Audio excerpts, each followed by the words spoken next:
It's done. Oh.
People, it's over.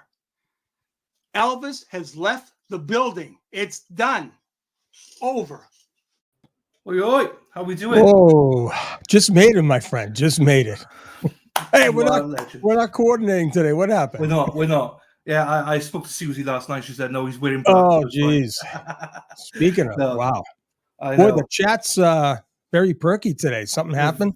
Very, very perky. Something happened last night, I think, Sean. I'm not sure what it is, though. It is kind of funny. I kind of like promised Suzanne, I was like, listen, the weekends are yours. I'm going to be off my phone. Yeah, right. All of a sudden, the phone was blowing up. And I'm looking, and she can hear I got it on vibrate. She can hear the zzz, zzz. And she goes, what? And we were watching some kind of foolish movie. I don't know if you guys seen Irish Wish. Don't look at it. It's the corniest, but the phone is blowing up. And I'm looking. She says, okay, you can look. Stop looking. And you saw and it I saw all this stuff. I said, oh, my God. Oh, well. Hey. I know. What do you think? Tell me your thoughts. So obviously, I think it gives the Alberts. I think they come out on a very, very bad light. Obviously, but they're scumbags. You know, we all knew that. I think they come out there looking really, really horrible. But I also think that I wouldn't have done what Eden did last night. You know, in the sense of, right? You know, whether he could do whatever he wants. Obviously. Sure. I probably would have done what he did last night, right, considering the timing of it. But he's allowed to do whatever he wants, But right. And they did come out with looking bad. But what do you think? Yeah, I mean, I kind of echo that sentiment. I was under the mistaken feeling that he did have some kind of stay away distance or something like that. I understand that is not true. That is good for him. Okay. However, yes, it did look like. It did show the McAlberts exactly how we know they are. But, even myself as a cop, right? You can make the best arrest in the world, right? I'm talking as a police officer in walks of life. But there's also a thing called judgment. And the question will be if there's any fallout from this on Aiden's side. And I don't believe there will.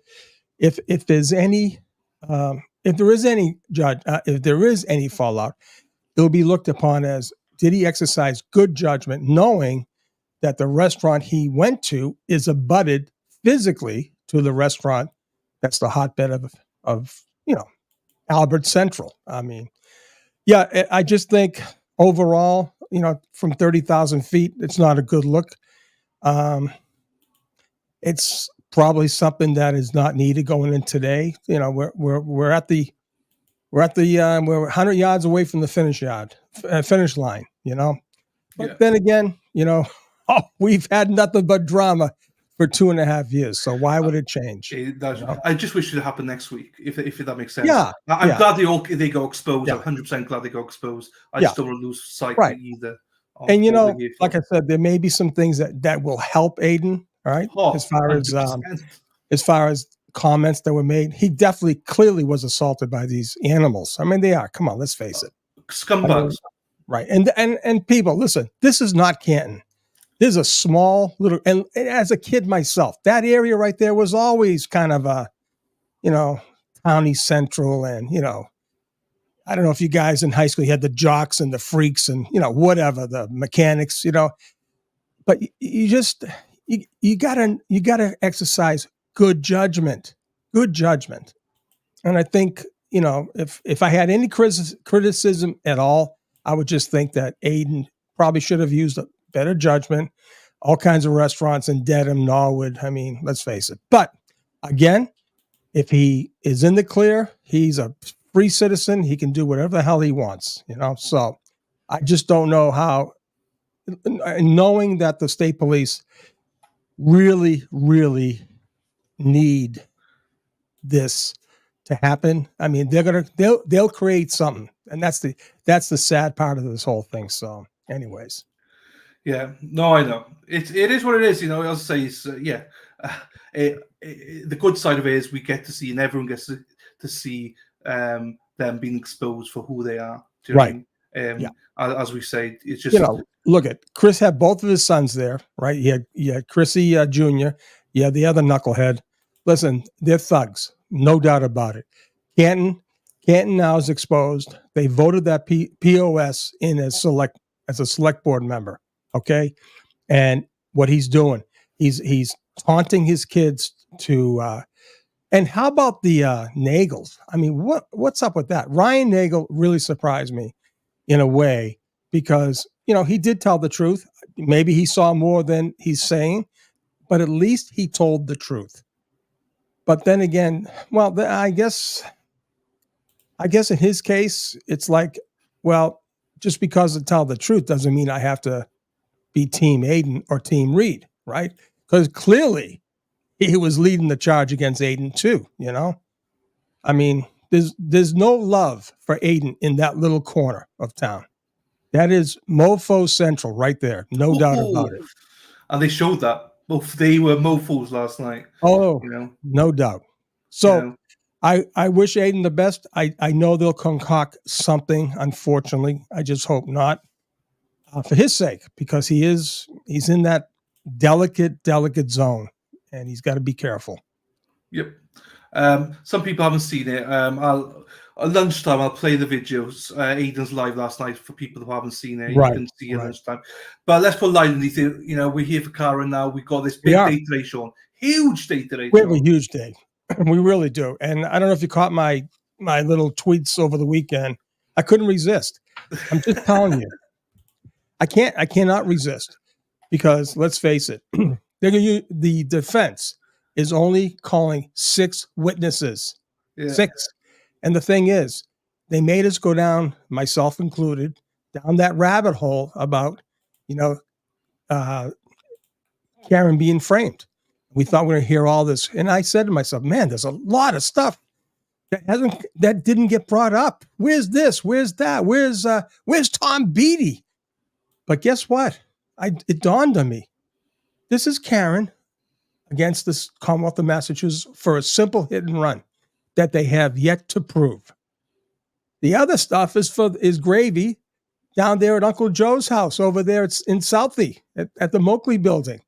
And I have to keep reminding myself that, she is the star witness in a case that's going to rock the state of Massachusetts when it happens.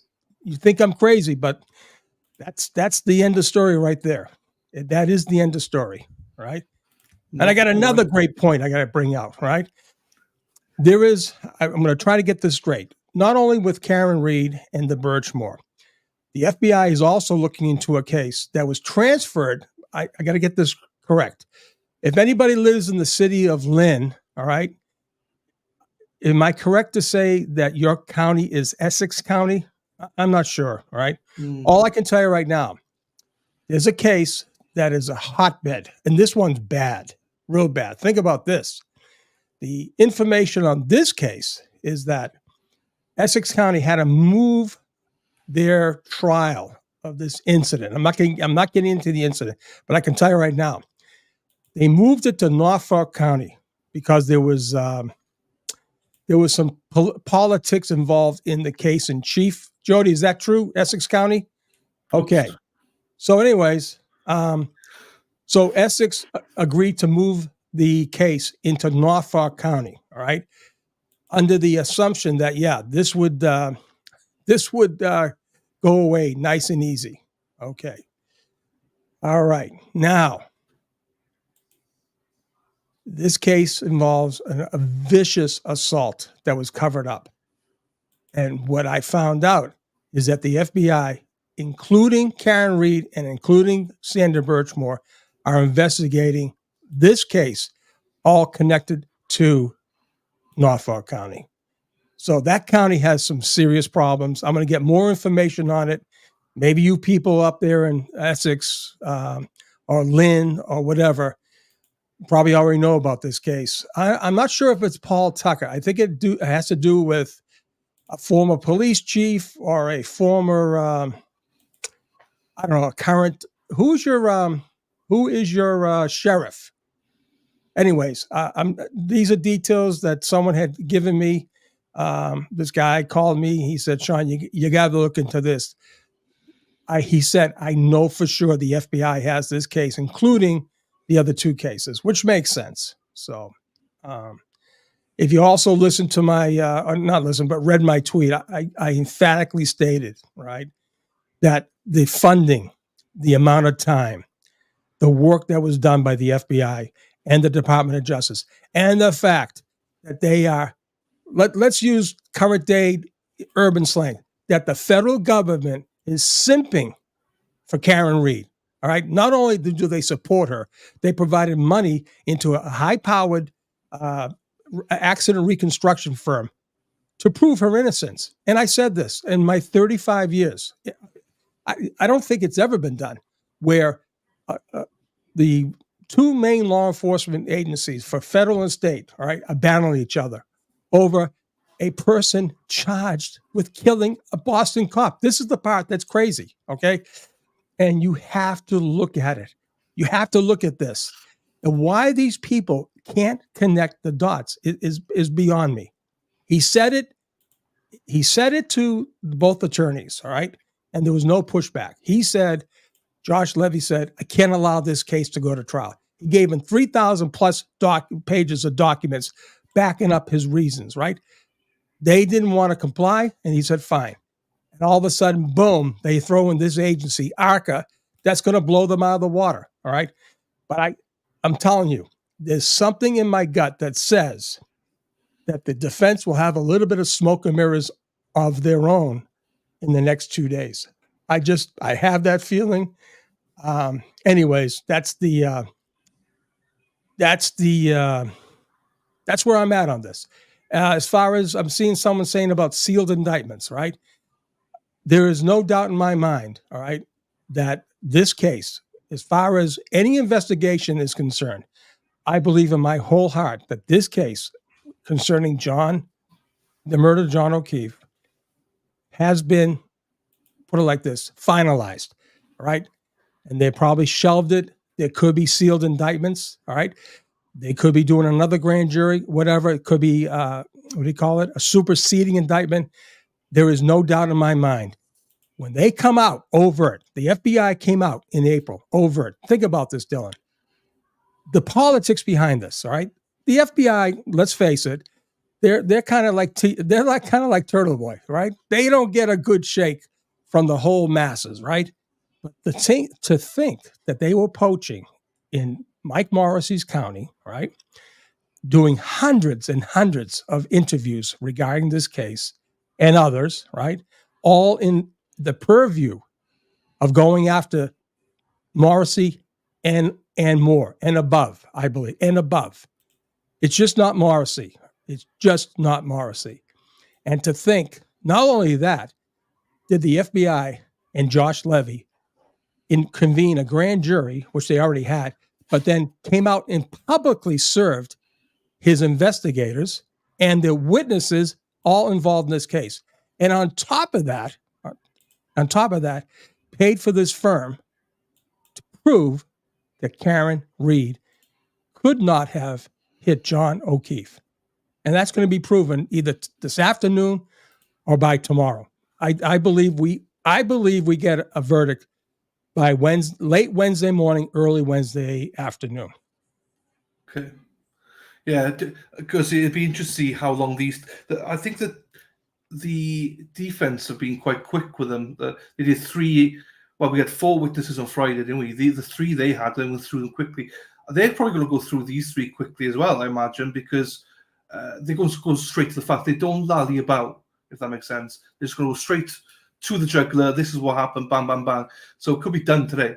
It wouldn't surprise me. But then we got the rebuttal witnesses. Who or what is Lally bringing back, or if any, he's bringing back, so he might have another day. We don't know. To the jury, she has to instruct the jury.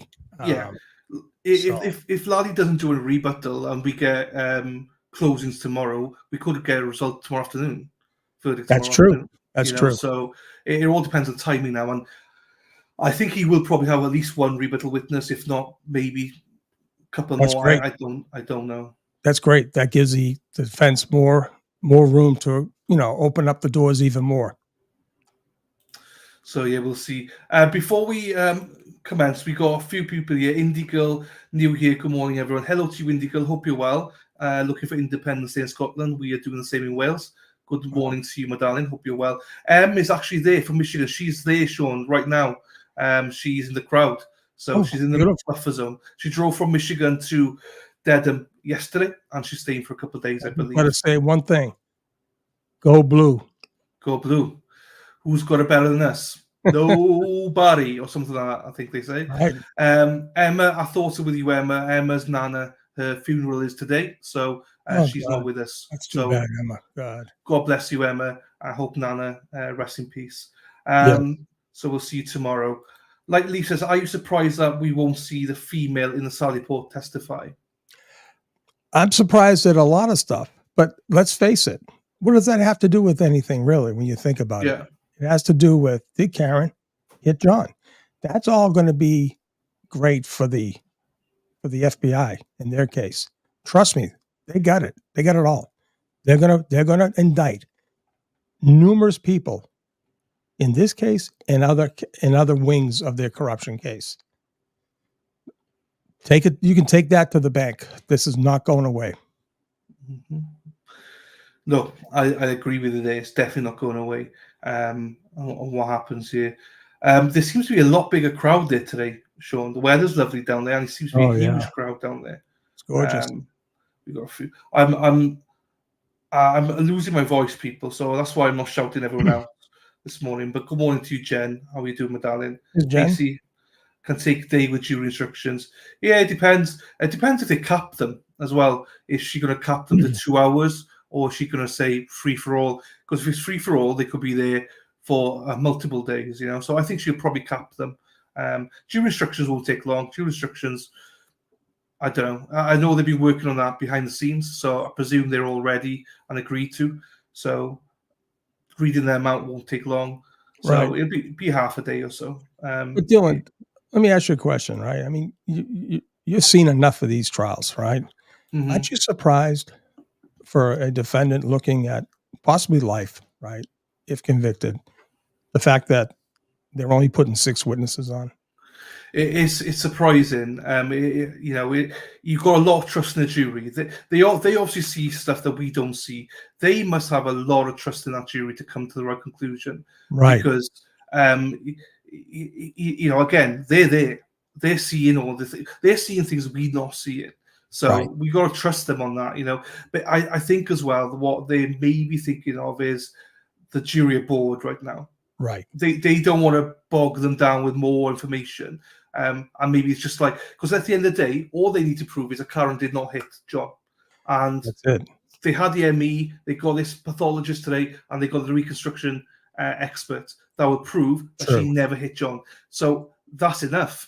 I know what you're saying, though. We want to know more about the taillight. We want to know, explain all those stuff. Sure. But, well, I believe the reconstruction team will. Yeah. They have to touch upon that, and I believe they will. Yeah. They got to get my baby in there. They got to. Can't wait for that to happen. No, but listen, though. This is the part that, all Morrissey wants is that one juror to vote guilty. And then it's a hung jury. That's all he wants. In a way, that's a win for him. One juror, exactly. And I was glad, right? I had the clearer on last week, and actually Aidan said the same when he came on as well. Like, we don't deal with the gossips and stuff. Obviously, the gossip out there is that the juror that did leave had it in for Cara and did not like the way she looked, did not like the way she smiled. But that's jurors. It can take one person to not like the way she dresses or the way she looks, and that's enough to say she's guilty. Exactly. We see it. So that's why we have to trust the defense. They know what they're doing to the best of their ability.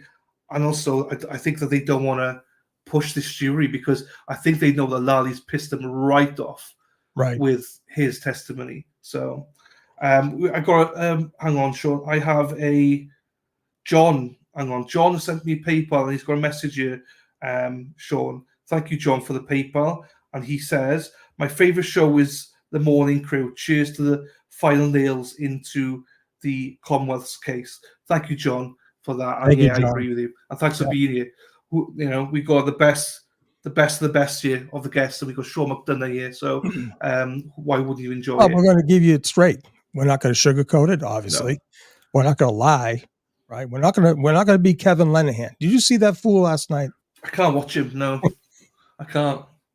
He Go on. thinks he's listen. I got to give him. I have to give him a little credit. You know, he did this taped closing argument, but you know the problem with him is, I said the other day, he believes in the tooth fairy. He believes in the Easter Bunny's coming and Santa Claus because he's believing the mofos that wrote the reports that doctored the evidence. That's the problem with him. Yeah. He believes that everyone's good. And, you know, and in this case is showing the worst of the worst. That's the problem here. You know, like I said, I mean, the people who follow him, you know, fine. But he's got fools that are next to him, you know, that Jennifer Coffindaffer. I mean, come on. She's disgrace. I won't get you going today. No, she's disgrace. I am actually going to clip that, but I try not to think about it because that will go off. But I need to clip that. Every time I go to clip this show, I just can't because I laugh so much. Yeah. And, right, hang on. I see Aussie Insiders in. I mean, she does great. I mean, she, I'm not sure. Yeah, it's got to be a she, right, Aussie? She does a great job on her things. I mean, it's really great. So do you think the anti-Bev will allow the ARCA experts to testify about the medical aspects after the MA said she cannot? I know you mean. Yeah, you know, she's gonna keep a tight, you know, look on these people. I'm not sure, you know. Listen, that doesn't matter. Doesn't really matter at this stage. If the if the defense is this confident, and they are, they know something. They know something's coming. Again, we're going back to the trust, Sean. It's all about trusting them. The thing is, right, we're sat where we're sat, because, you know, this is what we do. Right. They're sat where they're sat because that's what they do. Sure. You know, she's got the best of the best there. So right. Who am I or who are we to... I couldn't even ask why they do certain things they're doing. I would probably put all witnesses on. Do you know what I mean? I would put, like, look, this is everything. This is the truth. Well, but they're so experienced. If you look at it in the vein that if Morrissey truly want to flesh out those witnesses, like those witnesses, all right, are going to be used.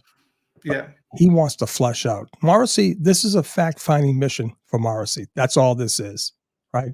Using Karen Reed, he knew he should never brought this case to trial, never mind indicted. But he knows, they've known they were under investigation. He just didn't know how bad. He didn't know that this case had the FBI all over it. So this is a fact-finding mission. This is what they do. And he got nothing. He got nothing from this other than the fact that the FBI is 100% free Karen Reed. That is the only logical conclusion anyone, anywhere can. Why doesn't the Boston Globe? You'll never see it, right? You'll see it in the Herald, right? Howie Carr will have it. By the way, someone said Howie Carr mentioned me somewhere. I don't know where it was, but I want to clip that somehow. But anyways, the headlines from all media should be Department of Justice supports woman accused of killing a cop. That's the headline. That is you won't see it, but that's the headline. Yeah. Hang on. Go here. Kevin. Chris Alberts, thank you, Kevin, for the super. Chris Alberts, not good role model for those thugs. Should have told all of them to get inside and shut up. He's a town selectman. My father would have backhanded me and kicked me in the butt. Absolutely. There's no doubt about it. You got to see their true colors, you know. They are a horrible example of what that town, I'm telling you, the town itself that is not representative of the town. I mean, there's always 5%, right? I'm telling you, my parents lived there 53 years. This is not the town that they lived in. And all it takes is an element like that to just completely stain the whole thing. Yeah. Pew's coming back. And people see it now. People see their true colors. So, you know, but yeah. Kiki says, "Can you explain the Commonwealth motion from the 21st?" I don't even remember what that was. 21st. Emotion. I believe. What day is today? 24th. They added some more discovery, right? Something like that. Did they? I don't know. I don't know. I'll be honest with you. I don't remember. It's been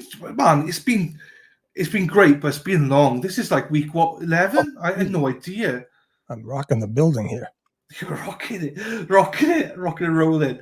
Hey, I love this name as well. Love this name. This is us, Sean. Needs some Z's. I'm shocked and not at the same time. It's never been a case like this before. I know. But yeah, I think we all need some Z's like that. Wicked Sykes in the house. They just want to prove he wasn't hit by a vehicle. That's what's important to get across. I agree with Wicked Sykes. Exactly. We want them to expose, but you got to remember, this is a simple hit and run case. Let's not dramatize it. They went out. That's their theory. They had the right theory in the beginning. They had it down as an assault, right?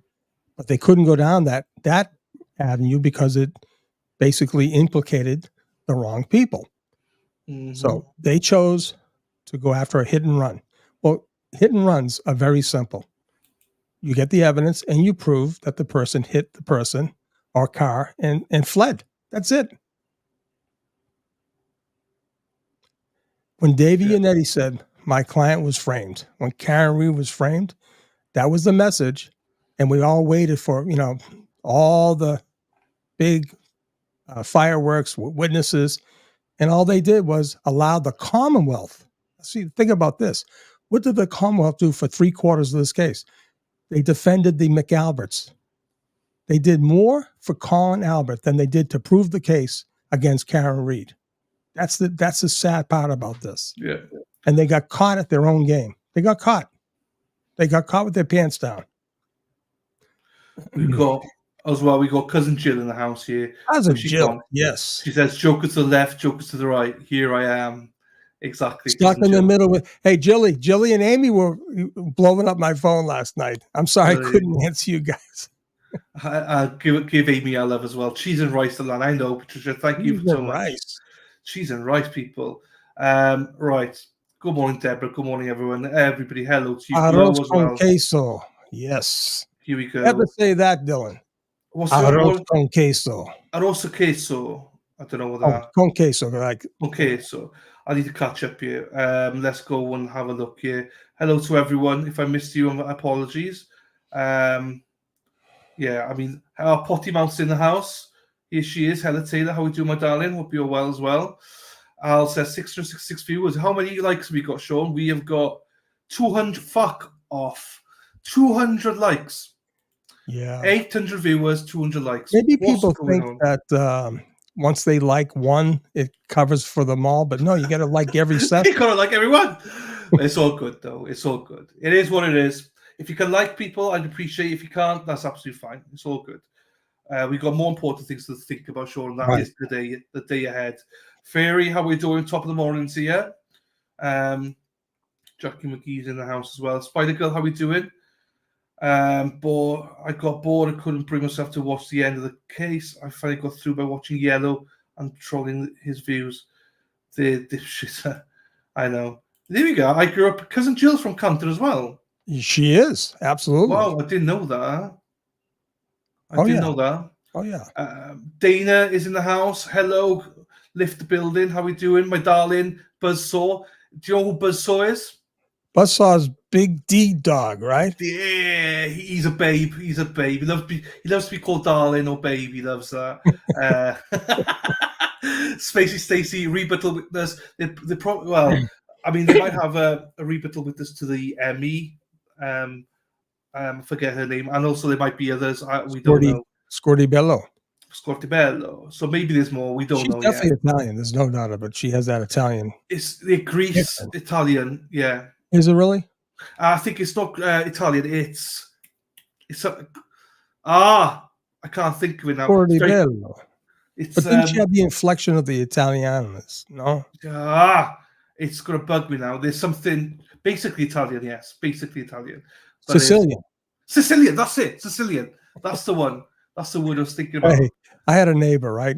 And I would say, "You're just another Italian." He said, "No, Sean. No. I'm Sicilian. Big difference." I said, "Okay, pal."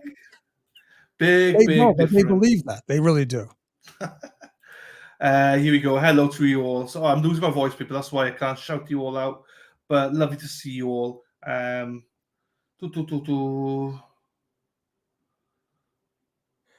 Here we go. I think we're back. We got a super chat here. Hang on, let me skip to it. Ryan Davis, Sean, have your sources provided any info on the Birchmore case? No, they have not. I take that back. Hold on. Yes, but not anything as much in detail as I want. But I have been in touch with Mizzy,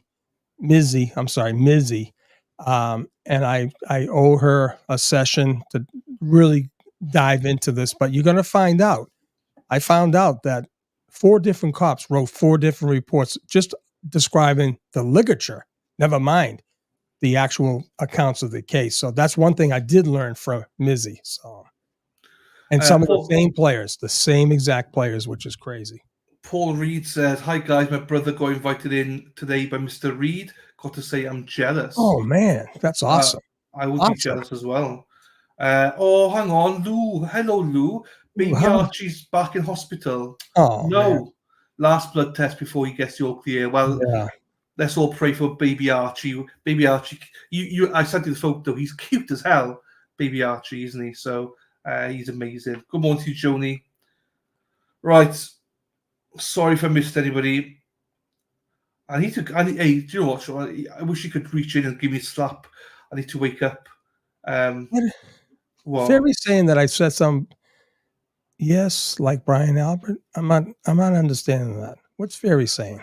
I don't know. Where is it? I don't know if I said that, did I? Oh my god, I'm way behind this way. I don't understand that, Fairy, because you're pretty right on. Okay, you just said yes. Like, oh no, please don't say that, Fairy. Yes. Maybe I said it so much. Yes. You know, quick story, Dylan. Yes, so I do have a friend, and this friend very, very, very close to Brian. Okay. And so when I first heard Brian speak before the trial, I called up this friend of Brian. I said, please tell me that the famous big bad Brian Albert, please tell me he doesn't speak that way. Really. He says, and the friend goes, oh yeah. I said, I just blew my mind away. Yes. Don't start at the. That's right, Barry. God. Kelly Reed's in the house. Kelly. Where is she? I'm looking, baby. I'm kind of scanning the room here. I've lost the room. I don't know where the room's gone. Where is she? Where's Kelly Reed? I can't. Oh, yes, she is. Let's fucking go. Let's fucking go, Kelly Reed. We love Kelly Reed here. Kelly's probably one of the most popular ones we've got in here. She's amazing. Of course. We love Kenzie. Hello to you, my darling. Thank you so much. Right, we've got a super chat here somewhere. Where's it gone? Stoney, before I go into this, Stoney says, oh, are they there? Oh, they're there. Hang on, Stoney. Why did the Gemma Caves not go running into her sister's house when pulled up to a dead John O'Keefe? She knew no one was dead in that house. There you go. Yeah. Hey, by the way, have you heard the new tape of the 911 call to the cops? Oh my God. Whoa. All filtered. I mean, enhanced. You got to be kidding me. It's incredible. Yeah, no, I've not heard it. Unfortunately, the jury won't hear it. Is Deanna Corby going in today? There's Deanna. She's probably going in, all dressed up. One of the Canton 9. All right, okay. Deanna Corby. I heard the name. Yeah, Deanna. Yeah, I've heard that name. She's enamored with David Yannetti. Jeepers, Tom. What's that? What's he using? That's not StreamYard. I don't know. I've been trying to work out. Let's get him, guys. 4 or 5 more guys. Get him, guys.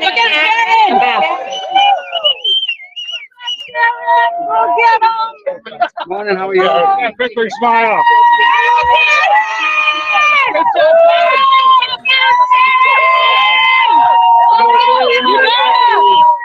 I'm a 6-year-old. You made it for you.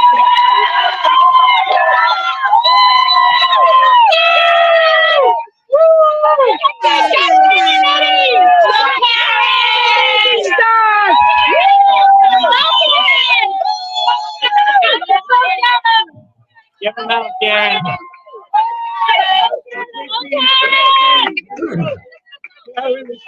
Yes. Yeah.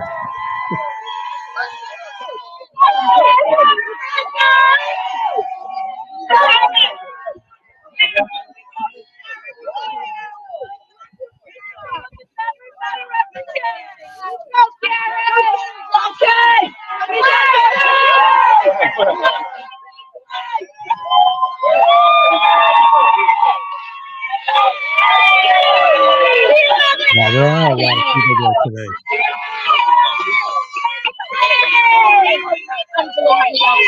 Jackson, do you think the Emmys possible manners of death could even establish probable cause?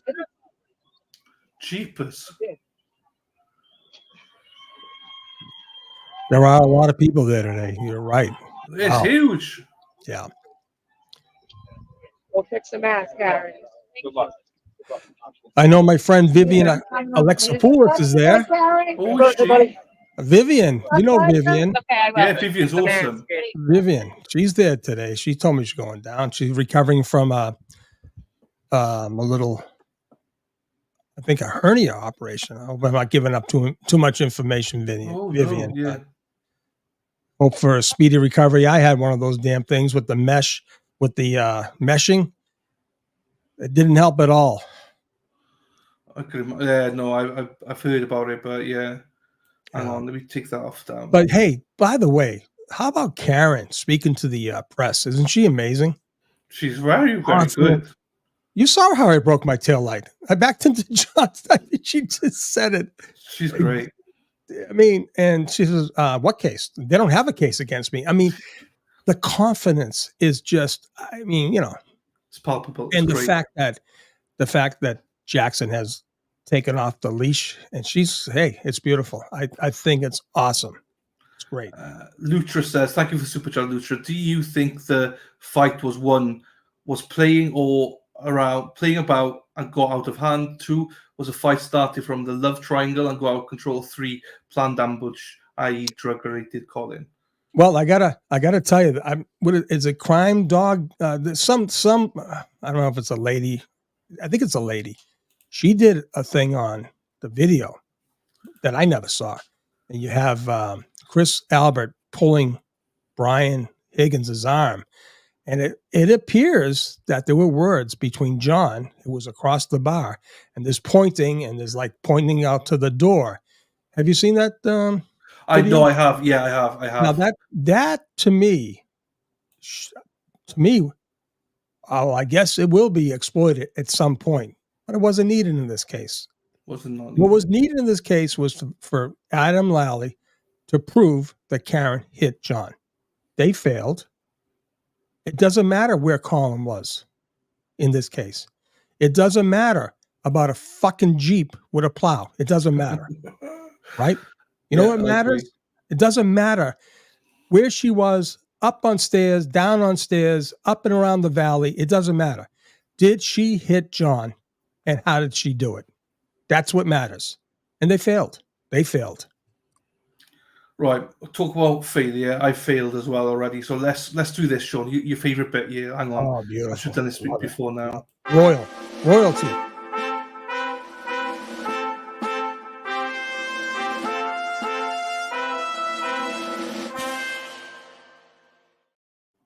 Thank you to Casey, who just poured us coffee, and with a message, thank you for all you do. Enjoy your passion. Thank you, Casey, so much for that. And I've just seen myself hidden. But thank you, Casey, so much for the coffee. Thank you, everybody, for the support. My passion's down today, Sean. I'm not feeling it today. I'll be honest with you. I don't want you to have those days where you're drained. I feel drained today. I feel it. Absolutely. And, when you do step away, take a break, when you're in the game, like for 5 days, you're in it, right? No, Yeah. this case, for whatever reason, has that effect. Yeah. Yeah. We'll get it. We'll get the energy back. I mean, luckily we got the El Jefe in the house who keeps everyone pumped up, which is what we love to see. We'll get that in. Trust me. We'll be fine. I'll be fine. We'll get going now. We'll get going. Don't be worried about that. That I can tell you. I'm not worried about you, sir. I'm not worried at all about that. But yeah, I as I say, I'm struggling a bit for those that maybe thinking you got no energy today. I know. Yeah, you see how the trolls are now? The trolls aren't talking about the case. They're talking about us. They're talking about, this is all they're doing. They don't quote because they have no case to quote. That's the thing. True. They were completely lied to. They bought the lie.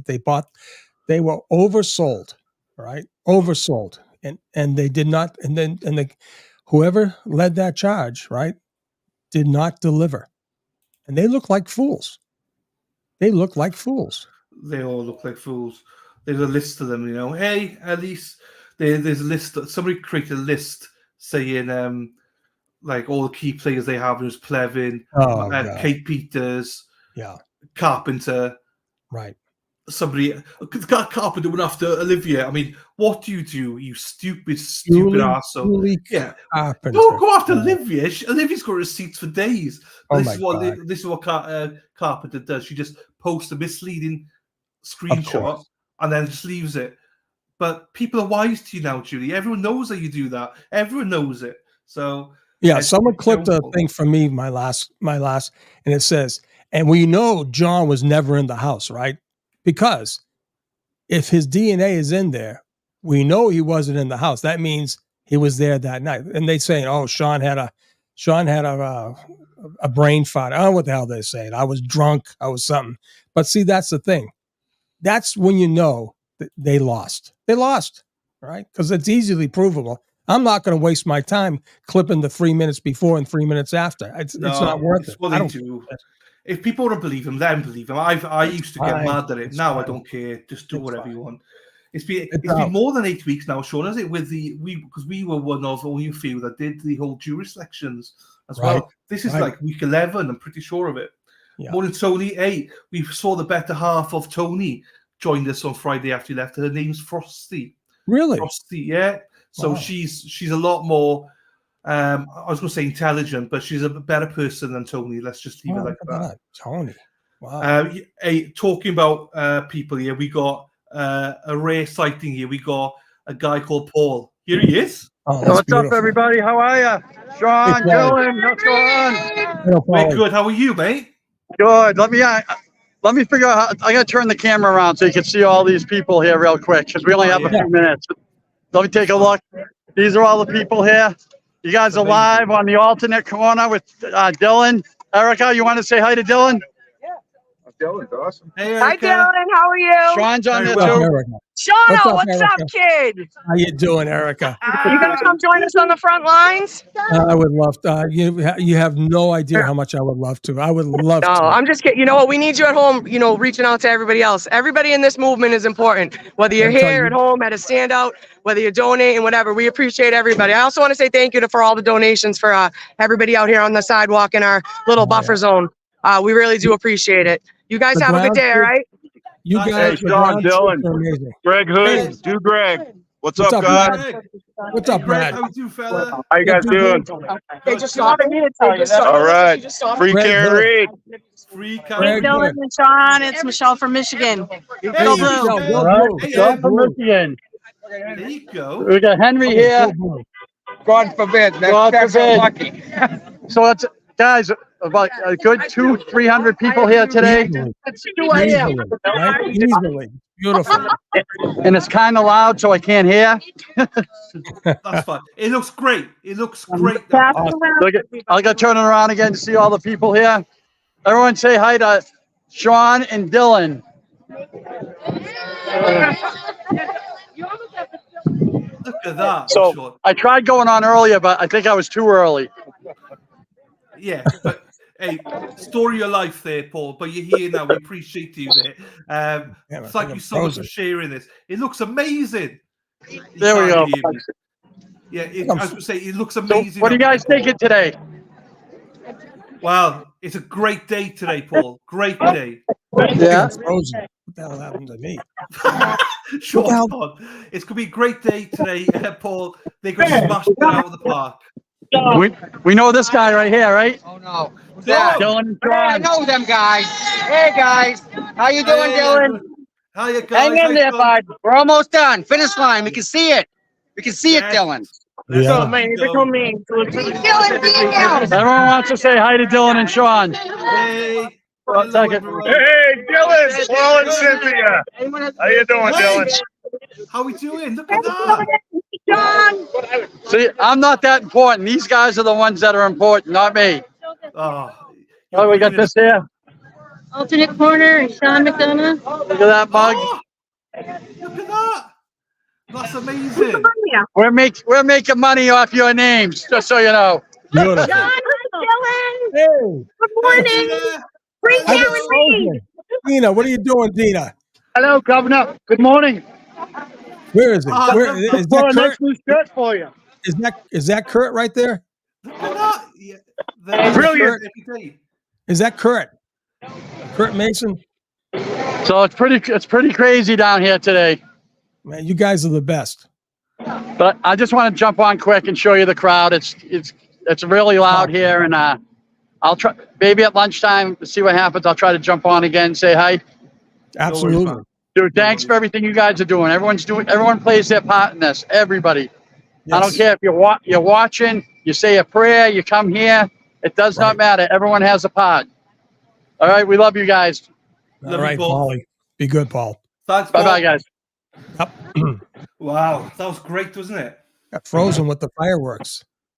Yeah, you did. Where's he I gone? didn't know what to do. Where's Sean That was gone? weird. I overloaded the system here. Wow. Everyone, hello to you all, everybody. Sorry we missed you, but that was great. Look at the crowd, Sean. Couldn't Wow. believe it. A lot of people there. Oh, we met Dude Greg. We met so many people that is like. Oh, dude, Greg. Yeah. Greg that's Hood. normally here. Greg Hood. It's amazing. So many people. Good morning, fellas. Good morning, Easterns.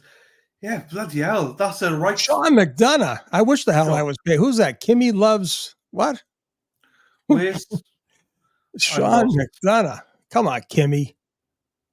Send some of that money. Send some of that money down here, Kimmy. Come on, please. See that mofo?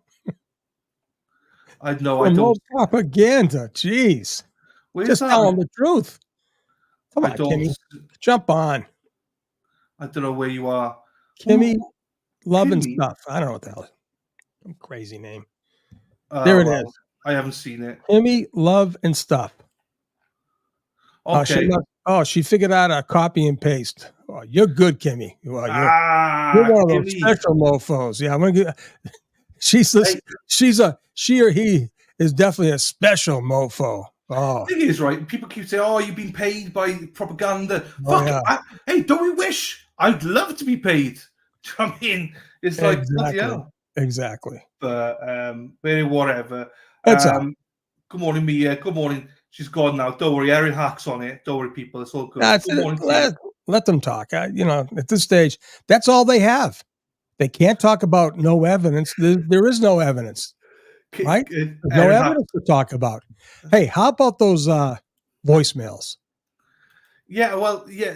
So I I mean, haven't heard the seriously. new ones. How about the voicemails, right? I mean, what a failure. What a dud. And guess what? They got her in the Wi-Fi system of John at 12:30. It completely destroyed their timeline. Done. Oh, Done. man. Elvis has left the building on that Where one. was the trip back to John's place? I mean, to 34 Fairview. Where was her checking her broken taillight out?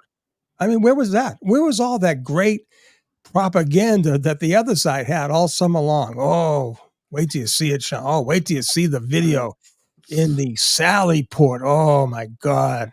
Nothing there. Oh, wait till you see the video from the dash cam, the police. Nothing.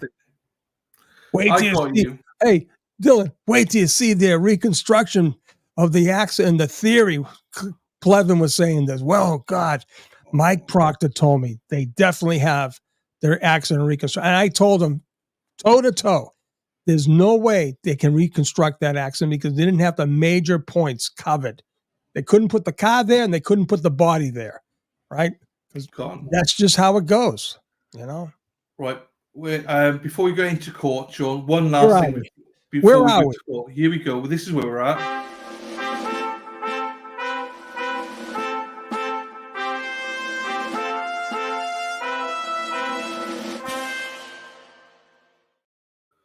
Right, Gary T in the house. Na na na na na na. Hey hey hey. Goodbye. Gary T says, "Thank you, Gary, for the coffee, my friend.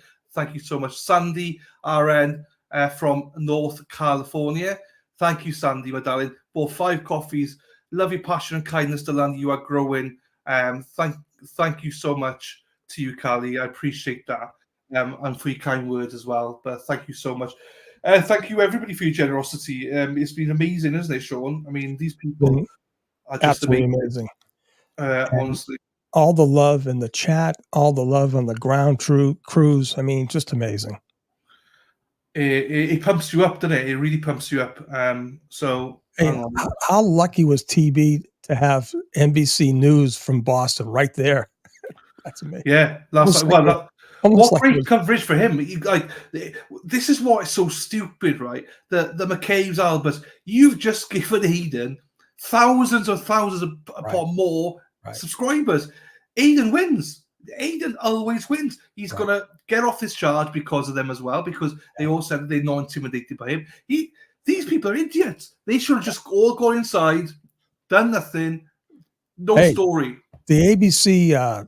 The ABC clip hasn't come out yet from last summer when they caught Chris and Ferris.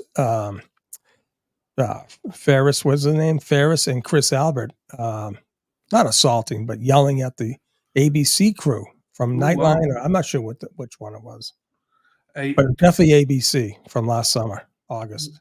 One of my favorite names here, Grant's Pants. Great to see Sean back in the saddle. Thank you, Grant's Pants. Kevin again says, I have a friend that is in the police department and had one-on-one interaction with Higgins. And he told me just last night when they had to work together, he would go the other way. Of course, because he's a mofo too. He's a mofo. Thank you, Kevin. And Callie, Sandy, you just sent coffee, Callie. Karen will be free this week. Love to all supporters. Thank you so much, Callie, for your kind generosity. It's true, though. This is the week, fuck me. Hang on. Over with. Grant's Pants says the Alberts and Jill Danny's last night on Chill Boys Live last night. Desperation of falling in. Great to see Sean back. Yeah, I agree. Great to see Sean back. Poor Jill. I mean, she looks emaciated. I don't know if this has taken this much of a toll on her, but she looks. I'm not talking about her physical looks. I'm talking about her weight. I mean, God Almighty, she's emaciated. So Eric Hack, who's in the weeds with me here, right? Sean says closings are limited to 1 hour. I heard same as opening.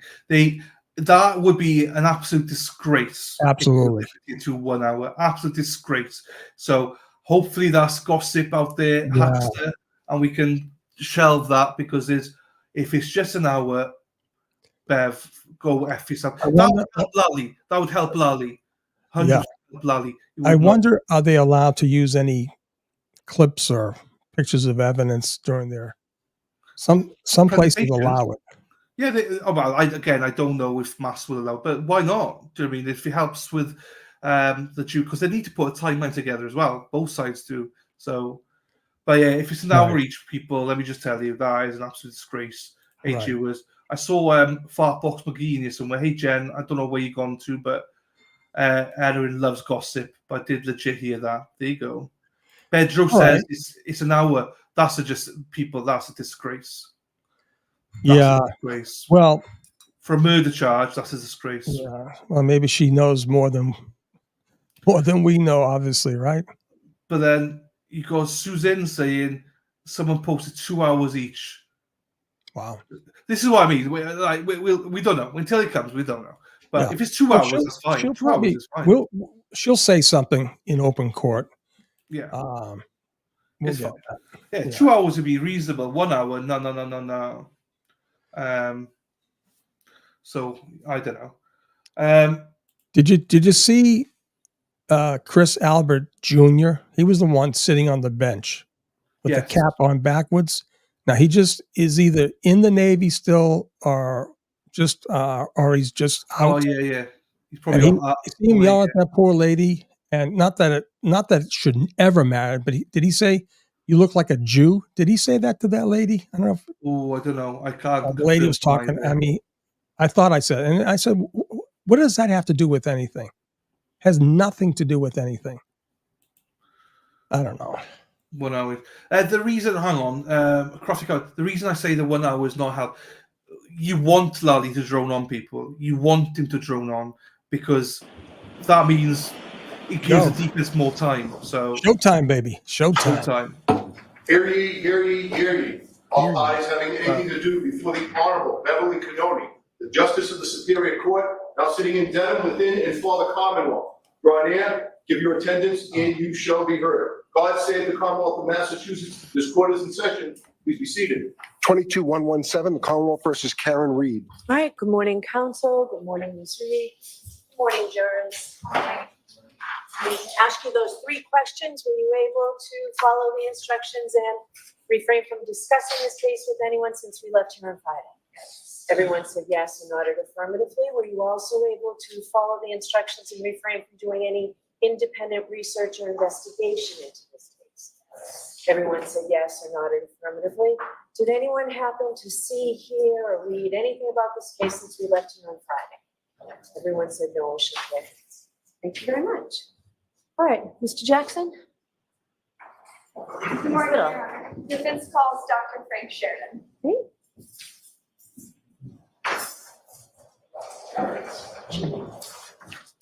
From the voir dire. Those were exhibits from the voir dire.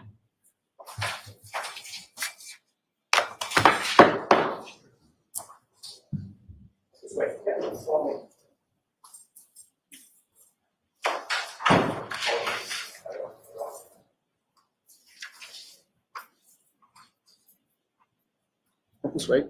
Just watch your step for me. Yeah. Name standing and basic work. You solemnly swear the evidence you give the court and jury in the case now in answer the truth, the whole truth, and nothing but the truth, so help you God. I do. Thank you.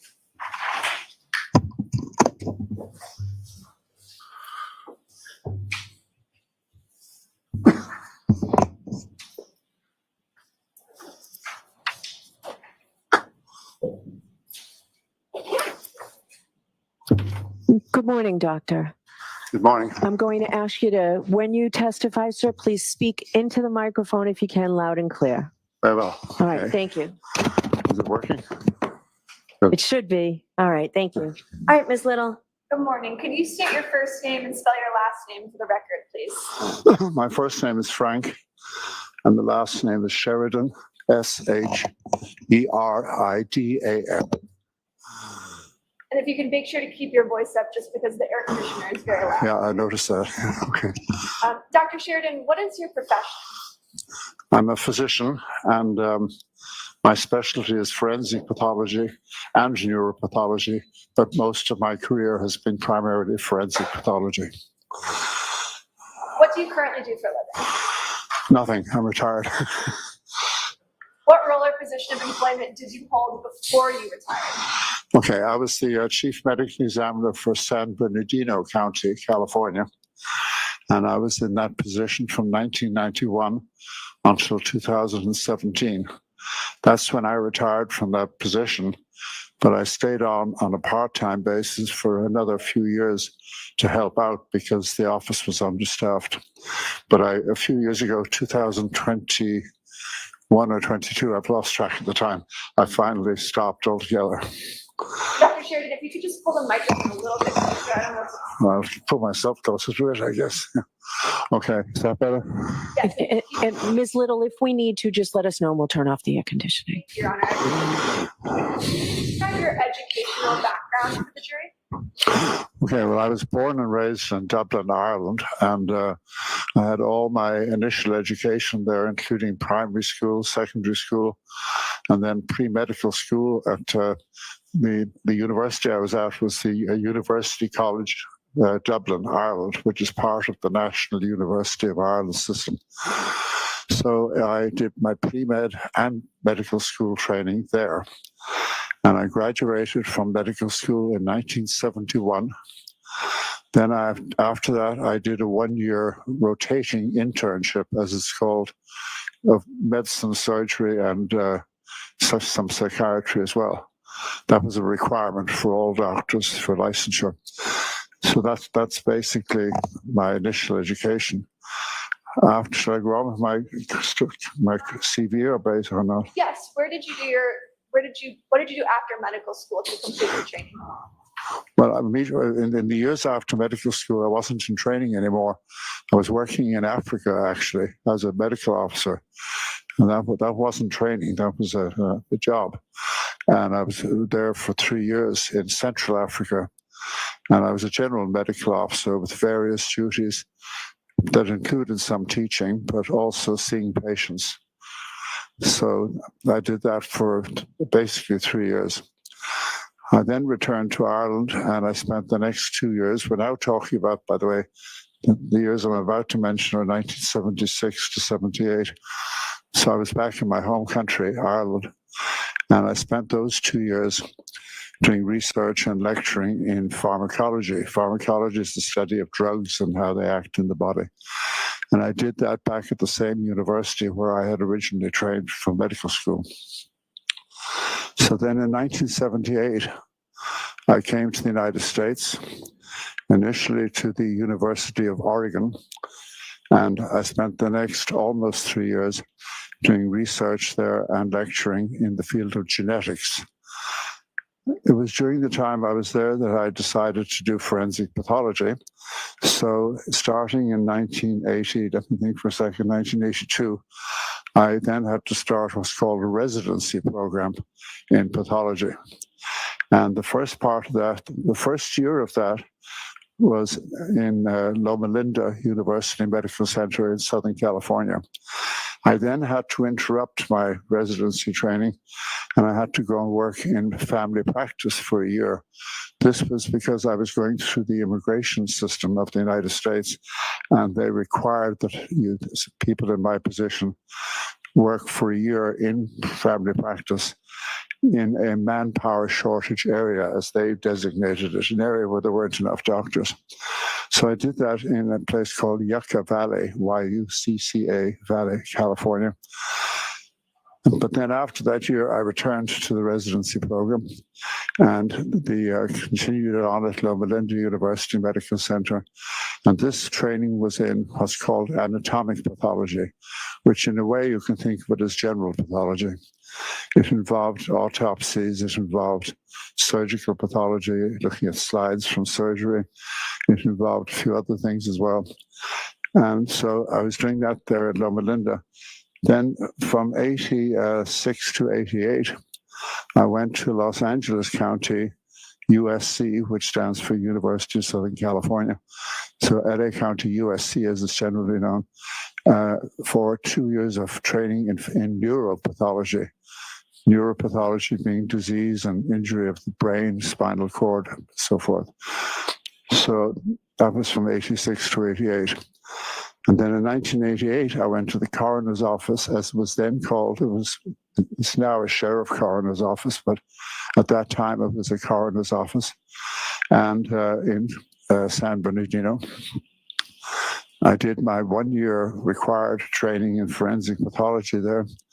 When I finished that year, I stayed on at the same office.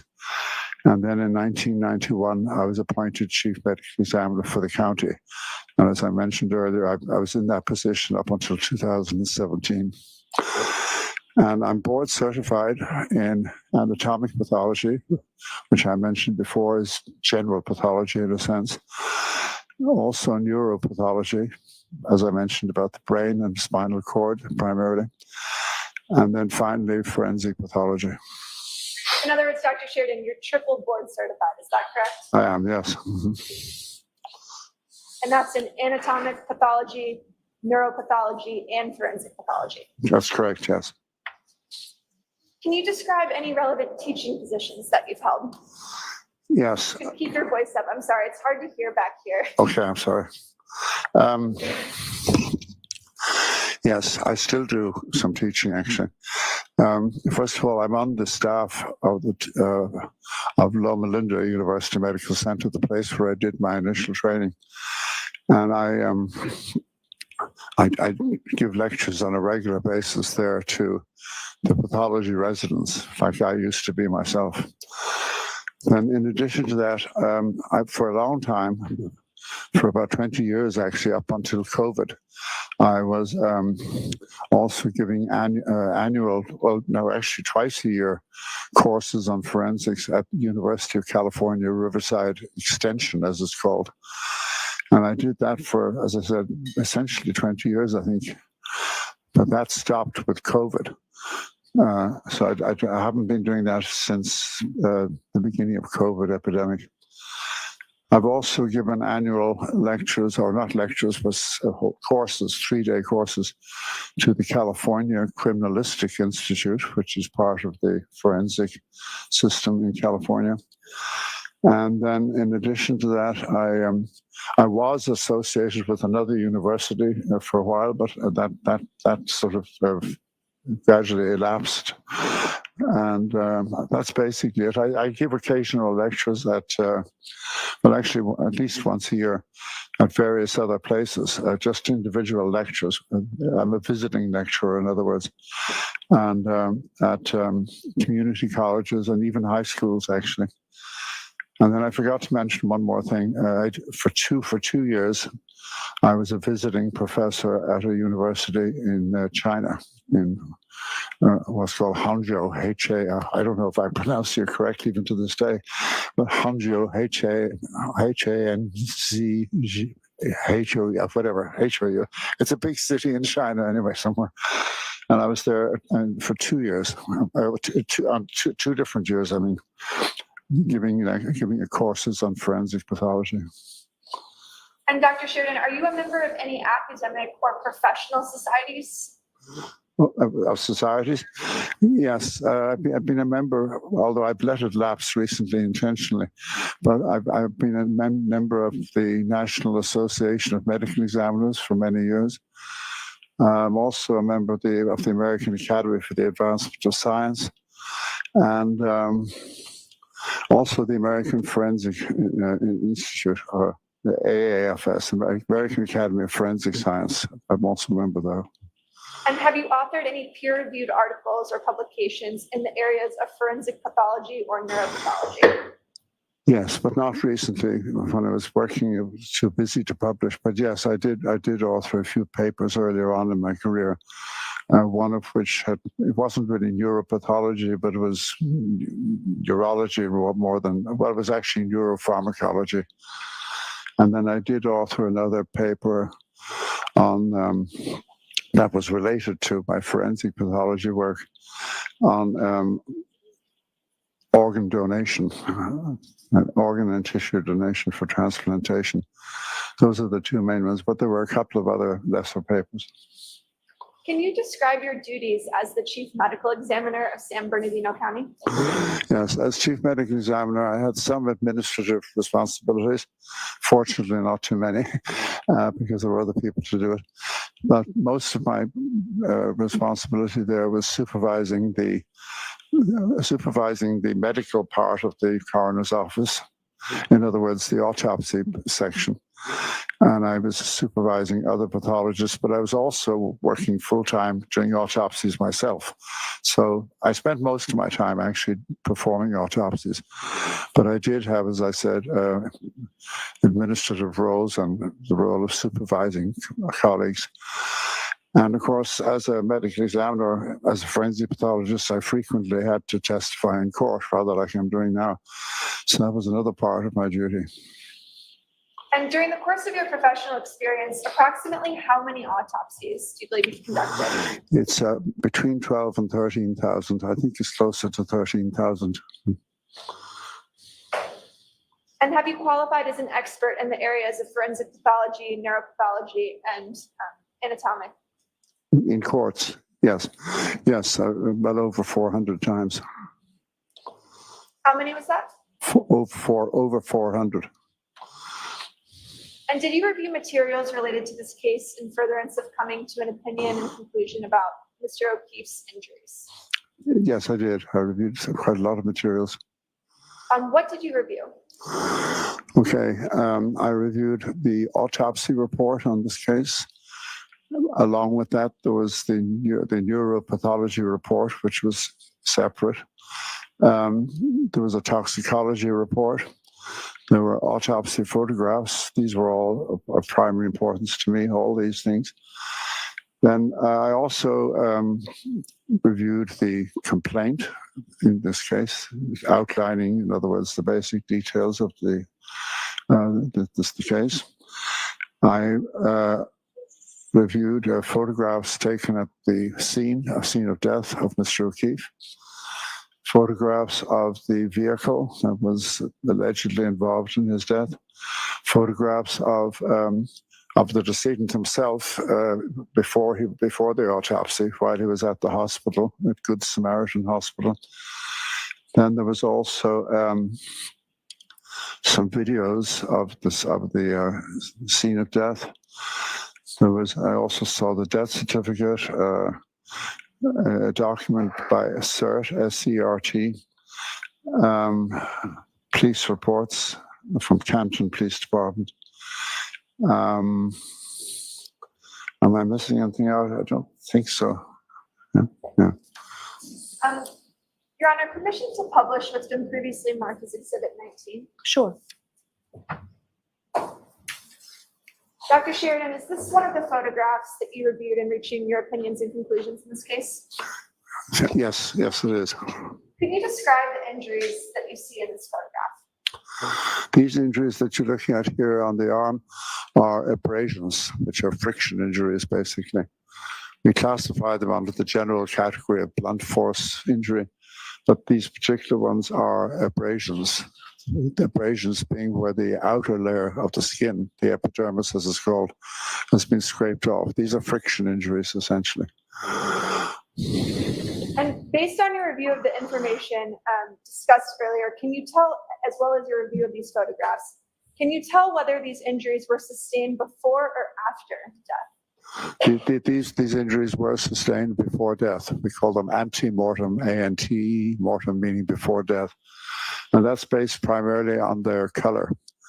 And you have to take other things into consideration, but that's the basics of it. If these had been post-mortem, they would have a more yellowish orange color, usually yellow. In your professional opinion, based on a reasonable degree of scientific certainty, are those injuries consistent with being struck by a vehicle while holding a drinking glass? Objection. Sustained. May we approach, Your Honor? Sure. Well, why can't, maybe because she said about having a drink in his hand, but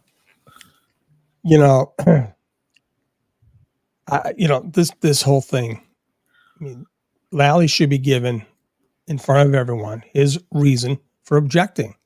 And this is giving the prosecutor, well, actually both sides. I mean, although it's not done anywhere near close to how the prosecution does, but he should be able to say leading or, whatever.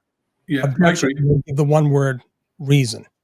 But just because she's asking a valid question, he doesn't like it. I mean, and I'm glad she says, I want to go sidebar. I'm going to take this opportunity to ask you again to keep your voice up, please, sir. I'm doing my best.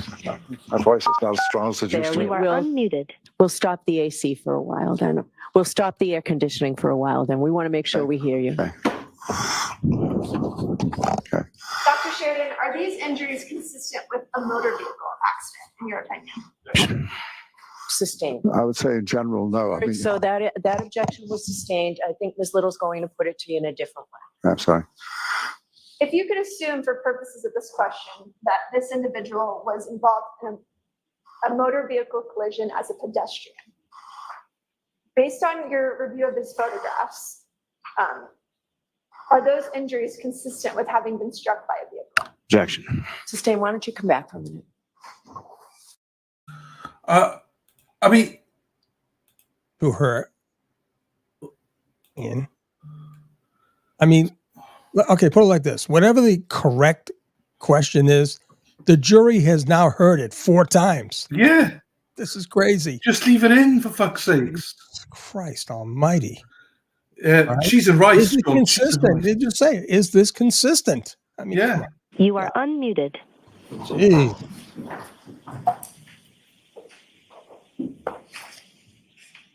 Dr. Sheridan, how many autopsies have you conducted on individuals who are involved in pedestrian vehicle motor collisions? Involved in what pedestrian vehicle? Yes. Versus, yeah, well over 100. What other experience do you have in terms of conducting autopsies with individuals who have been involved in motor vehicle collisions?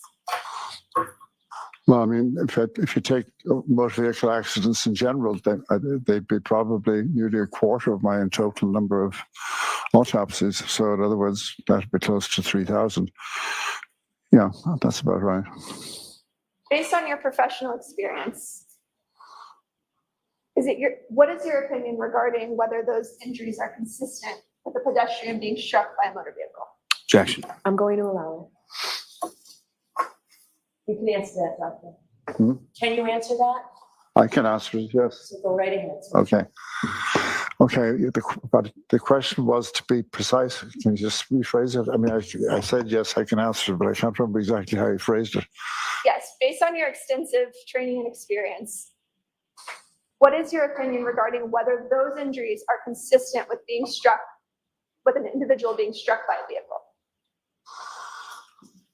If you mean struck in that part of the body, on the arm, like yes, directly, I would say no, it doesn't look like that at all. Mm-hmm. And can you explain that? Well, if you're hit by a vehicle, or whichever part of your body is hit, if it's a significant impact at all, you're going to get bruising, and we don't have any bruising here. We just have what I would call linear abrasions without any bruising. So that does not look to me at all remotely like an impact from a motor vehicle. What would you expect to see if an individual's arm were struck by the rear of a motor vehicle? Well, as I just said a second ago, primarily a lot of bruising, and that's what we don't see here. You might see, well, depending on the circumstances, you might see other things like a fracture or fractures, but you would at least expect bruising. In your professional opinion, based on your many years of experience, have you conducted any autopsies involving individuals who were involved in any sort of animal attack? Animal attacks in general, yes, quite a few actually. Well, when I say quite a few, it's not an enormously common event, but I've done probably at least a dozen or so involving deaths where an animal was involved one way or another. Have you conducted any autopsies in which any individual was attacked by a dog? Yes, I have a few. Can you describe that for the jury? Well, I'd have to just refresh my memory out of the blue here. But first of all, I had a number of cases, 3 or 4, I think, over the years involving children, was primarily children who were killed by feral dogs. And the dogs attacked the kid and killed them. So I had that a few times.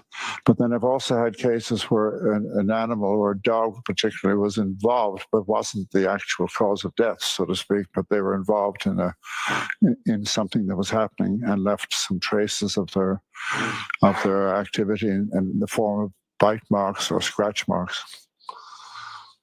In your professional opinion, are those injuries consistent with an animal attack? Are they consistent with what? An animal attack.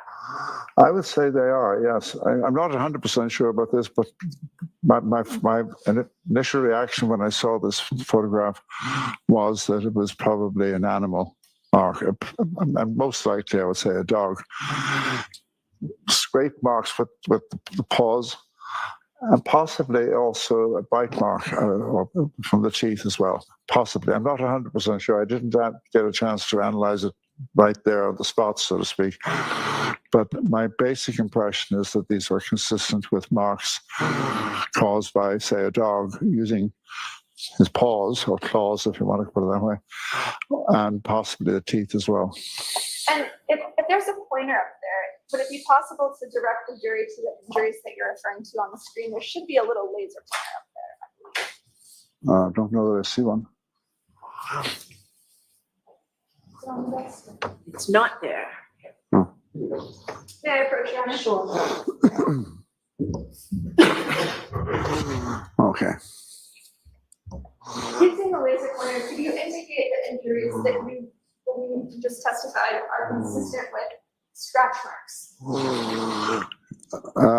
Actually, in a sense, they're all consistent with scratch marks in the sort of the more generic sense of whether it's the paws or the teeth, they're going across the skin rather than going straight into it. So they're all of these marks are generally consistent with, if you want to call them scratch marks. So I don't know if this will work on the screen, but you basically got what looks like there's one pair there with possibly a third one in the middle. There are two very clear parallel marks there with another one fainter in the center. Then you have, going closer to the elbow, you've got another 2 or 3, whichever way you look at that. At the elbow itself, you have, that part of the elbow there is what I would think is the most likely candidate here for a bite mark, because it has something of the configuration of the outline of teeth. And then the ones on the forearm are a little bit less obvious, but they're still consistent in general with, I would say, claw marks or maybe from the teeth. Dr. Sheridan, if you assume that the decedent was standing with his arm extended in this manner, and he was struck with the rear taillight of a 7,000-pound Lexus only on the arm, such that it spun him around and propelled him 30 feet, do you have an opinion as to whether or not these arm injuries are consistent with that scenario? Objection. All right, I'll see you at side. Oh, I mean, listen, this is all getting to the jury. They can object all they want. Objection. I mean, that's what the jury is hearing. They're hearing Lally. The interpretation is, oh, I don't want you to hear this, jury. So they've heard it. They have heard it. It's gone. Napa Valley German Shepherd Rescue says one of the most recognized in California for his expertise. Right. Just too bad. I mean, I love the authenticity. I just wish he didn't have that breathing issue. I mean, I know. It's Pat. I mean, it's poor, but he's very qualified. My God. Yeah. You watch Lally come attacking him now for everything. All right. But whatever. His breathing will definitely get worse because of the nerves. But hey, if he's all that experience, this should be a no-brainer for him. But also, like he wasn't aware that she was going to ask him questions about the dog, because he just said, "Oh, that's why when I first examined it, that's why I thought it would be." So I think he was just like, "Oh yeah, well, I can speak on it, but sure, I've not really looked at it." But sure. So yeah, that was really that really good. Back door, right through the back door on that one. Gotta love it. Jen says over 1,000 plus viewers. Hit that like button to support them. Thank you very much, Jen. And look at you, Dylan, huh? Well, no, because of you. Thank you, Mr. No, stop it, please. Thank you, sir. We've got about 50% Sean. If you love Sean McDonough, El Jefe, please like this stream. We'll get up to 1,000. No worries. We'll get up to 1,000. So thank you, everybody, for that. If you could like it, happy days. He Irish, that another plus. Yes. He Top is. of the morning to you. Top of the morning to you. Sicily lover. We got a few messages. I know there's coffees. I will play it. Audrey, thank you. Jody, thank you for the coffees, my darling. Thank you to Paul. I'll play your messages in a second. But Paul here, Paul Munns, bought 5 coffees. He says, thank you for all your work from Paul in Dublin, Ireland. I love Sean. He's a great man. And I'm a friend of Bill and Bob too. You are both welcome to visit Dublin anytime. Thank you very much to you, Paul. I lived in Dublin for 2 years, Paul. I loved it. So I lived in Leopardstown, Dundrum, Swords. I can't think where else, but yeah, love Dublin, love the Irish hospitality. Sluncha to you all.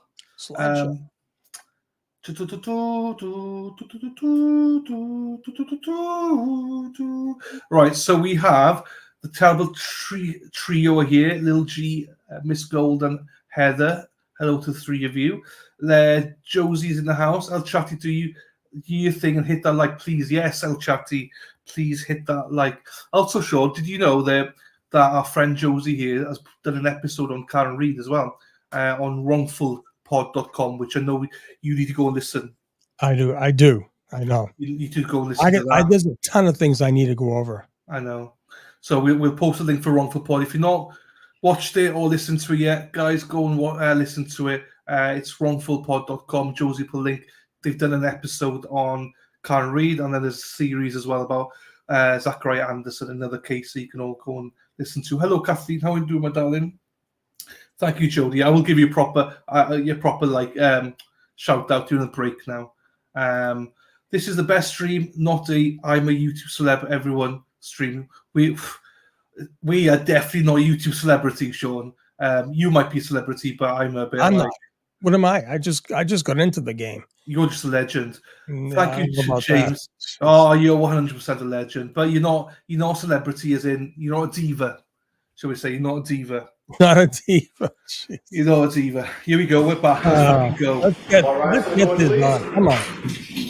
I did. Love the buskers. Love them. Grafton Street, though, expensive street that is. Here you go for a deep dive into the trial of Karen Reid. There you go. Sean's going to look at it and give us his opinion at some point as well. You guts. I thought also. Thank you, Paul. I know what you mean, though. You guys. Thank you, Paul. Hey, you guys. Thank you, Paul. And thank you to Resisting the Silence. Good morning, Danielle. There you go, Steph. What are you kidding me now? No, well, this is not a break, surely. So they're going to do a voir dire of this witness? Maybe. I put 139.30 break. Hang on, let me put this in then. 139. So, or is this an occasion where the judge is like, Jim, just go and pour me a big one, Jim. Ready? Let's take a quick one. Let's take a quick break. Right, whilst we're waiting there, let's do this quickly then, Sean. Go ahead, my friend. Go ahead. Just quickly. Mother trooper. This guy, do you hear that? No. Jesse, you piece of crap. Right, here we go. I love Jesse, by the way, just unlike his interruptions. Right, here we go. Now I need to find it. Here we go.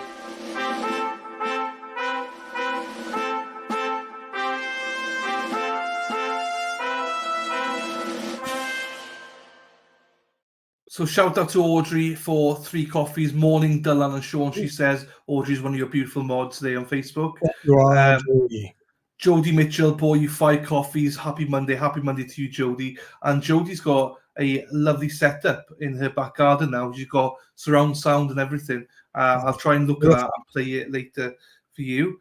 And then this is a message from Paul. Thank you for all the work from Paul in Dublin.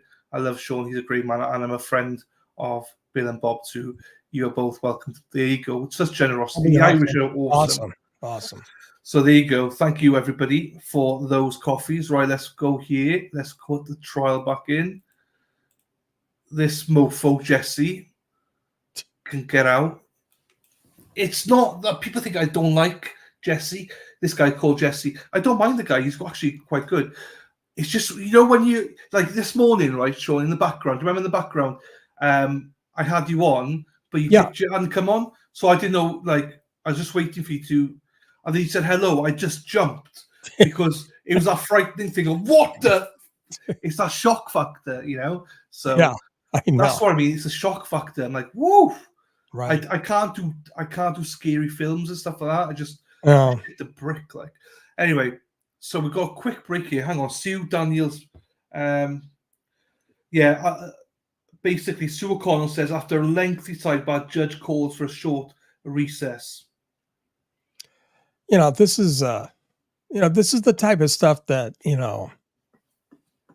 takes the wind out of the sail for the defense. These are all techniques. They're tactics, right? I remember myself when they were prepping me for this huge trial up in Springfield, Massachusetts. The AUSA said, "Sean, trust me, they're going to try to flip you up. They're going to right when we get to something good about one of their clients." There was 12 defense attorneys, okay? And they said, once they get to one of their clients, you're going to hear objection, and it's going to throw you off. Don't just keep focused. Keep focused on what we're talking about. And it's hard. It is hard. And this is what but everyone thinks the same. Objection. Why, Mr. Lally? Because this is devastating to our case. Right. Basically, exactly. Yes. Exactly. It's it's a bit disgraceful now. Short recess, yes. Got my cup of tea there. Hang on, I'm going to move some stuff here. So, but first of all, it's been a great start. Obviously, we feel sorry for him with his health and stuff like that. Yeah. Because he must be boiling with no AC as well. Jesus, I don't know. So you think about this whole thing now, right? And you think about all the information that has been uncovered, right? To know that Karen, so I can tell you right now, on a good day, from getting from 34 Fairview up to 1 Meadows, okay, it would take at least 7 to 8 minutes on a good day. This is not including nighttime, not familiar with the area. She was not, and it's snowing, all right? That means she definitely left probably right after the Dantano vehicle, right? Because let's face it, that's what the timeline says. All right. The key is, did they get the stupid timeline when Dantano and Nagel were there? That's the thing. What time were they there? Yeah. That's the thing. Jen knows. Jen knows the text, the time of the text. What soccer mother does that? What soccer mother has the presence of mind to ask this girl, Juliana Nagel, for copies of her text between her and her brother, right? No soccer mother does that. Not at all. There'd be no reason to. Not at all. No reason at all. No, I agree. Johnny says, sent you paper done. I did give you a shout out earlier on, Johnny, but I'll do it again. We did. You must have missed it. You must have stepped away or something. So Kevin Farris says that, Kevin, that means that the Nagels were there at 12:22. Okay. So if Karen gets home at 12:36, let's give it 10 minutes, right? I mean 10 minutes, right? So she leaves at 12:26, right? So if the Nagels are there at 12:22 and they're there for about 4 to 5 minutes, I mean, no one can say when. They did not. The accident didn't. We know it didn't happen, but we can crucify the Commonwealth just on their timeline. It's their timeline. So, anyway. Anyway, John, thank you, John. I'll read the message out again. Just my favorite show was The Morning Crew. Cheers to the final nails into the Commonwealth case. Thank you, John. Yeah. And again, I didn't forget about you. I did shout you out. His name is Johnny. Johnny. Yeah. That Johnny. Means something, Johnny. On the PayPal's John. That's why maybe I got confused. But yeah, please hit the like. Right, hang on. I'm not sure how much for this recess is going to be, Sean, but we'll take advantage of it once we can. Sure.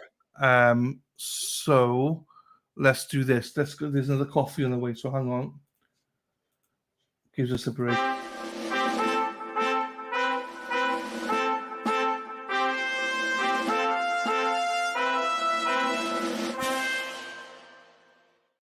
Thank you to Darnell as well. Darnell says, boy, 3 coffees. Don't drink these all at once, buddy. We don't want that balloon not to start leaking. There you go, Dan. Thank you very much for that, Dan. And I have got a cup of tea, and I have got a coffee, and I have got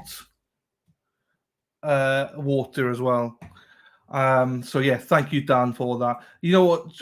I went for a 4-mile walk this morning, Sean, right? Did you really? Yeah, I'm trying to get back in. I can't break the 4 mile in my head. I can't break it. I want to go for 5, but just this morning it was a struggle. Well, I hope you have good music in those ears. I didn't have any music today. I try to use it as a time to listen to podcasts, and I forgot my Well, that's true headphones. too. Yeah. Yeah, Now, I forgot. where you walk, is it busy? Is it out in the country? Country, Oh, rural. Good for you. Fields, you got sheep, you got cows, you got you don't see another human being. You don't see another human being. Amazing. It's you know. So I was playing stuff, but not without headphones. I don't need headphones. Right. I mean, but still, I also try and think to myself. Just today was a struggle. That's all. It was a struggle today. We all have one of those days, don't we? So we've spoke about that. So talk about it. I'm telling you. So you know, I'll see council. Oh, council sidebar. Thank you, Elise. Thank you, seriously, for the gifted membership, and thank you, October Girl, for being a member for 1 month. Sorry, Sean, cut you off there. What do you say, sir? No, just myself. I said to myself, okay, come hell or high water, July 1st. It's a Monday, I believe, right? Yes, it is. Yes, I am back in the game as far as my workouts go, the whole 9. Get back to my guitar, and then just hope that we see the big sweep from the feds. And I agree with you. I hope you avoid that crazy neighbor. My neighbor's okay, actually. He's all right. Okay, here we go.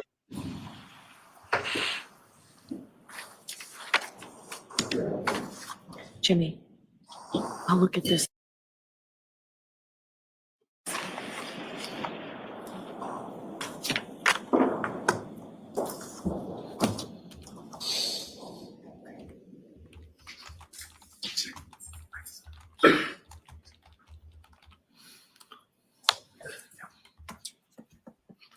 Okay, so the jury must be on the way back in. Yeah, 4 miles. I'm trying to get back into doing 4 miles a day. I used to do 5 miles easy. Now I can't. I'm struggling to do 4. Am I stuck again? Yes, you are. You are unmuted. How the hell this is happening?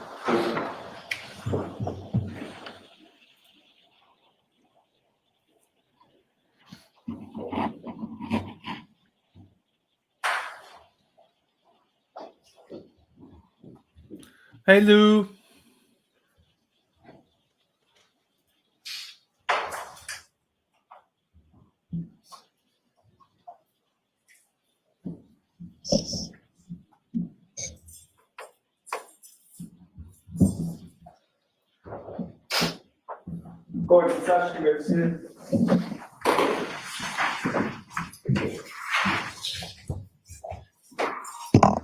All right, go right ahead, Miss Little, in a loud voice. Thank you. And Dr. Sheridan, I'll ask you to also just keep your voice up for this question. I'll try.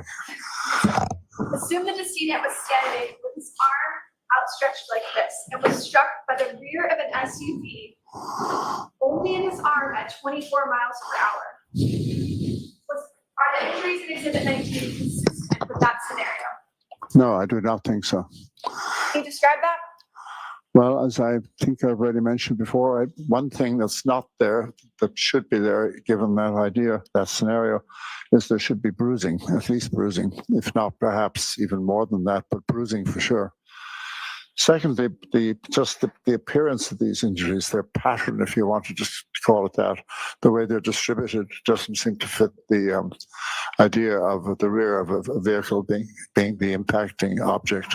And at 24 miles per hour, would you expect to see fractures or breaks in the arm? You could do. There'd be other factors involved as to it would depend on a lot of things, but it's possible, yeah. I'd like to direct your attention to the injury that Mr. O'Keefe sustained to his head. Do you recall that injury? To the head? To the head. Yes, yes. Mm-hmm. Can you describe that injury for the jury? Well, there were a few minor injuries on the face, but the major injury, and indeed the main cause of death, was an impact to the back of the head, slightly to the right of the midline of the back of the head, and where there was a laceration. A laceration is another type of blunt force trauma, but this is a laceration is where the skin is actually opened up or it's split, so you get bleeding from a laceration. So there was a laceration, as I said, in the back of the scalp, in what's called the occipital area. And beneath that, when the skin was moved away as part of the autopsy, there was extensive bruising, hemorrhage, in other words, in the scalp at that same point. There was a fracture that started at that point in the skull, but traveled all the way forward to the frontal areas of the skull. So you have the impact. The impact site is clear because, as I said, you got the laceration. That's where the impact was. So you have the impact with the scalp hemorrhage there, and the skull fractures. Then the brain itself it had injuries, significant injuries. First of all, there was bleeding on the surface of the brain. And that's very common in situations like this. But in addition to that, there were extensive bruises. Contusions is the real word, actually, but they are essentially bruises of the brain substance itself. And that they were in several different parts of the brain, including the frontal areas, which are near the forehead, and also the temporal, which are towards the side, more or less. And then there was also hemorrhage deep inside the brain, in the ventricles, which are open areas in the center of the brain. All of these things were described in the neuropathology report, and you can see them in the photographs that were part of the neuropathology report, as well as the autopsy. Because of, as a result of, I should say, the injury to the brain began to swell, and that's what it usually does after major trauma. And as a result of the swelling, you had what's called herniation, where the brain, if you want to think of it this way, the brain is trying to expand, but it can't because the skull is around it. So it begins to put pressure, pushing, especially downwards towards the top of the spinal cord. And eventually, as happened in this case, it's quite clear from the photographs, the brain herniated downwards, the brainstem particularly herniated downwards, and this would have been the final straw, so to speak. That's what would lead to respiratory failure and death. So this was a fatal injury for certain. And what impact would that type of injury have had on the individual after sustaining it? Yeah, once this injury occurred, once this impact occurred, Mr. O'Keefe would have been unconscious. He would still be capable of breathing for a while until that brain swelling took over and pushed the brainstem down. But he would immediately from the point of impact, he would have been unconscious for sure. He have been able to stand up, move, or walk? No, he would have been unconscious completely. Do you have any opinion regarding whether that injury is consistent with having been struck on the ground on dirt or grass? I'm sorry, I didn't quite get the question. I'll rephrase it. That was a poorly worded question. Is that injury consistent with striking dirt or grass? Like, for example, falling onto grass? Yes. No, I don't think so. If there's a fall involved here, and there could be, it would be onto a hard surface. But the grass, and as I understand from all the material I reviewed, there was also some snow, and so that might even cushion the impact even a little bit more. But even without the snow, grass is basically too soft for somebody falling and hitting their head on it to get the injuries I've just described. In addition to focusing on the injuries that were present, what significance do you place on the absence of injuries in conducting an autopsy? What significance do I put on what? In addition to focusing on the injuries that are present, what significance do you place on the absence of injuries when conducting an autopsy? Well, as you put it there, it's a rather general question, but I mean, when you're doing an autopsy, you obviously want to see what is there and what's not, and everything can be relevant, including absent things. Now, in this particular case, there are a number of features of things that are absent that are important. I've already alluded to one, and that is on the arm. if that was an impact from the vehicle, I would expect bruising. But do you want me to continue? Yes. Yeah. But if Mr. O'Keefe was struck with, it depends obviously what part of the body is theoretically involved. But if a vehicle hits you, whether it's the back of the vehicle or the front, you're going to have, as long as it's not going extremely slowly, if it's going at any speed at all, any significant speed, it's going to cause at least bruising. And that in this particular case, one of the things that struck me was that there was a distinct absence of bruising on the torso. It was the chest, abdomen, hips, whatever. And also, in most cases that I've ever been involved in where a pedestrian was hit by a vehicle, there are injuries on the legs, including fractures, which are very common on the legs. So the absence of all of these things in this case, I think, is important. Have you conducted autopsies involving individuals who were involved in fights or altercations? Yes, many, many times. Approximately how many? Gosh, I have no idea, and it's but a lot. I mean, I've done.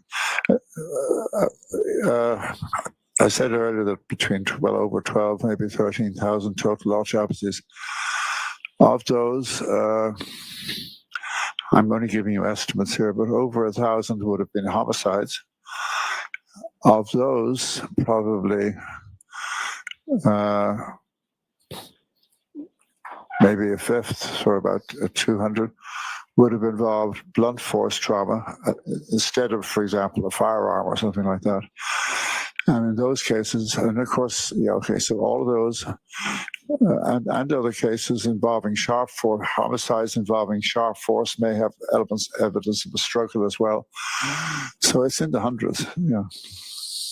In your expert medical opinion, are Mr. O'Keefe's injuries consistent with a fight or a physical altercation?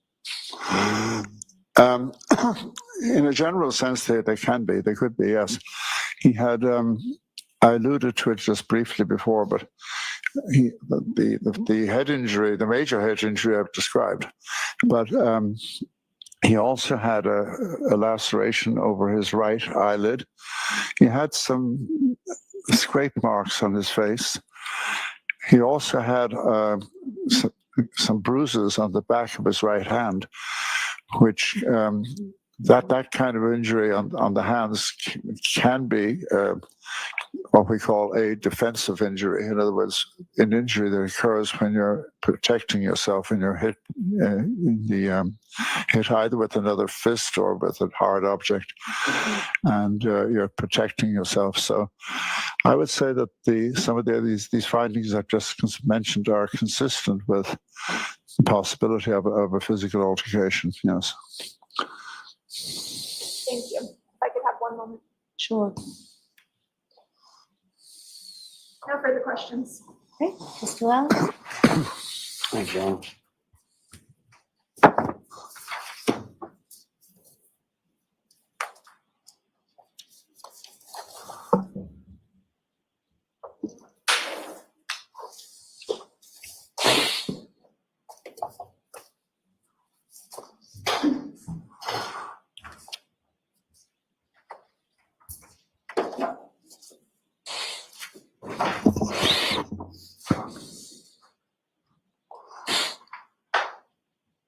Good morning, Doctor.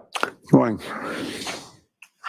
Injuries that you were just testifying about to regarding Mr. O'Keefe, they were on his right knee, his right arm, as well as the back right side of his head. Is that correct? Yes, I forgot to mention the knee, but yes, there were injuries in those places, yes. And understandable, but this isn't an autopsy you performed yourself, correct? I did not perform myself, no. You never saw the body, you're looking at photographs and reports, correct? Yeah, I'm going by the photographs and the autopsy report, yes. And contained within the materials that you reviewed, did you ever look at Mr. O'Keefe's medical records from the Good Samaritan? Look at whose medical records, Mr. O'Keefe's? Yes. I looked at the The medical records from Good Samaritan Hospital, where he was pronounced dead, yes. Okay, so you did look at those as well. I did look at those, yeah. I thought I mentioned it earlier. Maybe I forgot. Now,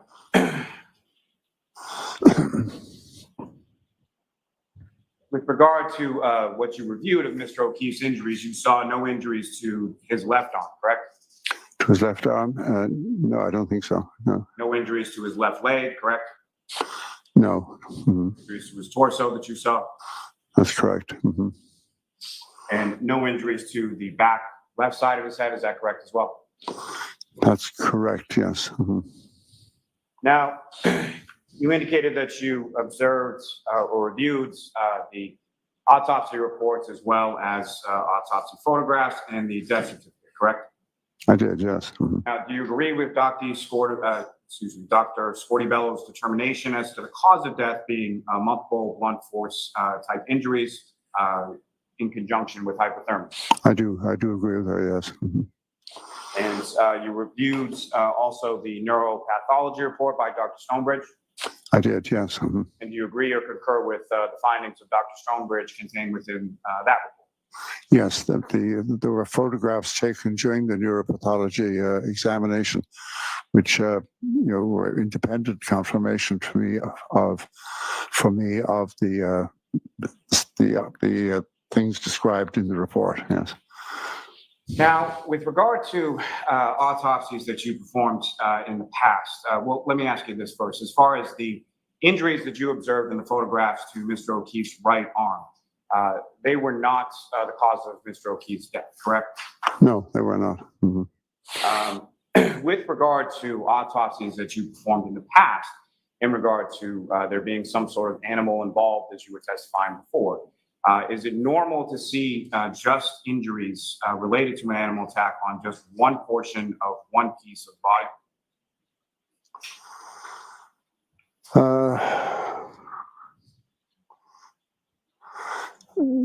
Yes, in a general way. I mean, as I mentioned, I think when I was answering the question about the cases I've done involving animals, I tried to divide them into two groups because there's an important difference.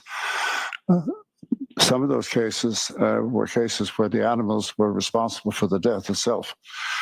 As I said, a bunch of feral dogs in one case, particularly that I remember. Another was a case where it wasn't a whole bunch of them, but there were two dogs, large dogs, and they killed the victims, children. So those individuals had multiple injuries, including deep bite marks that were fatal, particularly in the neck area. But they also had, and I'm stretching my memory a bit because it's a while since I did these cases, but I do have a general recollection that in in those cases, I should say, in addition to the fatal injuries, there were also some non-fatal sort of things like paw marks. And I can't remember the distribution though on the body. Do you remember as far as whether or not these injuries that you observed in not taking the child fatalities with the dog's maul? I'm presuming that those involve injuries to significant and extensive parts of the body. Is that correct? Yeah, those are the ones where the animals caused the death, yes. Mm-hmm. So in the other instances that you were talking about, do you recall even whether or not those injuries that you observed were ante-mortem or post-mortem? I'm sorry, I couldn't hear the last part. The other ones that you were talking about as far as the other animal attacks that you've seen, yeah. Do you recall whether or not the injuries that you observed in those instances were ante-mortem or post-mortem? Oh, ante-mortem. Well, actually, in one of the cases that comes to mind, the marks appeared to be post-mortem, and that was this person was actually a homicide victim, and they were lying outdoors, and their own dog. This was according to police, though, who came on the scene. When they arrived, there was a dog that turned out to be the victim's own dog, was pawing at the body, but the person was dead. But in another case that I can think of, the scratch marks from dog paws were ante-mortem. And they were confined to one place only. I'm trying to remember what part of the body. This case, I had to testify later on. Yeah, in this case that I'm thinking of now, the paw marks were limited to just one location. I can't remember exactly where they were, though. Whether it was the leg or the arm, I can't remember. And that was post-mortem injuries that you're talking about there, correct? No, in the second case here, they were ante-mortem. So in other words, there's been post-mortem and ante-mortem. Yes. The injuries that you observed on Mr. O'Keefe's arm were to the posterior part of his arm, correct? Yes, basically the posterior. No injuries that you observed on the anterior portion or the other side of the right arm, correct? That's correct. Yes. No other injuries that you observed consistent with what you're talking about as far as an animal attack on any other part of Mr. O'Keefe's body, correct? That's correct. Yeah. Mm-hmm. And from what you observed in the reports and the photographs, you can't say definitively what type of animal, correct? That's correct. I can't. And you can't say even if it was an animal or was a dog, what breed of dog that was. Is that correct? No, but if I had to try, and if I said, Not asking you to try, sir. I'm just asking whether or not you can say whether or not that what breed of dog it was. no, I can't tell you what breed. No. You can't say whether or not those injuries were inflicted inside a house or outside of a house. Is that correct? Yeah, I have no idea. Mm-hmm. You can't say when they occurred, correct? Only that they were when he was still alive. Yeah, but other than that, no. And they are fresh looking. I mean, in this generally, so they look like that they happened very shortly before death. And when you say short time, you're talking about hours? Minutes to hours, I would say. Minutes to hours, but you can't. I mean, I'm talking just based on the injuries themselves alone, leaving anything else out. You can't time injuries as exactly as you might think from CSI or one of these television programs, but they are generally fresh for sure. And but just looking at those on their own, I would have to say minutes to hours, yes. Now, at some point, were you given or did you review any files from a lab at the University of California, Davis? I'm not sure. In relation to what? So are you aware that the State Police Lab in Massachusetts swabbed areas of the sleeve on the right arm of Mr. O'Keefe and sent samples from that in the areas of where the injuries occurred on his right arm, and then sent that to a lab at UC Davis? Are you aware of that? I'm not sure that I remember that, no. And so you're equally unaware then that when that was tested, there was no canine DNA found from any of those swabbings in the area where the injuries that you're describing as scratch marks or bite marks occurred? I wasn't aware of that. I must have missed it. Are you aware of any sort of bite history or a specific animal at 34 Fairview being involved in attacks on other dogs? I'm sorry, I don't think I understood that question. Were you aware that there was a dog that resided at 34 Fairview Road? Am I aware that there was a dog there? Yes. I was informed there was, yes. Were you also informed that that dog, months later, after January of 2022, was involved in an incident in which it attacked another dog, humans intervened, and one of the humans was bitten? No, I didn't know that. Were you aware that there were photographs of an actual bite mark from that actual dog months after January 29th? Were you shown any of that? No, I don't believe I was.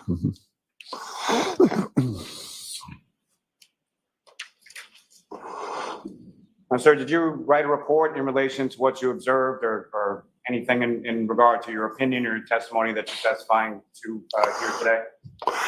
I didn't write a report as such, but I signed a declaration early on in my involvement in this case. And that was a declaration or an affidavit that you signed under the pains and penalties of perjury back on January 31st, 2023. Is that correct? Sorry, what did you say about that? When you're talking about a declaration, you're referring to an affidavit that you filed with the court under the pains and penalties of perjury in January of 2023. I didn't think it was January, but however, there was only one, so whatever you have. Now, at any point in time were you made aware that there were microscopic pieces of the defendant's tail light as small as 1/16th of an inch by 1/16th of an inch that were found in Mr. O'Keefe's clothing? Objection. I'll allow it. That were found in Mr. O'Keefe's what? Mr. O'Keefe's shirts? I don't remember that specifically. And that those pieces were then found to be consistent with the defendant's taillight? Like I said, I don't remember that particular part. Were you ever shown any material indicating that there was DNA from the defendant's taillight housing that was consistent with Mr. O'Keefe? I asked about that myself, but I think the answer I got was no. Now, were you ever told about a piece of human hair that was found on the right rear quarter panel near the area where there was a dent on the back right of the defendant's vehicle? No, I don't remember that. But then you weren't also told that that was then sent out for mitochondrial DNA testing and it was consistent with that of Mr. O'Keefe to a degree of 99.895%. You're talking about a hair sample now. Yeah. No, I didn't have that.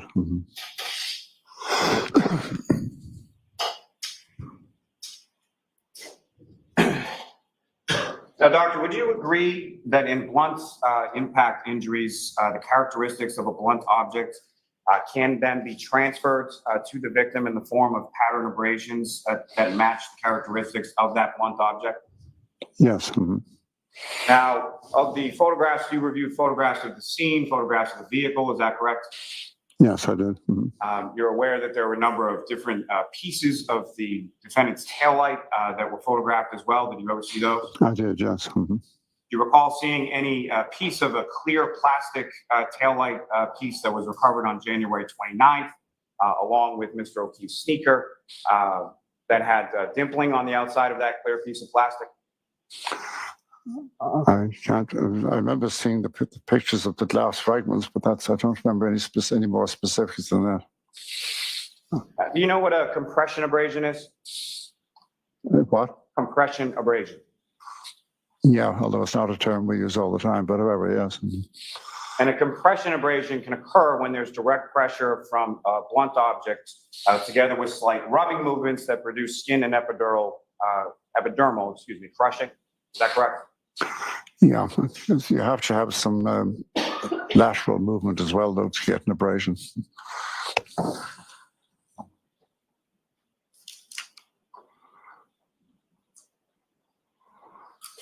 Now, when you were talking about prior autopsies that you've done involving pedestrian collisions, is it fair to say that most of those pedestrian collisions that you were doing autopsies on involved pedestrians being struck by the front of the vehicle? Yeah, mostly the front. So mostly it's a pedestrian sort of crossing the street or standing in the street who's then struck by the front of the vehicle, correct? Yeah, I think they were all. I have actually done a couple of cases where children were hit by the back of a reversing vehicle. This was in the days before they had the rear videos on cars that they have now. But so those cases were impacts against the back of the vehicle. But most pedestrian cases, yeah, are, as you say, they're the front of the vehicle hitting the person. Yeah, just briefly on that, as far as the defendant's vehicle itself, are you aware that there were rear backup cameras and a 360-degree overhead view from the back of her vehicle? I remember reading that, yes.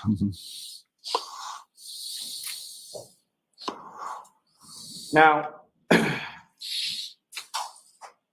understanding what you're talking about as far as a rear vehicle pedestrian collision, is that typically sort of the wear on the vehicle? Let me ask you this first. When you are doing an autopsy in relation to a pedestrian collision, much of the information that you're gaining about that is what you receive from the investigating agency, whether it's the police or something like that, correct?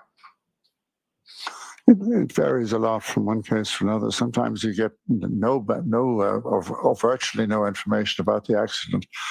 Because some of these cases I've done, some of them were witnessed, some weren't. Let's put it that way. Yeah. So when they weren't witnessed, and when the person was just found later or sometime afterwards, you wouldn't have necessarily any. The vehicle would typically not be there. These would be hit and run type situations, and so in those cases, you wouldn't have all that kind of information. So it varies. It varies.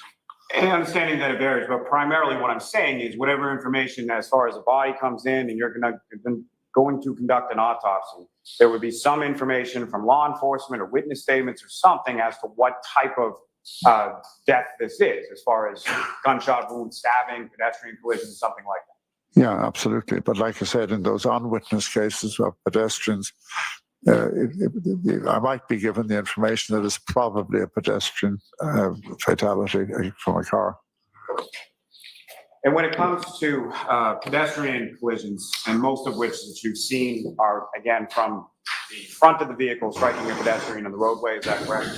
Yeah. And are you familiar with what role sort of the center of mass of that person versus the center of mass of where they're struck plays in reference to their injuries? Yeah, it could be that can have a big effect on how the body reacts to the impact. So most of the time when you're talking about sort of lower extremity injuries or pelvic fractures or things like that, that's in a frontal collision with the pedestrian, correct? Most of them were, yeah. I mean, the ones that involved being backed over, and they were children. I can't remember the exact distribution of their injuries, except the vehicle went right over them. I do remember that. But anyway, the answer to your question, maybe I'm wandering in my mind, so can you ask me again? I think you've answered it. So my next question, sir, is when it comes to the rear end collisions, primarily being children, you would agree with me that they have a lower center of mass than the 6'1", 200 something. Oh, yeah. Yes.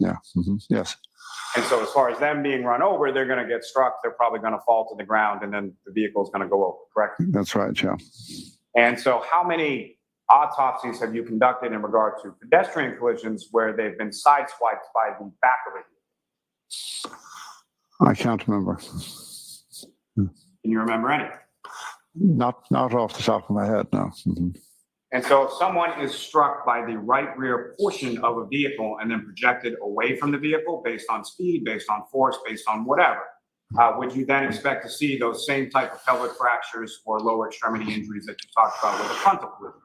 Well, it depends on the exact position of the victim at the moment of impact.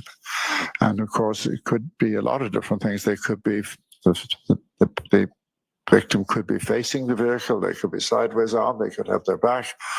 But you're going to see bruising somewhere in that area, in one of those areas, either on the back, the side, whatever, or the front. I would expect to see bruising, significant bruising. But as you testified earlier on direct, it's sort of dependent or variable depending on how the victim pedestrian interacted with the vehicle. Isn't that correct? Yes, but I'd expect bruising for sure. I mean, whether you get fractures and so forth will depend on, or for that matter, internal injuries, depends on a variety of factors. But you're going to get bruising for sure. You did see bruising on Mr. O'Keefe's right hand, correct? Yes, a small bruising. It looked like 2, possibly 3, almost confluent or close together bruises. Were you aware from the materials that you reviewed that Mr. O'Keefe was last seen sort of on video exiting from a bar at about 12:11 a.m. holding a cocktail glass in his right hand? I vaguely remember that, yes. Were you also aware that there were pieces of a cocktail glass with Mr. O'Keefe's DNA on it that were found right in the general vicinity of where his body was found? That I don't remember.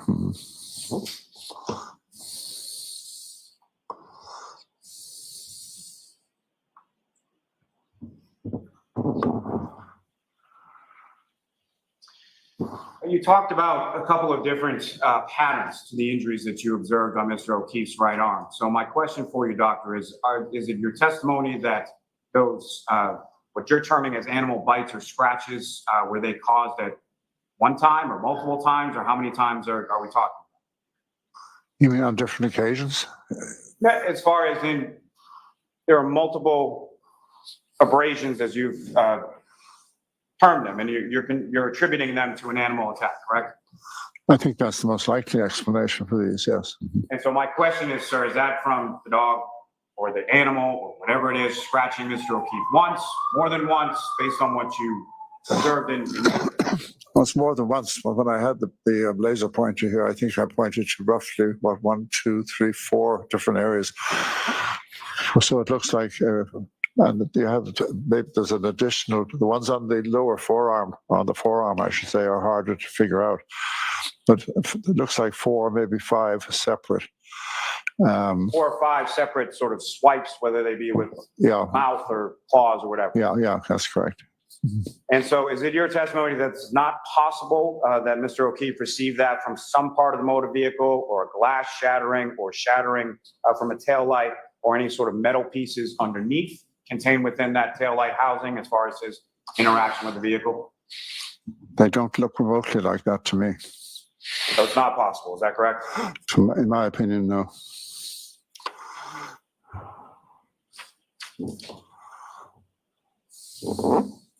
You were asked about some questions with regard to the surface of the ground as far as dirt or grass. Are you familiar with what the weather was like at the time that Mr. O'Keefe, you testified earlier, you were familiar that he was found in the snow, correct? Yes. Do you know what the temperature was like as far as, my question is this, sir. Understanding cushioning of grass and dirt under normal conditions, but if the ground is physically frozen based on the temperature of outside, would that impact as far as your understanding of the injuries to the back of Mr. O'Keefe's head? No, I mean, even if there was a small coating of ice, I wouldn't change my opinion based on that, no. I'm not talking about ice, sir. What I'm talking about is the ground itself being physically frozen based on the temperatures outside. Objection. Now, as far as the hard surface that you're talking about, would that include asphalt pavement? Yes, it could. And as far as those injuries, the speed, if Mr. O'Keefe was struck by a vehicle and was projected away from that vehicle and then struck his head on the ground, would that be sufficient force, in your opinion, to cause the skull fracture on the back of his head? If all that happened, yes, and onto asphalt or something like asphalt, yes, if that's indeed what happened. But like for other reasons, I don't think that is what happened. Now, you testified, or you asked some questions about your opinion and as to or consistency with the physical altercation. Is that right? Yes. And the sort of swelling in Mr. O'Keefe's eyes, as far as the ecchymosis concerned there, that was related to the brain injury. Is that your understanding? Well, the skull injury rather than the brain. Skull injury, which leads to the bleeding of the brain, which then leads to the swelling of the eye. Right? Well, yeah, but no, I mean, let's be clear about this. I mentioned the fractures earlier on that came from the back and went all the way towards the front of the skull, including what are called the orbital plates, which are the bones, the parts of the frontal bone that are right over the eye sockets. And the bone there is very delicate. It's the thinnest part of the skull. Anyway, the photographs and the autopsy report clearly show that the fracture involved that on each side, both orbital plates, in other words. And it's that fracture, it's not the brain itself, but it's that fracture which leads to the bleeding that causes the black eyes, if you want to call them that way. And as far as what your review of the medical records, your review of the autopsy report, photographs, things that you observed nothing as far as fractures to Mr. O'Keefe's eye sockets, correct? Well, the orbital plates, in a sense, are part of the eye sockets, but they're the roof. Were there any fractures to the orbital bones? There were no fractures that appeared to be coming from the front, no. As far as the sclera, was there any broken blood vessels or anything that you observed in either the notes or the reports or the photographs or anything else that you saw? Broken blood vessels were? The sclera. Huh? Sclera of the eyes? You know what that is? Oh, the eye, yeah. I'm sorry, I couldn't hear. Just couldn't hear what you said, yeah. No, there just, as far as I know, the eyes were clear, yeah. The eyes themselves were clear, yeah. Now, as far as the minor injuries that you were talking about, as far as the eyelid or the nose, as far as those minor lacerations you were talking about, there was no bruising around any of those lacerations, correct? The eyelid laceration, don't forget, is in the same area where you have the other injury, and it's a little bit hard to figure out whether how much hemorrhage, how much of that black eye could even be from related to the laceration, because you've got two possible explanations for the black eyes. One is the skull fracture I've already mentioned, But that doesn't rule out his getting an impact as well on the front, but I can't, there's no way you can separate them. But as far as around those minor lacerations that you're talking about, you didn't observe or see any record of any bruising or any broken bones in those areas whatsoever? No, the main one that I was relating to when I spoke about the altercation question was the laceration on the eyelid. That's not related to the head injury that we've been discussing. So it's a separate injury, and it is from some kind of blow to the front. Minor lacerations that you observe, would they be consistent with being struck by broken pieces of glass or broken pieces of broken sharp pieces of plastic? If it was indeed a laceration, as it was described, then no, because lacerations by definition, although this is a term that's often misused, by the way, even by some doctors, but a laceration by definition is an open wound caused by blunt force, not sharp. So blunt force, as far as what I'm asking is it possible that the lacerations to his face were caused by a blunt object that then shattered and caused the lacerations to his face? I find that hard to imagine. I find that very hard to even conceive of. So it's not conceivable? Is that what you're saying? To me, no.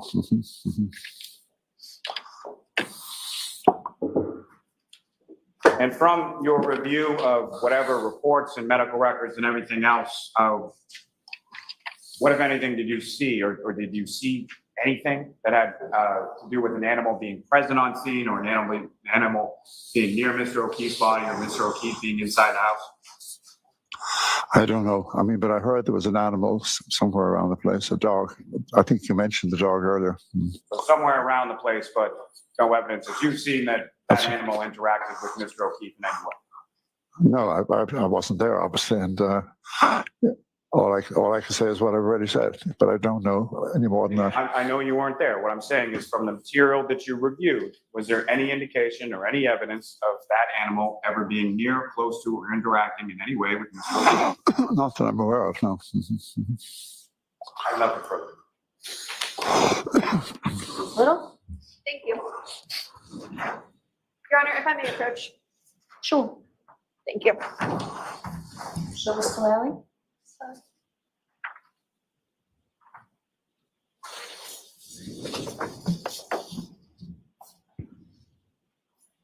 Dr. Sheridan, if you could just take a look at that photograph. Do you recognize that?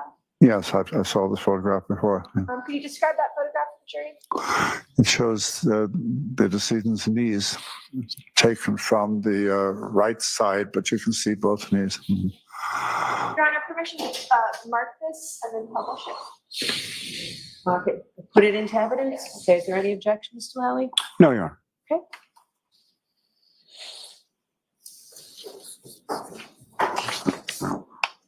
That would be exhibit 657. Yes, you may publish it, Ms. Little. Thank you, Your Honor. Dr. Sheridan, you were asked on cross-examination about injury to Mr. O'Keefe's knee. Do you recall that testimony? Yes. Mm-hmm. Is this the injury that you were testifying about earlier? Yes, this has been mentioned before. It's an abrasion. And that's the extent of the injury to Mr. O'Keefe's. Yeah, that's it. Yeah, in that area. No further questions. All right. All right, Dr. Sheridan, you are all set, sir. Very well. Thank you very much. Thank you, Your Honor. Well, they just destroyed Lally. Eviscerated the Commonwealth's theory. Eviscerated. He's going to have to bring a Reaper to witness him for this as well. He is something quick. And now we get to the crux. Here come the PhDs. What a great witness.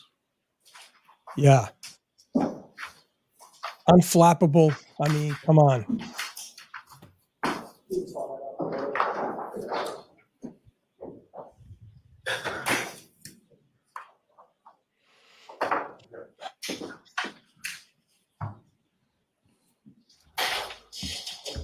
I like that. Jackhammer Jackson. Nice one, at least. He is. He is a jackhammer.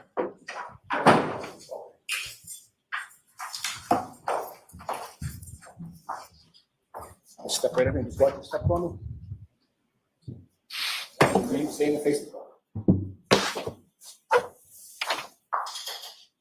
You solemnly swear the evidence given to the court and jury in the case now and hearing should be the truth, the whole truth, and nothing but the truth, so help you God. Yes.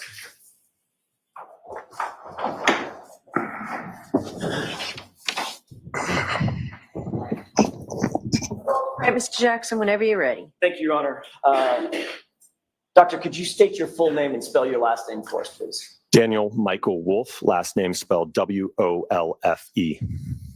Dr. Wolfe, what do you do for a living? I am the Director of Accident Reconstruction at a company known as ARCA, A-R-C-C-A. And what is ARCA exactly? So ARCA is a forensic engineering consulting firm. We have a variety of disciplines that include human factors, biomechanics, crashworthiness, accident reconstruction, just to name a few.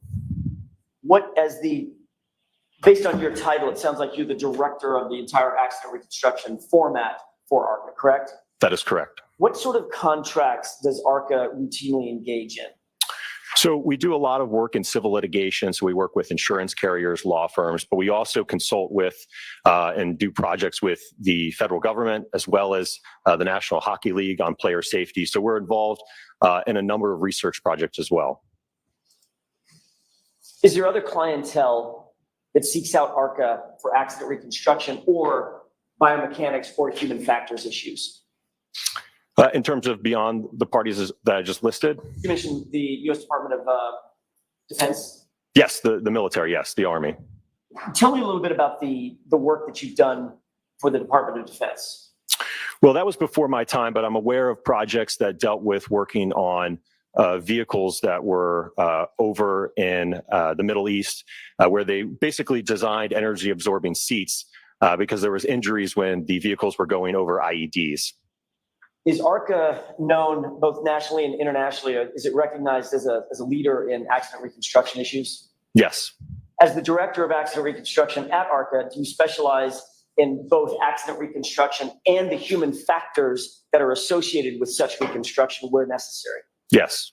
Can you give me a synopsis of the professional discipline of what is accident reconstruction? I think a simple definition in my mind would be the application of physics, engineering science, and mathematics to collision events. I always like to think of it as if you open up the puzzle box and you dump the pieces out and you've got a bunch of pieces and you're trying to piece together the evidence to see how everything fits to get a clear picture. And what is the application of human factors to that process? So to give you an example of human factors in the field of accident reconstruction, so I do a lot of nighttime visibility and conspicuity work. So to give you an example of that, let's say a driver's driving down the road at night, there's a pedestrian that's crossing the road. So we want to have an understanding based upon that pedestrian's clothing, the headlights of the vehicle, any potential artificial lighting in the area. When does a driver recognize that individual on the roadway? And then we can also look at literature to have an understanding of how do drivers respond based upon the hazard they're presented with. So there's different response times depending on the hazard. So it's going to be different for a pedestrian crossing the roadway or a driver responding to a vehicle suddenly stopping in front of them.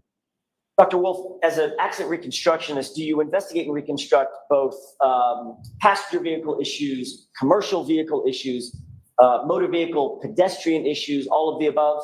Yes, I see all types of accidents. And how long have you been doing this work with ARCA? A little over 7 years now. What education, training, and background qualifies you to perform the duties that you just described for the jury? Back in 2012, I received a Bachelor of Science in Engineering from James Madison University, along with a minor in mathematics. Some of my courses while at JMU included courses in physics, statics, dynamics, kinematics, material science, along with your other engineering sciences. Subsequent to my undergraduate degree, I then went on to the University of Delaware to pursue my PhD in electrical and computer engineering with a concentration in electromagnetics and photonics. What additional training or experience do you have as it relates to accident reconstruction in addition to the formal education and the PhD? Certainly. So in addition to my undergraduate degree and my PhD, I've continued to take courses through Northwestern University in crash reconstruction. Some of those courses have included human factors, lighting.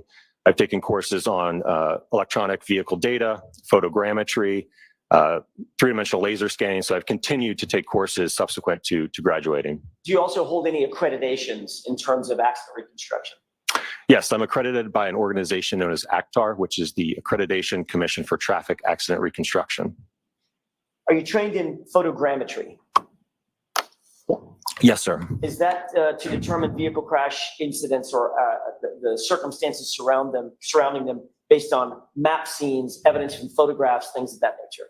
Absolutely. So photogrammetry is the science of extracting information, if you will, out of photographs. So things dimensionally about an object, spatially, without ever actually physically seeing the object or inspecting it. So you don't have to be at the scene to effectively and scientifically reconstruct it to your satisfaction? No, not at all. And quite frankly, to be honest with you, in my world in civil litigation, oftentimes by the time a case comes across my desk, it's, the accident happened 5 years ago. Some I've even had 10 or 15 years ago. So getting access to the vehicle at that point, it's going to be a long shot. Doctor, are you a member of any professional societies? Yes. Describe those, please. So I'm a member of the Society of Automotive Engineers, SAE. I'm also a member of the National Association for Professional Accident Reconstructionists, the Optical Society of America, and also the Illuminating Engineering Society.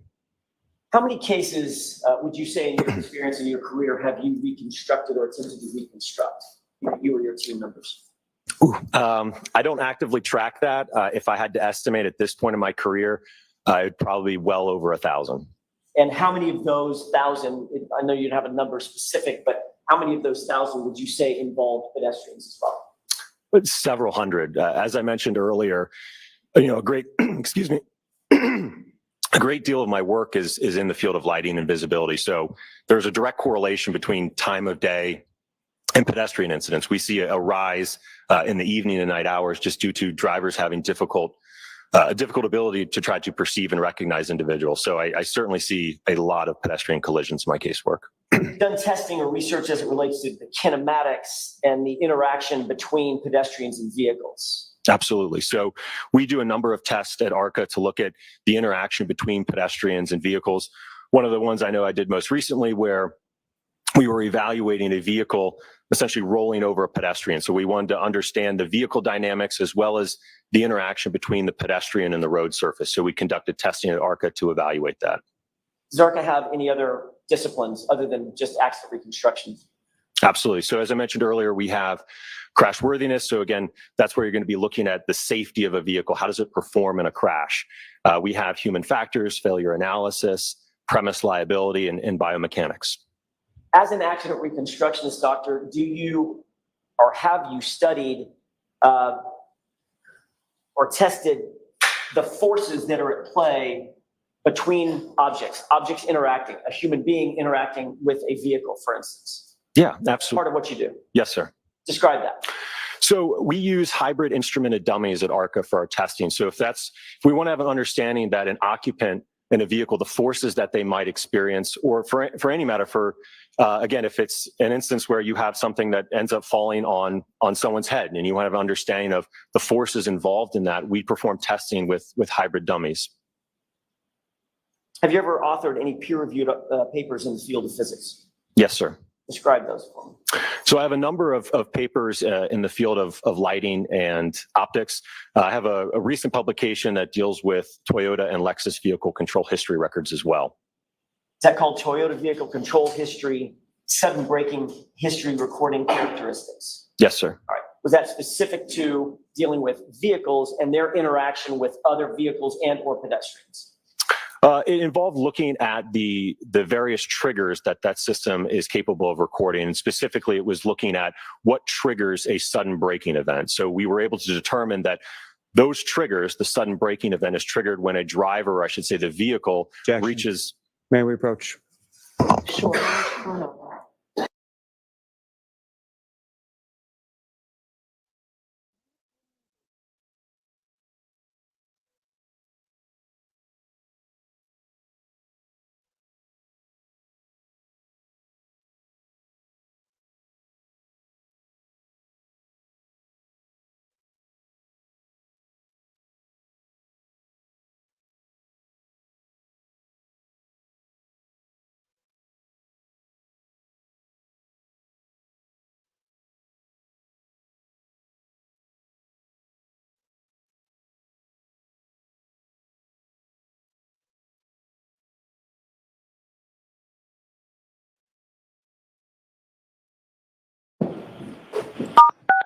You are unmuted.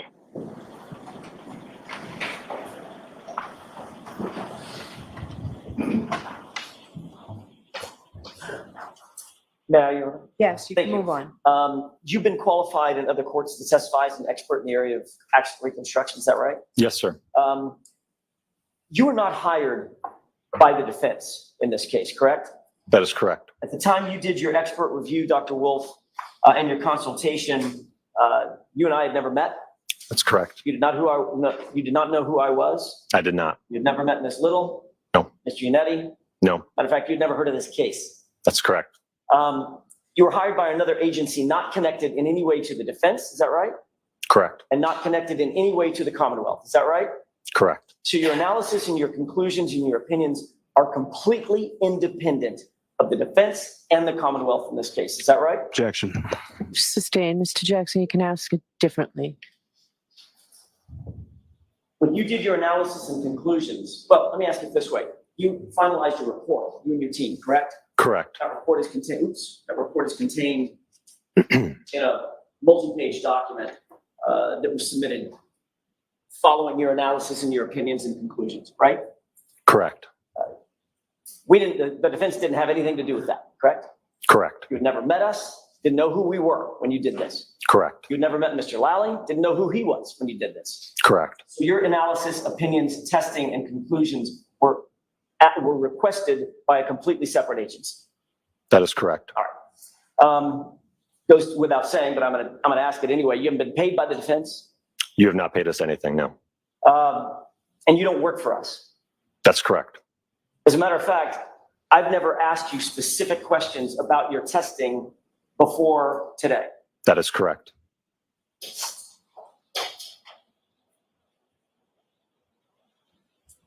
Your work product, the report that you provided, was provided both to the defense as well as the Commonwealth. Is that right? That's my understanding, yes. And you were equally available to both sides? In terms of them reaching out? Correct. Yes. And I called you ultimately after receiving your report, asked if you join us and testify, correct? That is correct. All right.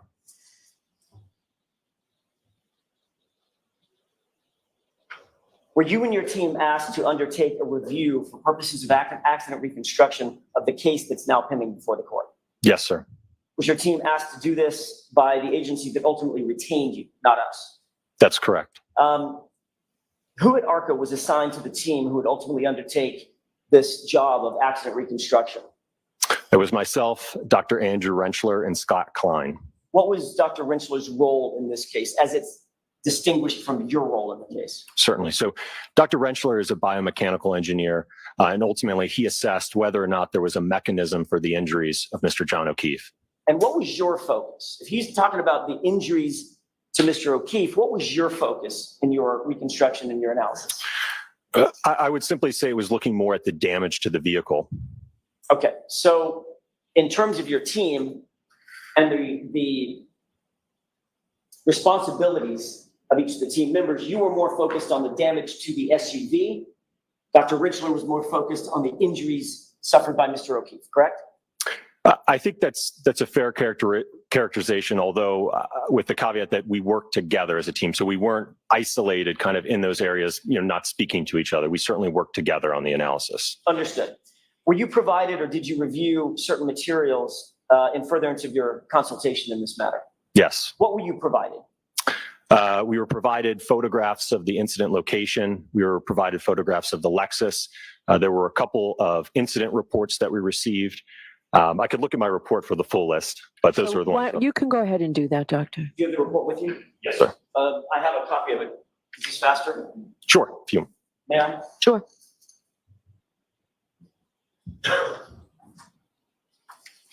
Thank you.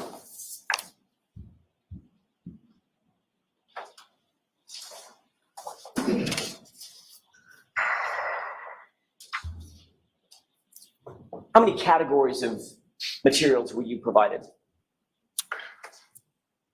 Provided, it would be approximately 10. Could you list those off for the jurors, please?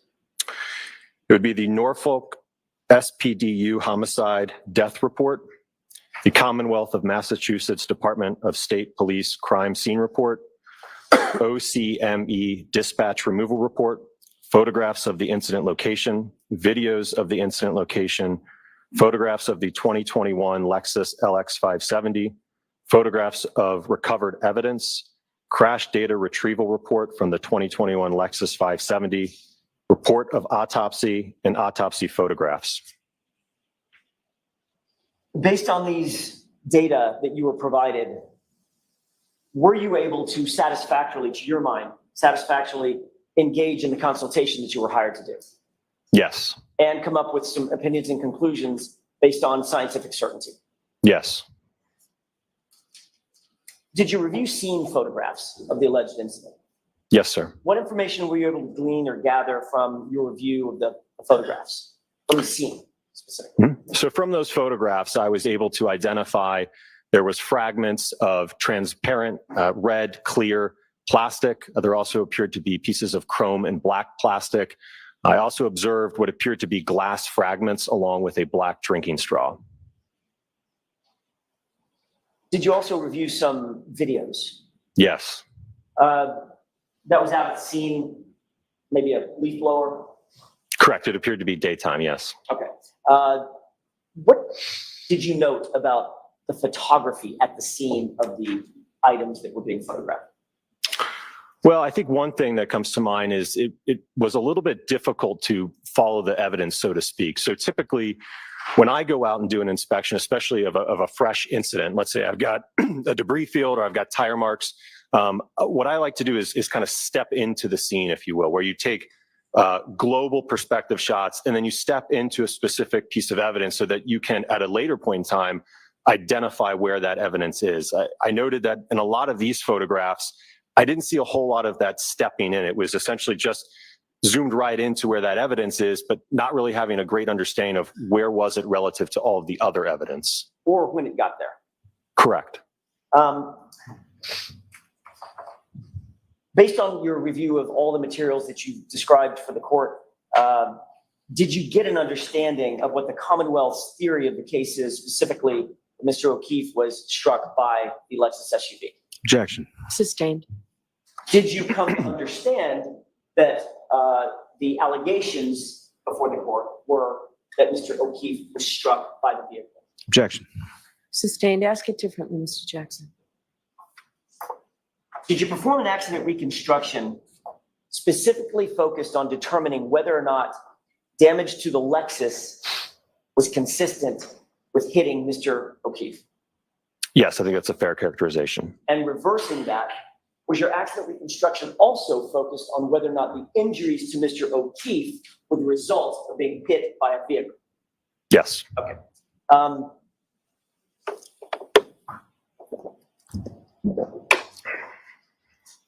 During your analysis, did you note the damage to the vehicle? Yes, sir. Describe that, please. So the primary damage was to the right taillight. It appeared to be fractured with the majority of the lens cover, so that clear and red plastic covering missing from it. In addition to that, if you're looking at the back of the vehicle, to the left of that, in the area above there's also another tail lamp assembly on the lift gate.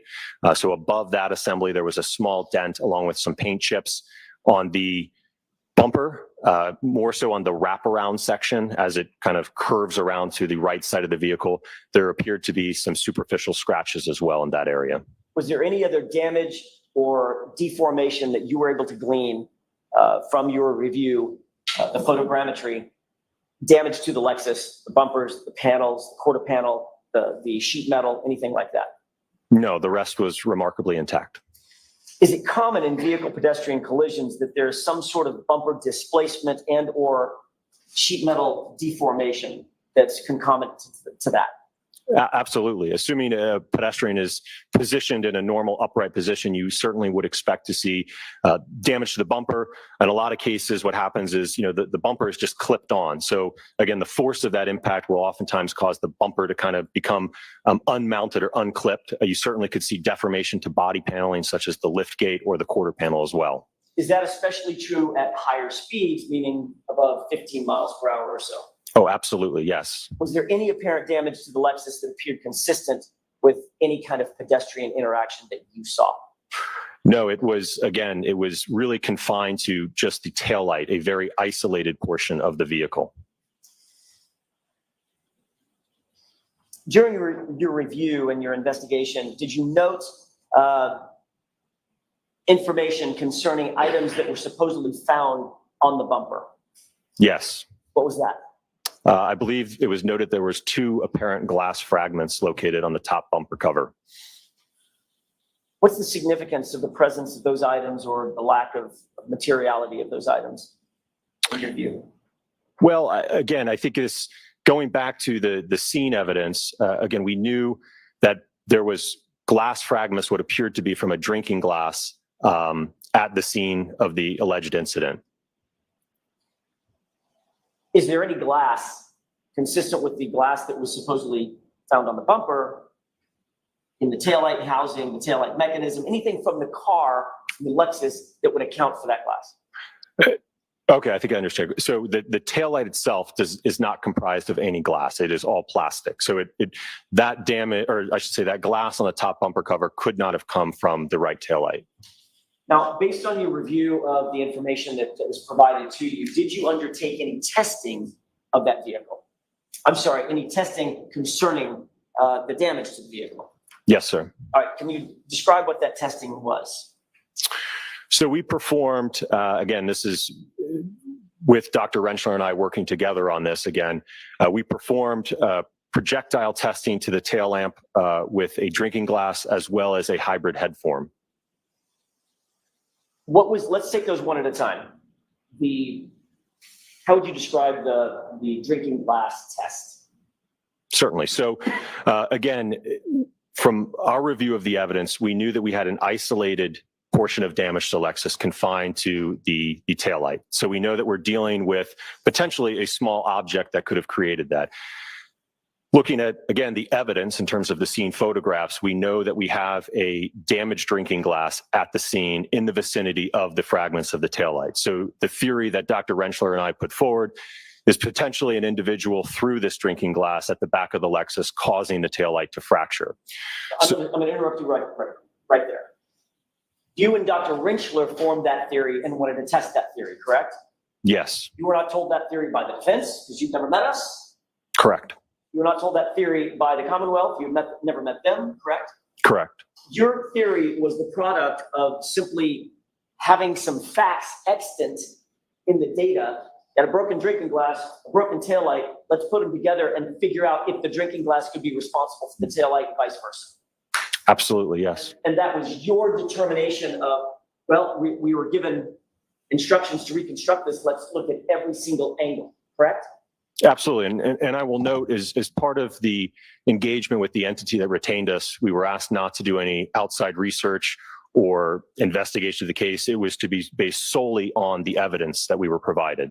Okay. As a matter of fact, and importantly, while you were doing your testing, had you ever even heard of the Karen Reed case? No.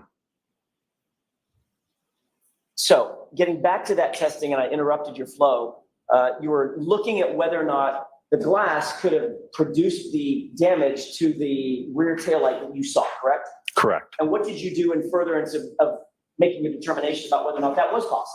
Certainly. So myself and one of our lab technicians at ARCA, we designed and developed a pressurized air cannon. So it was capable of firing a projectile such as a drinking glass at the taillight. So it essentially, you can think of it kind of as a giant cannon, but it had a barrel, and then there was a valve that would open rapidly, and directly behind that was a pressurized vessel. And depending on the pressure, the PSI of that vessel, would determine essentially the speed at which that glass would be projected into the taillight. So you literally built a cannon? Yeah, it's pretty awesome. Pretty cool job. Tell me what the results of your testing was with this pneumatic cannon that would fire the drinking glass.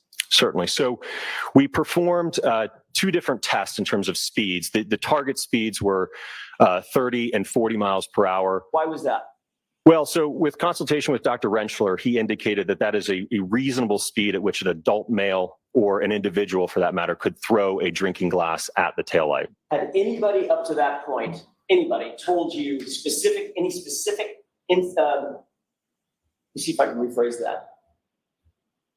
Had anybody indicated that there was any evidence whatsoever that John O'Keefe had thrown a drinking glass at the taillight? No. Was this another example of you and Dr. Rentschler and your team just exploring sort of every possibility and working a little bit in the blind? Objection. Sustained. What was the reason that you decided, or you and your team decided, that you wanted to approximate how a grown man could throw a glass at a taillight? Well, I think we wanted to have an understanding is when a projectile such as a drinking glass interacted with the taillight, would we get damage on the test taillight that was consistent with that of the subject taillight? Understood. So based on your theory, were you able to approximate the damage on the taillight? Yes. Describe that for us. So as I mentioned, we ran two tests. The target speeds were at 30 and 40 miles per hour. And there was a little bit of variability in terms of what our target was and what we actually achieved. So the achieved speeds were at 31 miles per hour and 37 miles per hour. So there's just depending on how the glass leaves the barrel and some of the rotation can affect some of the speed, or ultimately the end result speed to that. So what I will say, though, is that with the 37 mile per hour projectile into the taillight, we noted and observed that there was damage that was consistent with that of the subject tail lamp, and that the test tail lamp had the majority of the outer lens fractured and missing, broken into pieces, as well as some underlying damage to some of the internal components as well.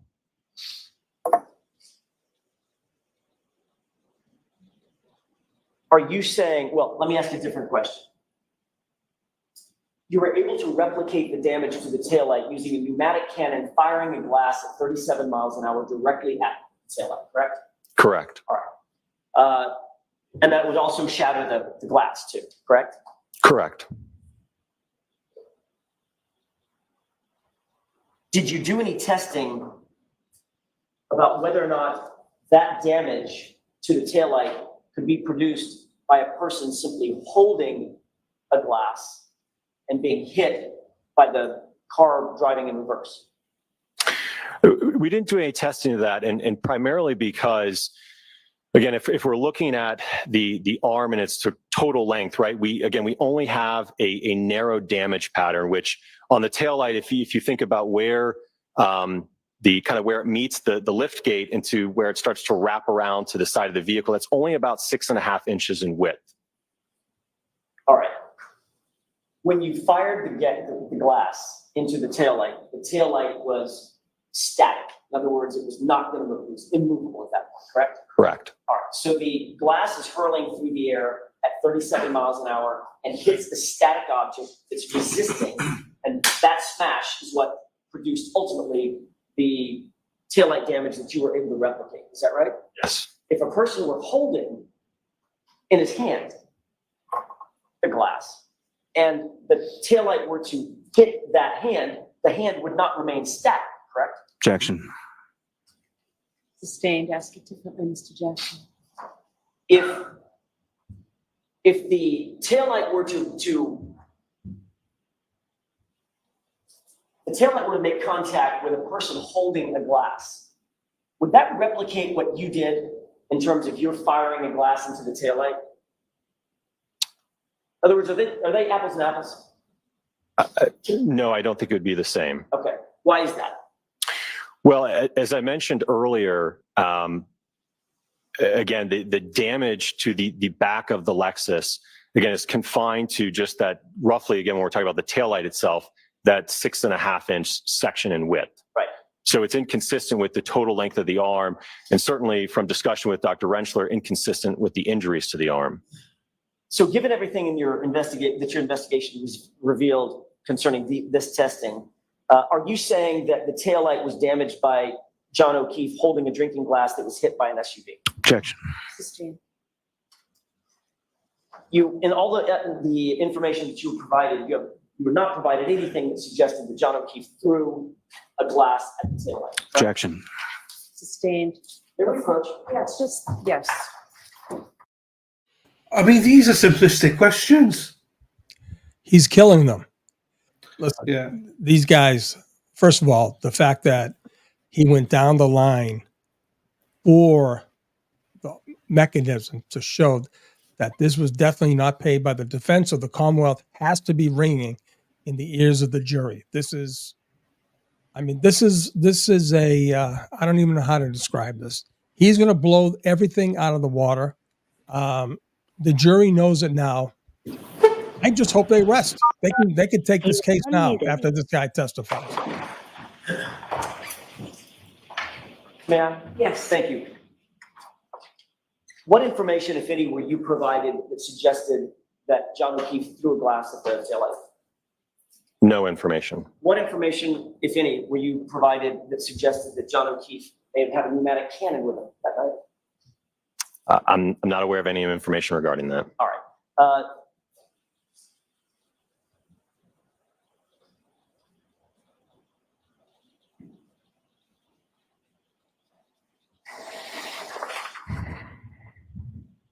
You also did some testing concerning a drop test. Is that right?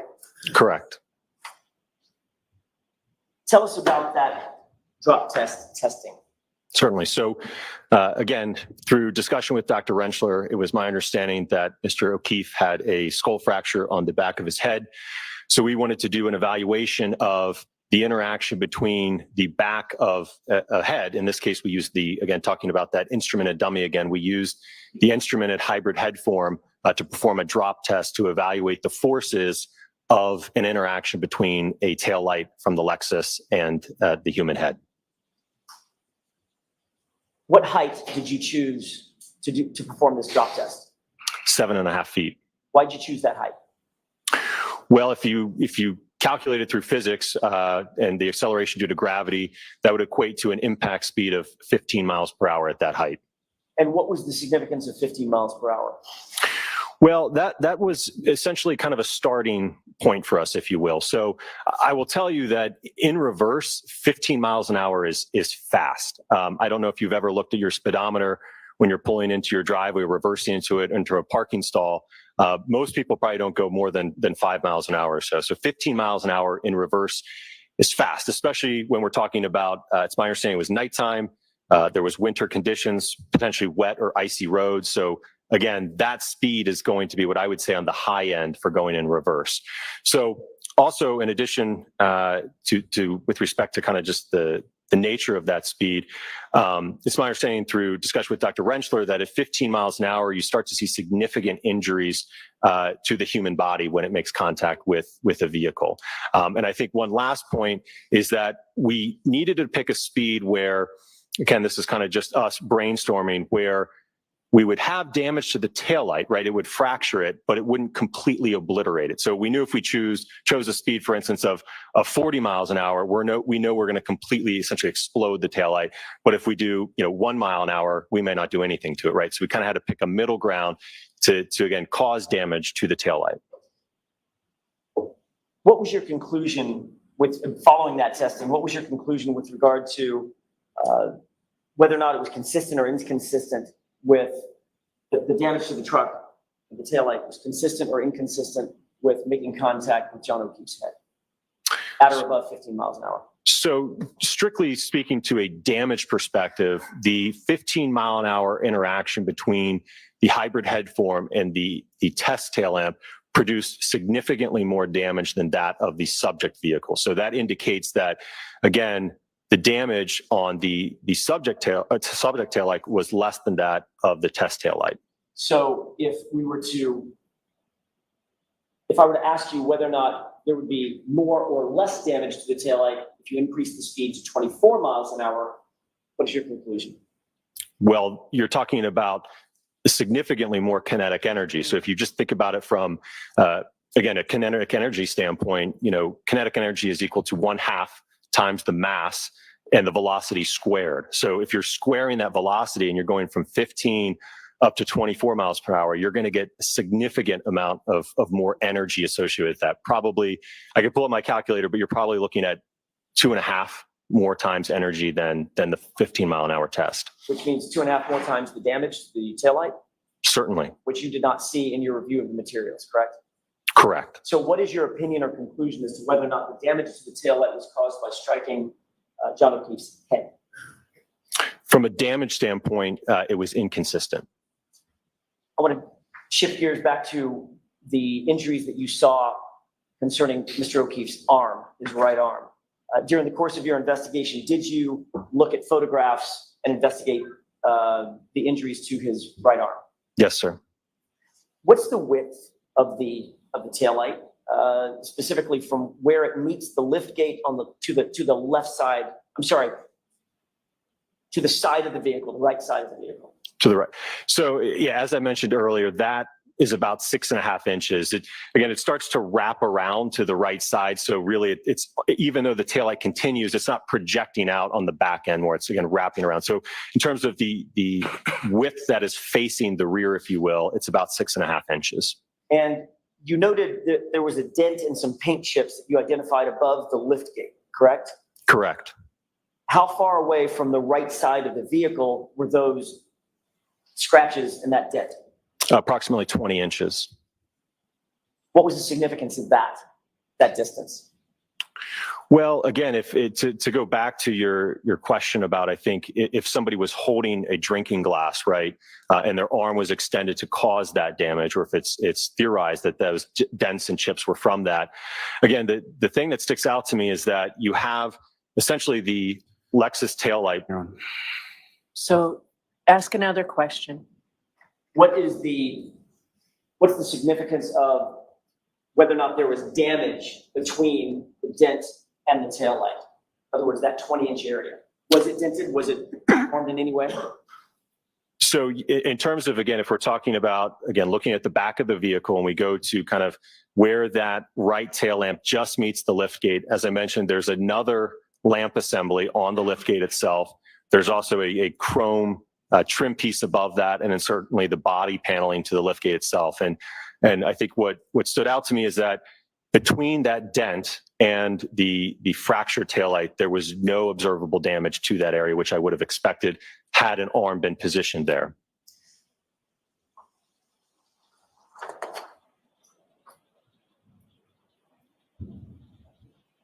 Can you calculate, or could you calculate, or did you calculate the amount of force that would be required to strike a person just only on the outstretched portion of his arm in order to project him a number of feet, for instance, 30 feet in one direction or another?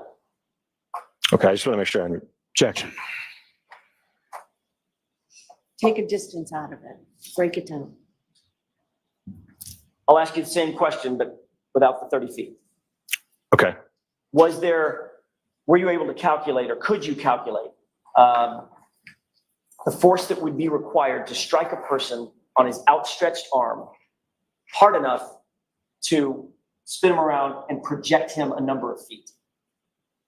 If you're talking about only an interaction between the arm and the back of the vehicle, no, there wouldn't be any projection. Again, if you think about this, the arm weighs about, again, with Mr. O'Keefe would be about 11 pounds. So you still have, another 200 plus pounds being held down by gravity, and the force is only acting on the arm. So essentially the arm would be accelerated, but the whole body, because the center of mass is not being struck, would not be projected.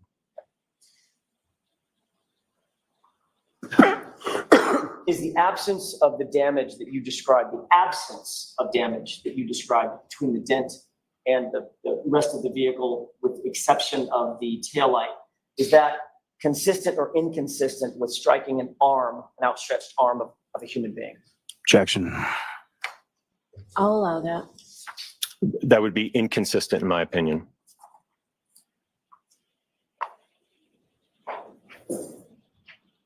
They have just a moment, Your Honor. Yes. And what is your opinion, Doctor, as to the amount of damage that you would expect to see at 15 miles per hour or above on the taillight if, in fact, that vehicle were moving in reverse and were to strike something on a human body, for instance, an elbow or an arm? Objection. I'll allow that. I'm sorry, can you repeat the question? Probably not. Sorry. I'm trying. Physics, that's right. From your testing, what would you expect to be?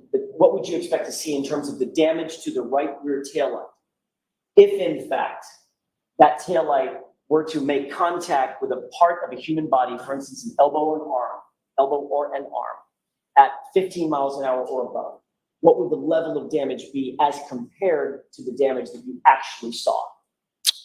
Well, if we compare it to, again, looking at the drop test that we did with the hybrid head, which weighs about 10 pounds. So again, if we're talking about now a human arm that's comparable in that same weight, we certainly would expect to see a comparable level of force and damage. So as I mentioned, if the arm is outstretched across the right tail lamp and into the liftgate section, I would certainly expect to see deformation to that body paneling, even potentially the tail light on the liftgate itself and that chrome piece as well. Based on the entirety of your investigation, your entire team's investigation, all the testing that you did, all the biomechanical testing and the engineering and the physics testing that you did, in your expert opinion, was that taillight damaged by striking John O'Keefe on the head? Objection. Sustained. In your opinion, was the taillight damaged by either striking Mr. O'Keefe on the head or the arm? Objection. Sustained. Any reproach? Yes. You are muted. This is important. Of course it is. Listen, the jury's already heard the question. They know it. Yeah, She's going to allow another version, but the bottom line is the expert, the guy that holds the PhD, right, having no knowledge about anything. Just here's your pictures. This is what the car looked like. This is what the scene looked like. Do some tests. They did it. Right? They did the testing and does not support any theory by the Commonwealth. That's it. This is done. It's over with. Hang on. People, it's over. Elvis has left the building. It's done. Over. You are unmuted. Oh, buddy. May I, Your Honor? Yes. Last question, Doctor. In your expert opinion, based on all your testing, is the damage to the taillight that you saw consistent with striking a human head? No. In your expert opinion, is the damage to the taillight consistent with striking a human arm? No. Thank you. That's all I have. All right, jurors, we will take our morning recess. All right, report, please. You are muted. Here we go, Sean. That was short and sweet. I don't know how Lally can recover. I don't know how he can recuperate, rehabilitate, whatever word you want to use. This trial should have never, ever seen the light of day. This woman should never have been indicted, right? This case was never properly investigated. And I think these people need to be thrown in jail for the rest of their lives for what they did. Yep, I agree. Remember, the federal government paid for this team. The federal government is free Karen Reed. There is the only logical conclusion that one can make is that the feds are all over this. They paid for this team. I've never, in my 35-year experience, have never seen another law enforcement agency go after a DA and their investigation of a cop killer. It's unheard of. The smoke and mirrors are done. It's over with. Now they just got to get through this, let the big boys come in and take care of the rest. That's what's going to happen. Man, how's Lally going to cope with this? What's Lally going to say? Listen, he's a big boy. He knew exactly what he was doing. He knew this was a loser from the get-go. His boss has everything to do with this case. All he wanted to know was what the feds had on him, and the defense was smart enough to play the game against them. So, There's news. I saw it break earlier on. I'll just announce it quickly because obviously some people are interested. But the Sandra Birchmore death ruled homicide now by forensic pathology. That is huge. So that is huge. So now we're going to have another corrupt case because they're going to investigate. They will come up with the fact that the last guy who saw her is the killer, and he's a cop. And those state troopers and Canton cops covered that murder, just like they covered the murder of John O'Keefe. This is huge. Huge. Huge. I agree. Hang on. It's a cesspool. It's a complete cesspool. There was corruption running amok for decades up there. Now the mask is finally off. The almighty Mass State Police. It's off. Right? Anyone in that chain of command needs to either be prosecuted at the least and have their badges and guns immediately removed. Immediately. Boston Globe's reporting it. Listen, it's done. Yeah, Dana, it's I've seen it multiple. About 20 minutes ago, it got announced, Dana. Yeah. I thought it's on the Boston Globe. I don't have access to Boston Globe. I don't have subscription. I just have it. But it's definitely the Boston Globe. Definitely considered now a homicide, right? It's not a suicide, okay? This was not an accident right here with John O'Keefe. This was definitely a beating, and it happened inside 34 Fairview. Yeah. Right. Whilst we've got a second here, we need the bull to just chill for a second here. You know what's happening here now, don't you, Sean? I think I do. Let's go.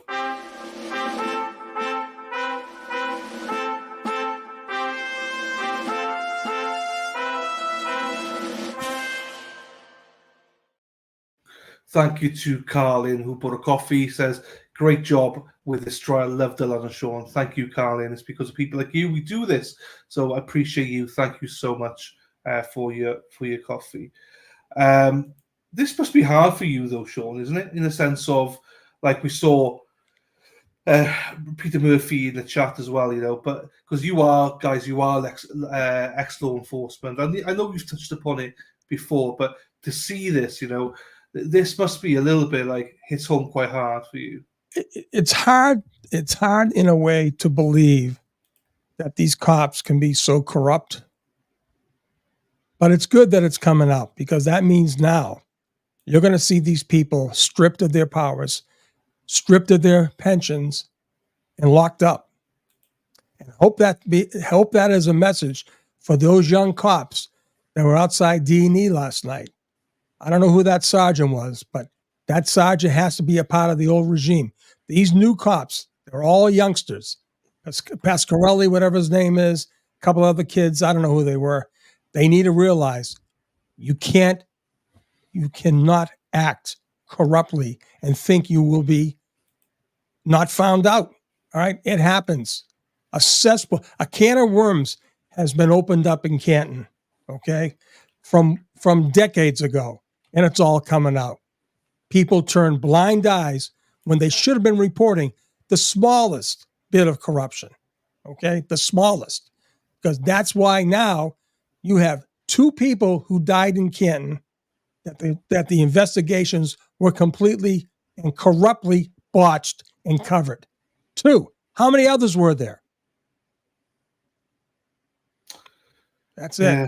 And it must hit home. And not that we can speak for Peter Murphy, but this is so close to for him as well. He was there. So. He worked in that department almost 30 plus years, right?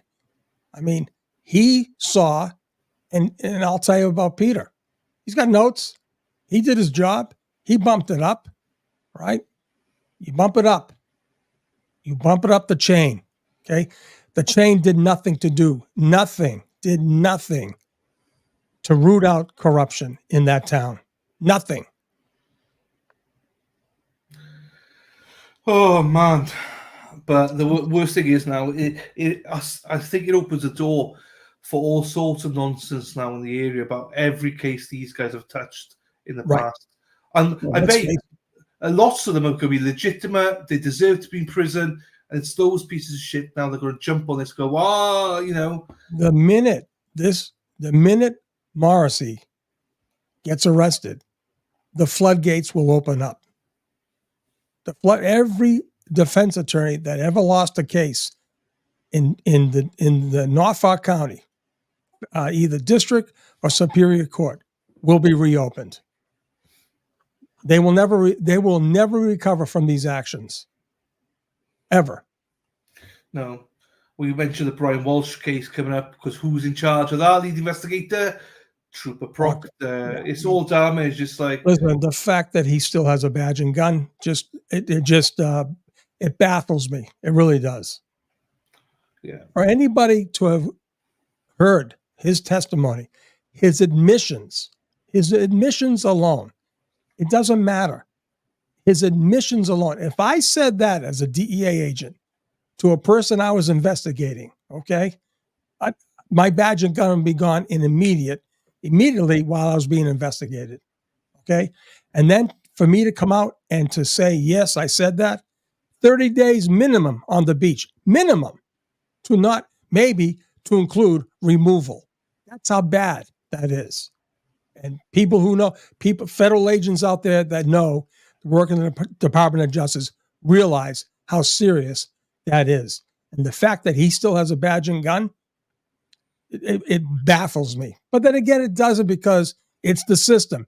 It's the corrupt system. Just remind everyone as well tonight that Sean will be going live at 6 o'clock tonight, Eastern. So will be.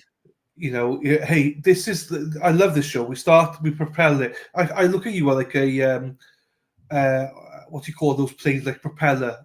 So we use the morning show to get you going. Right. We ham and egg it. Yeah. It's called ham and egg it, and they give a recap, right?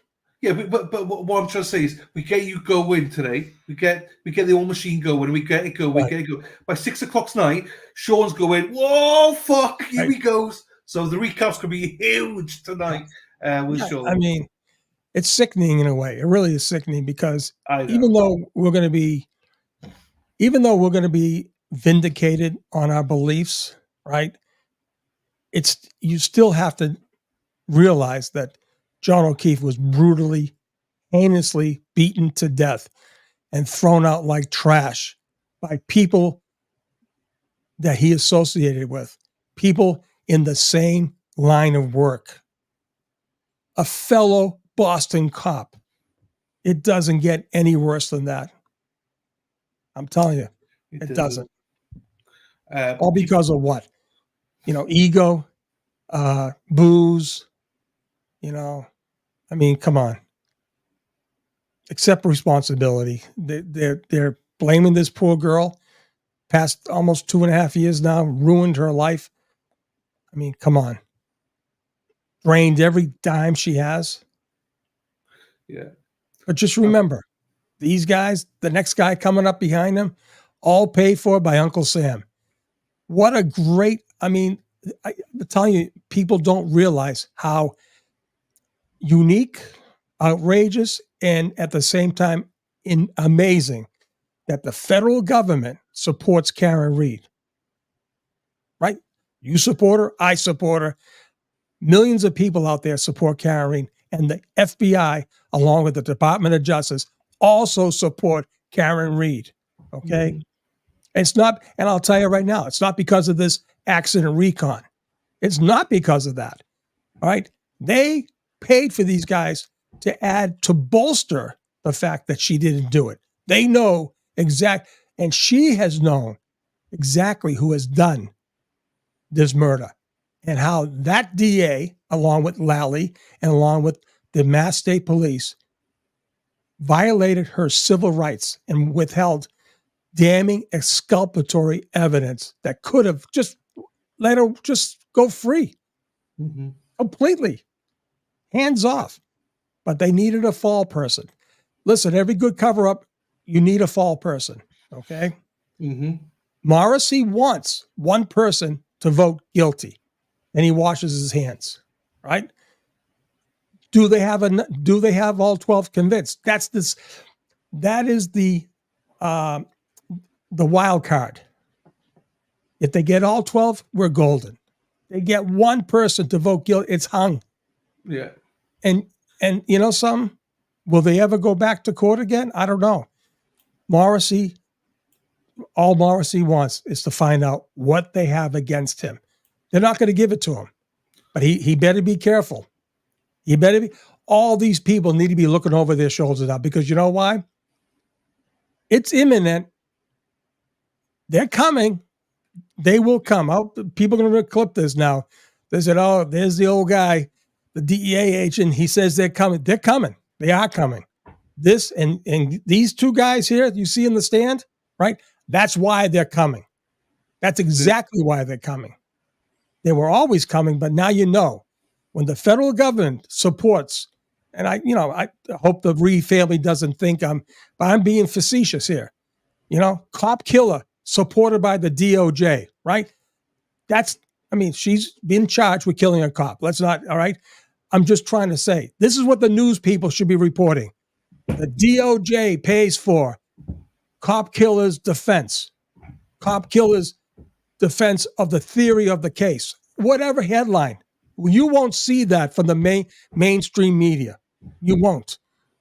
They better wake up and understand that for 2.5 years, the FBI has been investigating this and much more. You already see Sandra Birchmore now, homicide, not suicide. Yeah. Who developed that theory? The FBI. And why? And no, why did Morrissey, the ME, the cops, the state troopers, Canton cops again? Who we got there? The King Mofo, right? Paul Gallagher, Kevin Albert, Mike Lanka. Lanka, you fool. Buddy, you're all done. You guys have so much problems. Chrissy, make some pizza for these guys. They'll never pay their bills again. It's over with. Start making some pizza, Chrissy. Chrissy, make the pizzas. Have your kids deliver them. Chrissy Jr. and the other Colin. Come on. Oh, it's sickening, Dylan. It is sickening. It's so if it does happen that we get one juror to say guilty. Then I don't think it sucks. I mean, don't think they do try it, because I think Morris just goes, "We're not going to waste taxpayers' money. We know who was guilty. She is the one guilty party." Then that just means that Karen cannot get, she can't get closure. So yeah. But worst case scenario, they got to hammer in more forcefully. Sir, we did not pay for you, right? No, we never met. No, they got to hammer that thought in. These jurors have to be thinking, right? Why aren't we being told the whole story? They have to be thinking that. Yeah. Any normal, logical, breathing person as a juror that doesn't know anything about what are they hiding from us? Who is this other agency? What was that other grand jury? Who paid for these two experts, right? Who paid for them? Why won't they tell us? I'd be pissed off. I'd be livid, because I feel that someone's, hiding stuff. I'd be livid as a juror. There's something coming up here. Let me go through this two super chats. Sure, go ahead, Mike. The second one, I think I want your thoughts on the second one. So Kevin says, who would you rather have, Paulie Walnuts or Dr. Wolfe as your witness? Let's go. Yeah, well, Kevin, you know that, buddy. You know the answer. This was interesting by Tony. Obviously, his better half is Frosty. So Stoughton's chief quoted as saying today in her press release, "The only mantra of good cops must be never again and never, ever on my watch." Too little, too late there, Chief. Too little, too late. Okay? That's it.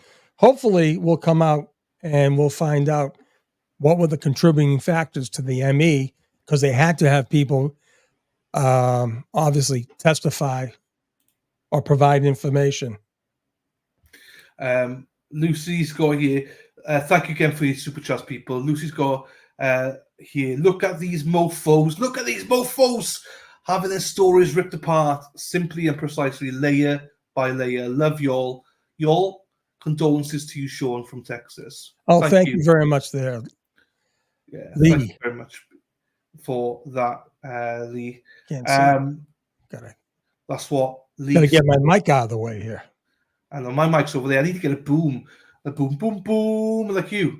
I need to get boom, boom, boom. Got this extension here. It's nice. Yeah, now it's hanging down. I like the extension. So I used to have an extension, but the lip on the table just made it fell all the time. Yeah. So like I can't use it. So I need to get.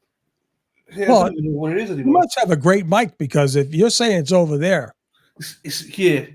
So I just always feel it's a bit echoey. That's all. Is that the hair dryer? Woo! Woo!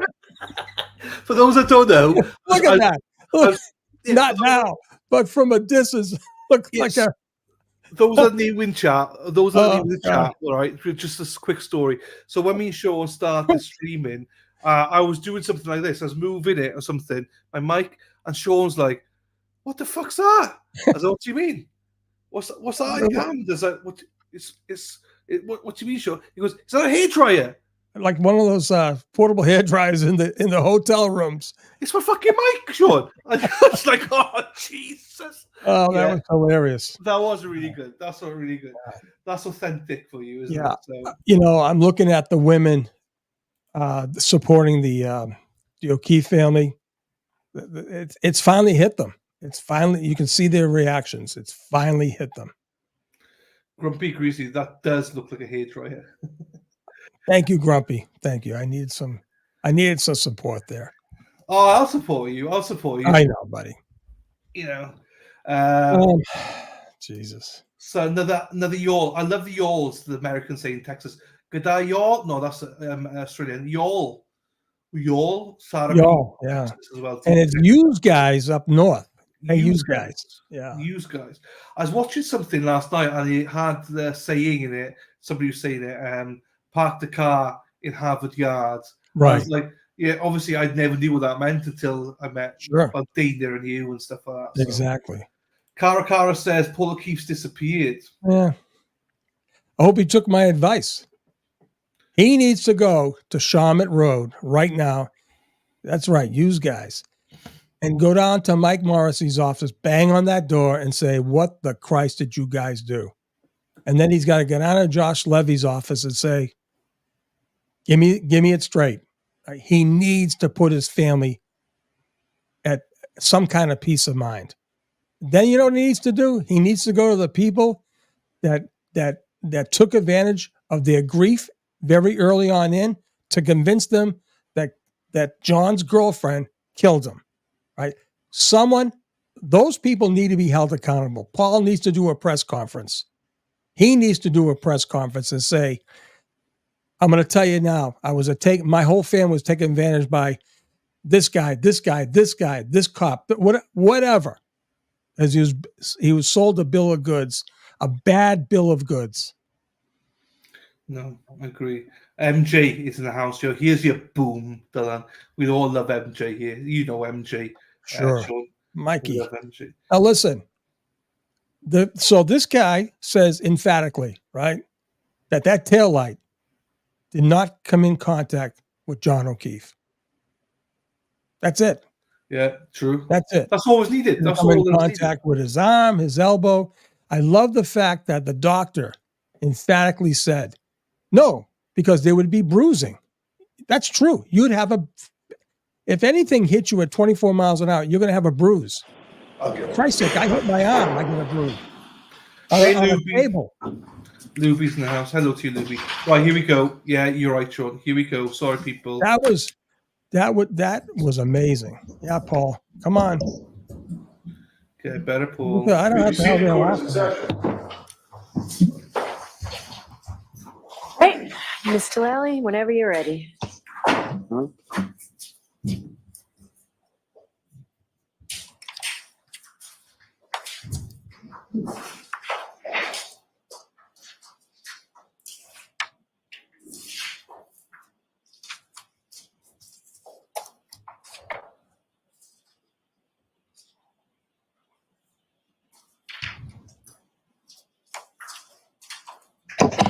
Morning, sir. Good morning. Now, you in conjunction with, I'm sorry, Dr. Rentschler, is that correct? Dr. Rentschler, yes. So you in conjunction with Dr. Keep your voice up, Mr. Lally. Yes. You in conjunction with Dr. Rentschler and Dr. Klein wrote a report in regard to your analysis, correct? Correct. And doctor, that report was issued on February 12th, 2024, is that correct? Correct. And in the first paragraph of that report, the last two sentences, you or whoever the author of that particular portion indicates, this analysis is based on information currently available to ARCA and is only to be issued in its entirety. However, ARCA reserves the right to supplement or revise this report if additional information becomes available. Is that correct? Correct. And that's pretty standard as far as your industry is concerned. You can only work with the information that you're provided. Is that correct? Certainly. Now, in this instance, you were provided 10 things, and then there were 4 additional things that either you or the other doctors had reviewed as far as literature or things of that nature. Is that fair to say? Correct. And the 10 things that you were talking about were reports, an initial crime scene report, medical examiner dispatch removal report. Is that correct? Correct. Photographs of the incident location. Is that correct? Correct. And how many sets of photographs of the incident location were you provided with? In terms of the number of photographs? The number of photographs, or were there different sets of photographs? Yes. And how many sets? I don't recall off the top of my head. I know that there was a series that were taken during the daytime as well as ones taken what appeared to be in the early morning hours. And you were also provided video from the early morning hours. Is that correct? From what I recall, I think it was daytime, but yes. Photographs of the vehicle, photographs of recovered evidence. Is that correct? Correct. CDR report from the 2021 Lexus LX570, correct? Correct. Autopsy report, autopsy photographs. Is that correct? Correct. And then some other things those would be the 10 things that you were provided with. And then there were 4 other things that you reviewed or part of your team reviewed. Is that correct? Correct. Now, in regard to there's a section in your report called Review of Materials, and it talks about photographs and glass fragments and plastic fragments and things of that nature, correct? Correct. You also talk about a black drinking straw that was recovered on scene. Is that correct? Correct. However, there's no mention in the report about Mr. O'Keefe's shoe or Mr. O'Keefe's hat. Are you aware of those items as well? Yes. And are you aware that Mr. O'Keefe's shoe was actually found dug out from the snow, sort of flush with the curbing in front of the area where his body was found? Yes. Now, over the course of your work as a crash reconstructionist, and again, I don't mean this in any way, shape, or form, but I'm just curious. Typically, you're reconstructing or you're looking at someone else's reconstruction in relation to something that occurred in the past, correct? Not always, no. Well, my question is, sir, how many times have you actually been on like a live scene where the vehicles are still in place at final rest, whether a body is in place at final rest? Have you ever been to a scene where those sort of conditions existed?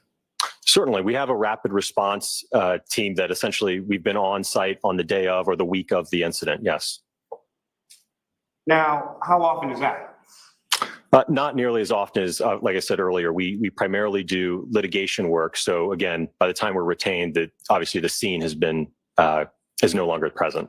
Scene's been cleared, items have been removed as far as evidence or other things. That's mostly what you deal with, correct? Sure.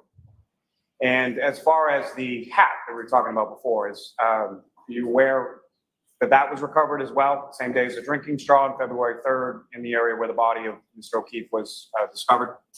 In the area of the front yard, yes. Now, you have some familiarity through working as a crash reconstructionist with pedestrian collisions, correct? Correct. Is it common or uncommon for in the course of a pedestrian collision, for a shoe or glasses or a hat or something to fall off of that pedestrian in the collision sequence near where the area of impact occurs?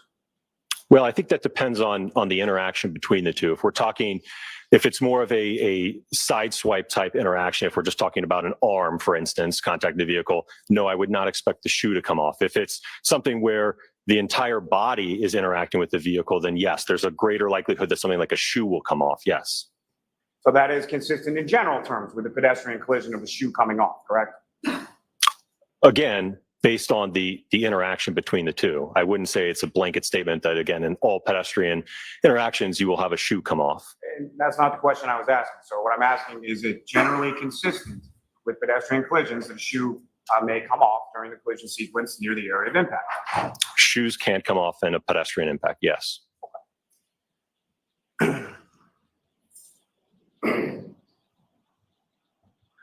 Now, again, you were testifying earlier about the damage to the Lexus being isolated in the area of the taillight, correct?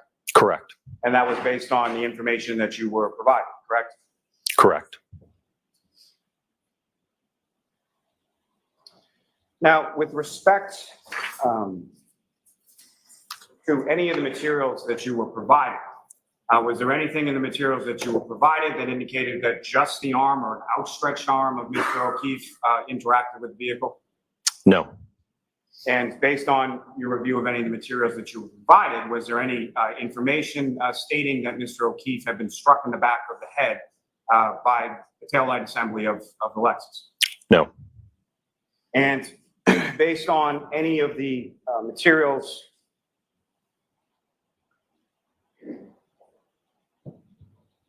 let me ask you, based on any of the materials that you provided, were you aware that Mr. O'Keefe is on video exiting from a bar minutes before crash occurs at approximately 12:11 a.m. holding a cocktail glass in his right hand?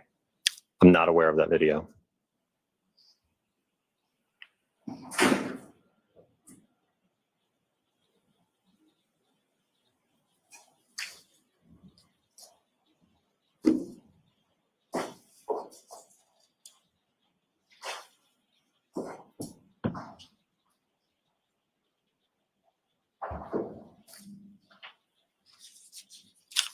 Now, other than the materials that we just went over, as far as the 10 things that you were provided, you weren't provided anything else, is that correct?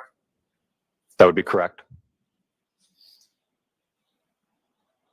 And so sort of the questions that you endeavored to answer, those were questions that you didn't know from any of the materials that you were provided, is that correct? If I understand your question correctly, there was nothing in the material that indicated the questions we were to answer, if that's what your question was. That is my question. So there was nothing in there, is that correct? Correct. If I may have a moment, Sean? Yes.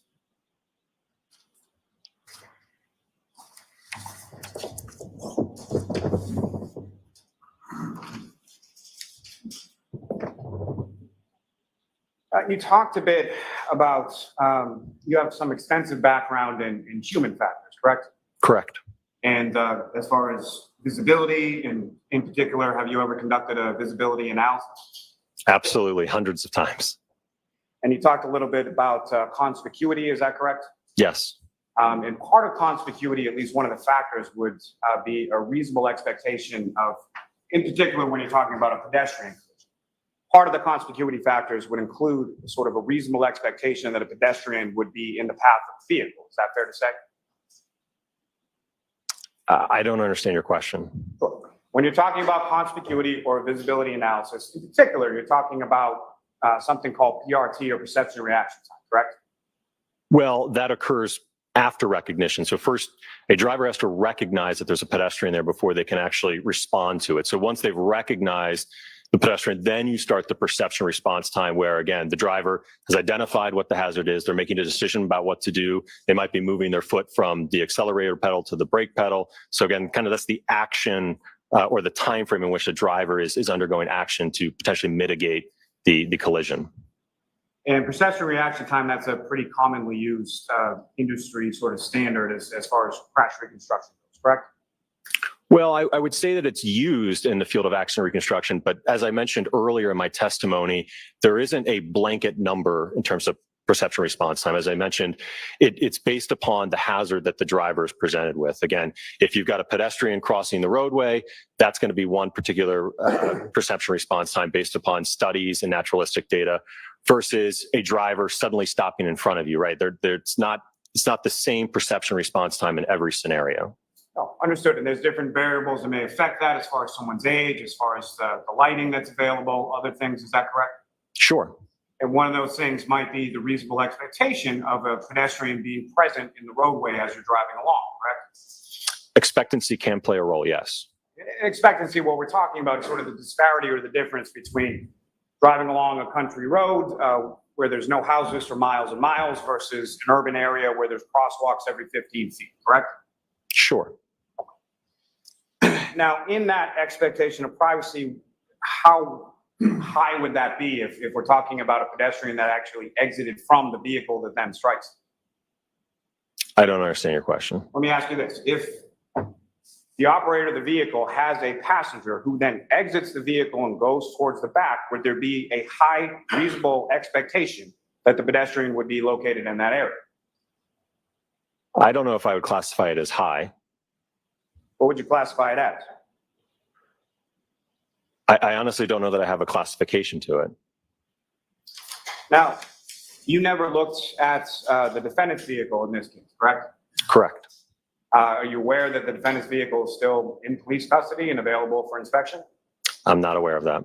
Did you ever ask to look at the defendant's vehicle? No.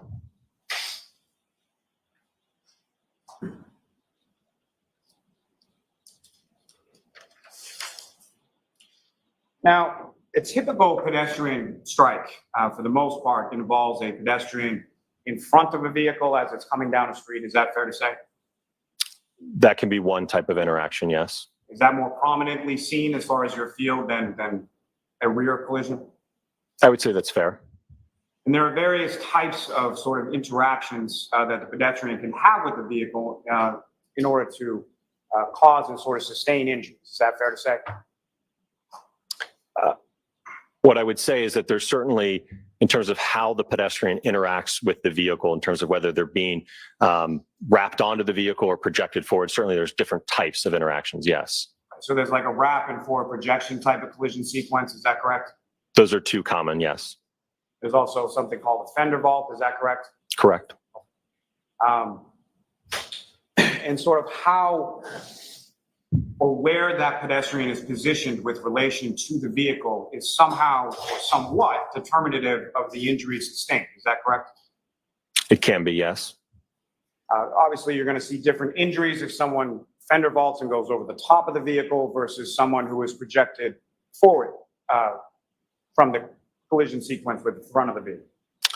Just to clarify, again, in this matter, I was not assessing injuries. That was Dr. Rentschler. I don't have an opinion. What I'm saying is based on your experience, so that you understand that there's a difference in the injuries that you might expect based on the type of interaction that a pedestrian has with a vehicle. Yes. And then if someone is wrapping forward projected and then the vehicle overruns that person, there'd be a whole other host of injuries that you'd expect to see based on being overrun by the vehicle, correct? There could be, yes.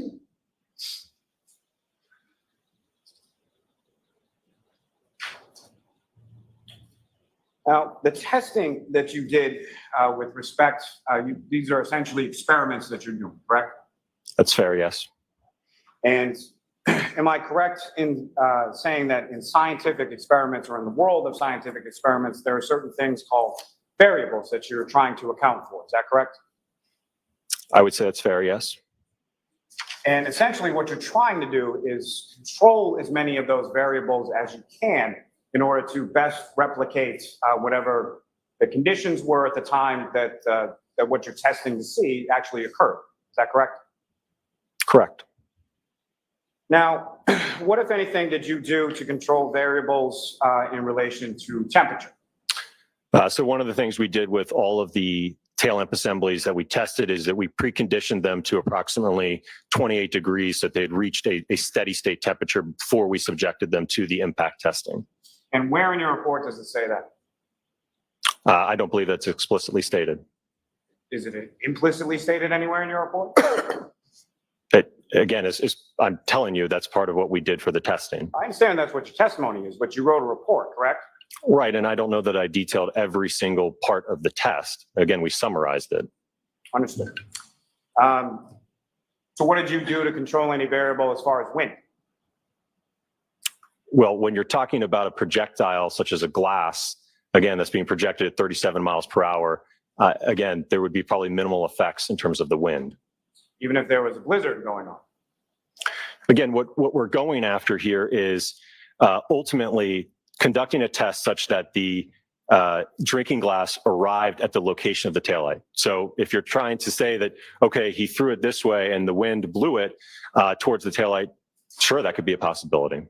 And sir, I'm not trying to say anything. I'm just asking, are you aware that there was a blizzard and that there were wind gusts up to 37 miles per hour during the time that this collision occurred, and that's not accounted for in your test? Were you aware of that, sir? I'm aware that there was inclement weather at the time, yes. Now, with respect to what type of glass did you use? So we used a rocks drinking glass. So that's a glass that has a thicker base and a shallower sidewall. And so what I'm asking, sir, was it a cocktail glass, was it pint glass? What kind of drinking glass are we talking? A rocks drinking glass. And how tall is that rocks drinking glass that you use? If I had to estimate, I think it was about 3 or 4 inches tall, probably. And the thickness, did you measure that as far as the thickness of the bottom of the glass? No. Was the thickness of the bottom of the glass thicker or more thick or less thick than the top of the glass? Are you talking about this in comparison to the sidewall of the glass? Talking about in comparison to itself. So you have a glass, this rocks glass. Was the bottom thicker or the top thicker? The sidewall would be taller, if you will, than the base. And so when you're projecting this thing out of the device that you created, the whatever it was, are you facing sort of the top of the glass where you would be sipping out of, or the bottom of the glass at the taillight? So in the testing, the interaction between the taillight and the glasses was primarily between the base and the taillight. Now, with reference to, I asked you a little bit about the video, and you weren't aware of Mr. O'Keefe exiting from the waterfall bar at 12:11 in the morning, about 15, 20 minutes before he's struck by a vehicle. You're not aware of that? I'm not aware of that. Now, with reference to that particular establishment, was there anything stopping you or the other doctors that you were working with from going to that establishment, finding out what kind of glasses they had, getting an actual cocktail glass from that establishment? I had no idea that video existed. Did you even know that Mr. O'Keefe was at a bar before he was struck by the vehicle?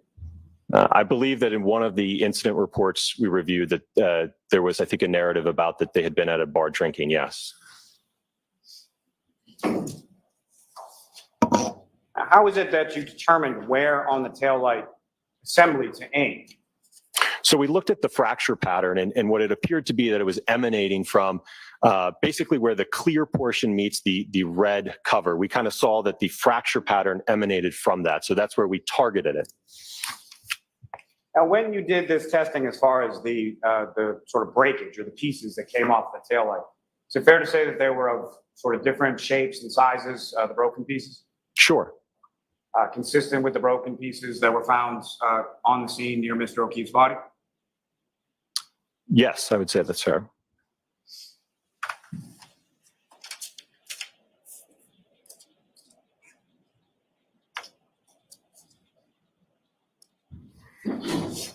Now, I know you may not be the person for this, but just as far as your reviewed some of the autopsy report, medical findings in regard to Mr. O'Keefe, correct? Correct. And the injuries to Mr. O'Keefe were primarily on the right side of his body, correct? Correct. So there were injuries to his right arm and forearm, elbow area, correct? Correct. There was bruising to his right hand. Do you recall that? Yes. There was an abrasion to the outside or the posterior of his right leg near his knee. Do you recall that? I don't know that I recall that off the top of my head. And do you recall sort of the skull fracture or the laceration that immediately outside of the skull fracture was on sort of the right back of his head? Yes.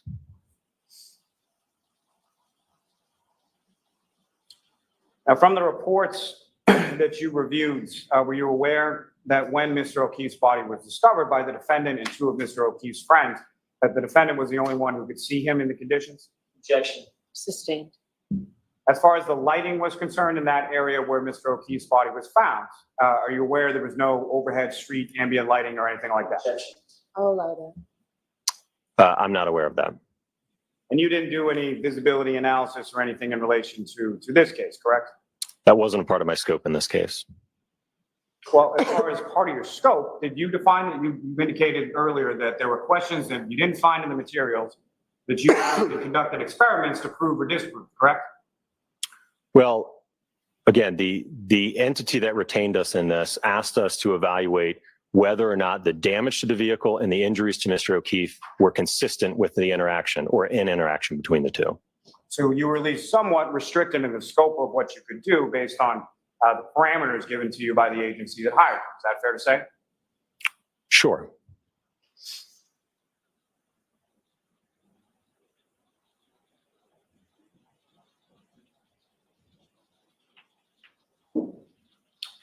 Now, as far as any statements by the defendant to investigating troopers, either that afternoon or that morning when Mr. O'Keefe's body was discovered, were you familiar with any of those? Objection. I'll allow that. I'm not familiar with. Sure. Okay, what was that? Well, I mean, I don't know why he's objecting, but gave the answer. No, he wasn't aware. You know, the problem here is that they're trying to get into what the feds were able to task, how they were tasking this team. Okay. And truly, I don't believe Jackson and company even know. And this is what Lally's trying to do. And I don't know. I just, like I said, I mean, it's not good for him, for Lally or their team. I mean, this kid he literally destroyed them. Yeah, I think Lally's only tactic here is to highlight what he didn't do. Right. And, you know, like I said, you know, he doesn't know what a rocks glass is. Jesus. Yeah. I mean, look, if this is what Lally wants to do, that's fine. I mean, just look, I think anyone with a half common sense, with an ounce of common sense, I should say, right, can look at this and go, well, this guy knows what he's talking about. So of it doesn't. course. Who cares if John was in the pub or right in the bar, or like, what does that make a difference to? It's like, right. Exactly. You are unmuted.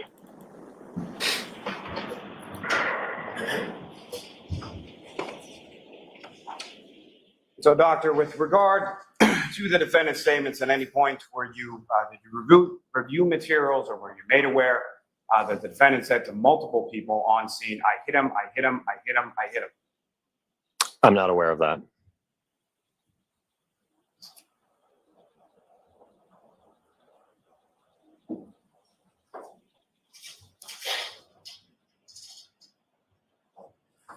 May I have a moment, Your Honor? Yes.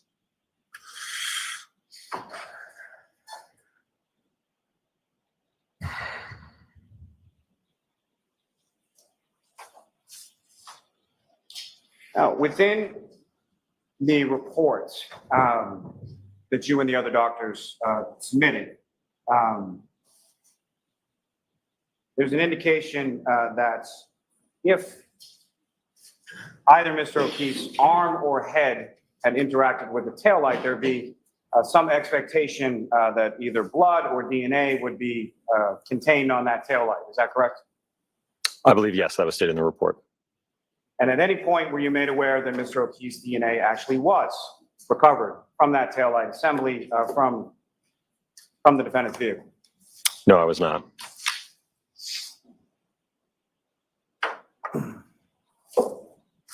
Now, as far as forensic reports, what, if anything, were you provided in reference to that, other than the initial crime scene report? Are you talking about specific to the scene or forensic reports to the body? Forensic reports specific to the evidence that was recovered from the scene and from the defendant's vehicle. Only what would be listed in the report.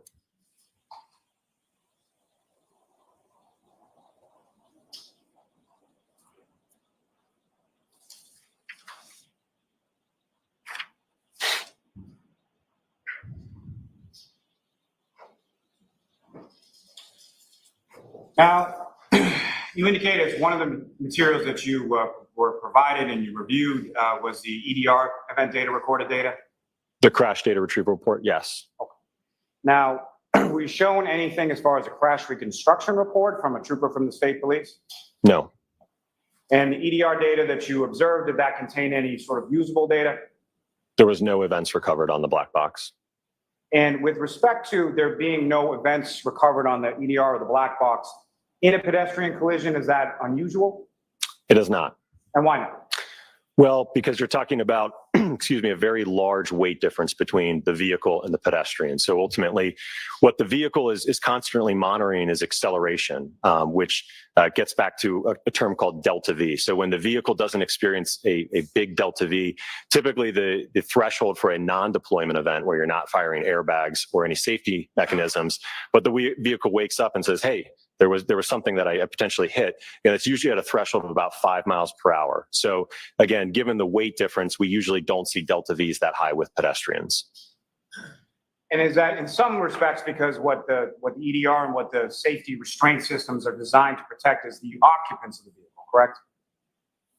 That's fair, yes. I mean, there are more innovations as far as vehicles that are more modern or released earlier that have certain pedestrian or protections for other vehicles, but primarily what they're focused on is the occupants of the vehicle, correct?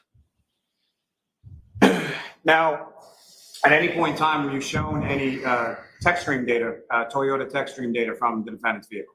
No. So you weren't shown any data indicating that the defendant's vehicle was being operated in reverse. The objection sustained. Next question.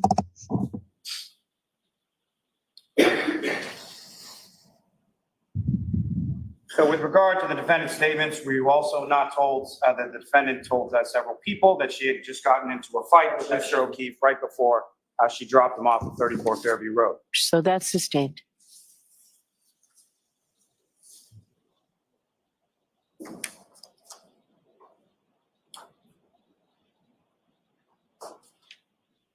Now, with regard to pedestrian collisions, you're familiar with sort of the physics term, I'm presuming, doctor, as far as like center of mass? Yes. And what kind of role does the center of mass for a pedestrian play in relation to center of mass of a vehicle as far as how the two interact? Well, it depends, again, on the vehicle structure. And again, when you're talking about where's the hood height, the bumper height, and the CG or the center of gravity of the pedestrian, that, again, will kind of dictate how they interact with the between the vehicle and the pedestrian. Now, typically, a typical pedestrian collision, again, that we were speaking about before, is in relation to a pedestrian struck by the front of the vehicle, correct? Correct. And so in a typical pedestrian collision, that involves more of an assumption of the velocity of the striking vehicle than you would see occur in sort of a side swipe. Is that correct?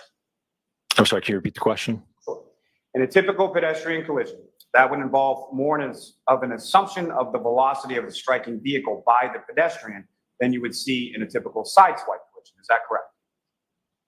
If I understand your question correctly, yes. If the vehicle is striking the center of gravity of a pedestrian as opposed to just, for instance, the limb, yes, the center of gravity or the body will be accelerated up to that speed. Now, with respect to the defendant's vehicle, again, you never actually looked at the defendant's vehicle. Is that correct? It wasn't necessary. And did you look at the actual taillight housing from the defendant's vehicle? I had sufficient photographs of the taillight. Did you ever look at the actual physical broken pieces of the taillight from the defendant's vehicle? Again, I had sufficient photographs that documented the fragments and pieced them together. And you're aware, at least, that the fragments that were recovered on scene were then sort of put back together and overlaid over the taillight housing that was taken from the defendant's vehicle? Yes. And through any of the pictures of the photos that you observed, did you ever see a piece of metal protruding underneath the broken and shattered plastic pieces from the taillight? I believe it was a plastic chrome piece.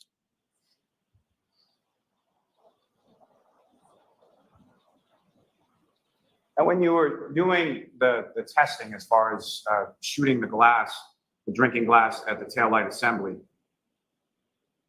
that taillight assembly was sort of held there by vice grips or something like that. Is that correct? It wasn't actually physically attached to a vehicle, the one that you were shooting at? That's correct.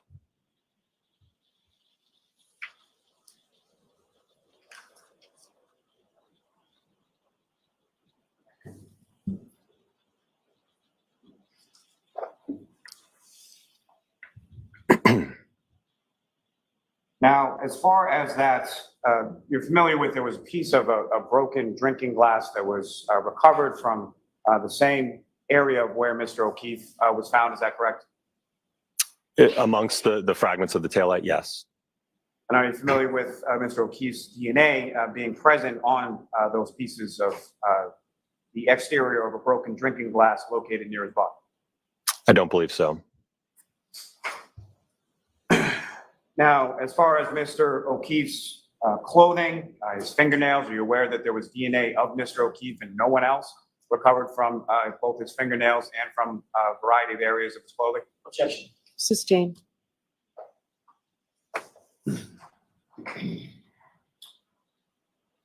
Now, from the crime scene reports that you reviewed, are you aware that there was human hair that was located on the right rear quarter panel near the dent that you were talking about? Objection. I'll allow that. Yes. Are you familiar or are you aware that subsequent mitochondrial DNA testing found that the mitochondrial DNA profile for that hair was consistent to a probability of 99.895% with the mitochondrial DNA profile of Mr. O'Keefe? I'm not aware of that.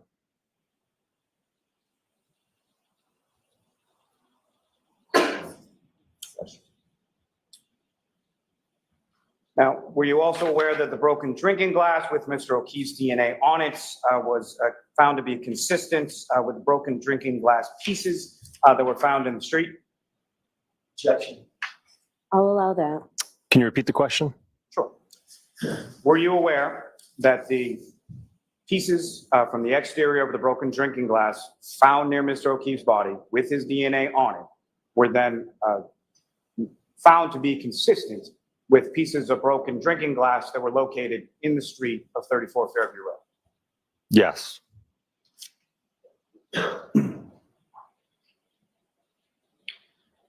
Were you also aware that pieces of glass that you were talking about from the defendant's bumper were found to be consistent with pieces of glass recovered from the street in front of 34 Fairview Road? Yes. Were you aware that there were microscopic pieces of red and clear plastic, about a 16th of an inch by a 16th of an inch, that were recovered from Mr. O'Keefe's clothing that were then found to be consistent with the tailor? No, I don't believe so.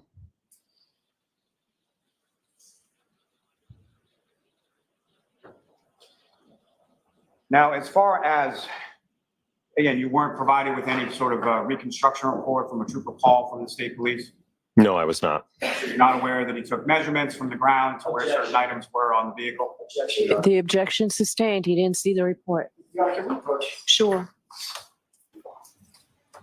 Jackson's pissed now because he's just doing his closing argument. He's Exactly. putting all these things in now. He's getting all his big ticket items in through this witness, and it's, that's what he's doing. It's wrong, and that's why Jackson wants to sidebar. The whole I hit him, the DNA, and all. It's now getting ridiculous now. I'm frozen again. Let me get this thing. I don't know. That's all right. It's all right. Going here. So it is important that all this should not be let in, because this has nothing to do with any of this testimony. It's absolutely crazy. It really is. It's crazy. You are unmuted. Yes.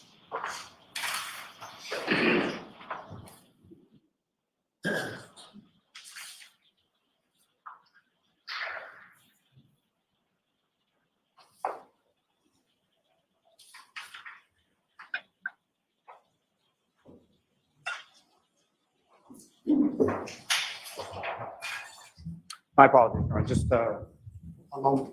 Yes.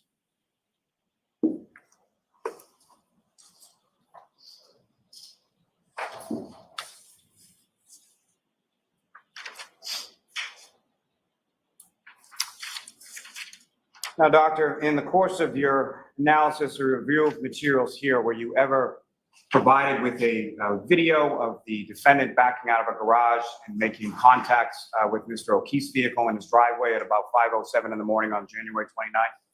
No.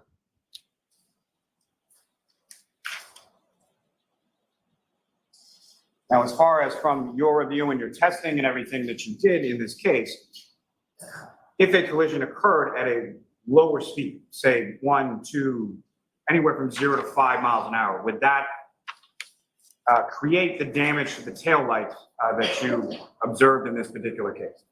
At that speed, no.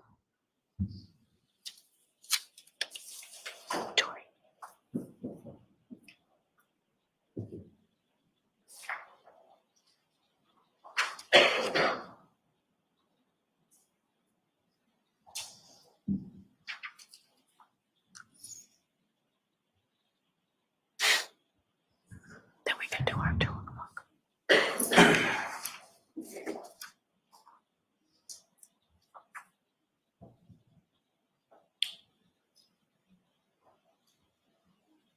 So there are about 10 items that you were provided that you reviewed, is that correct? Correct. And a number of different items that I just asked you about that you weren't provided with or you weren't aware of, correct? Correct. And again, in your report, in the very first paragraph, you indicate, however, ARCA reserves the right to supplement or revise this report if additional information becomes available, correct? Correct. I have nothing further on. All right, Mr. Jackson. Thank you, Your Honor. Very briefly, Dr. Wolfe, you were asked on cross-examination a couple of questions about hair, DNA on the outside of the taillight lens, the taillight housing, and glass material. You recall that? Yes. Does any of that change your opinion about your opinions and conclusions in this case? Objection. I'll allow that. Absolutely not.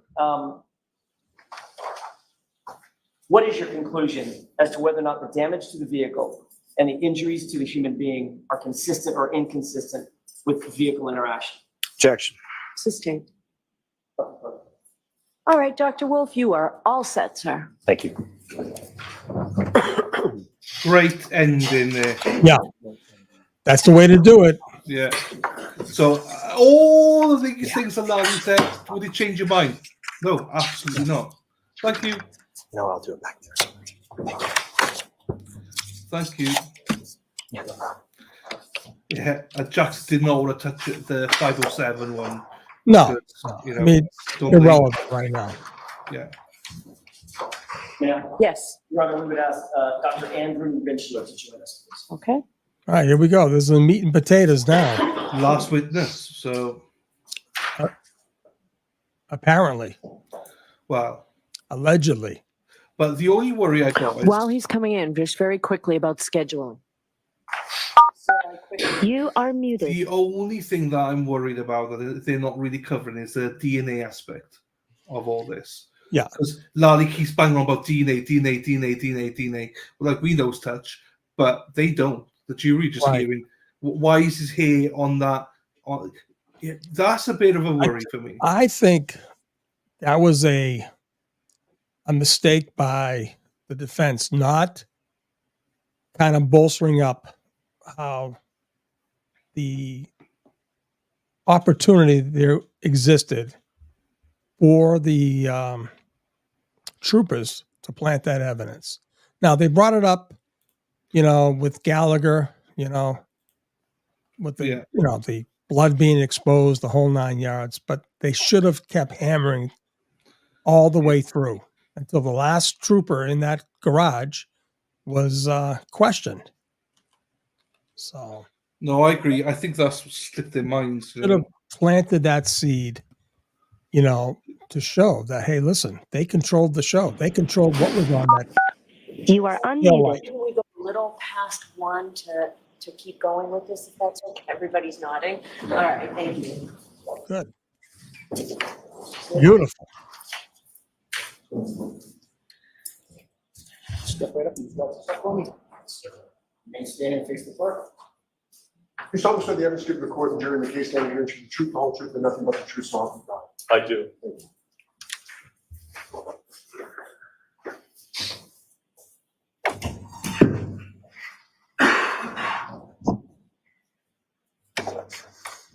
May I inquire? Yes. Doctor, could you please state your first and last name, spelling your last name for the record? Certainly. Andrew Rentschler, Rentschler.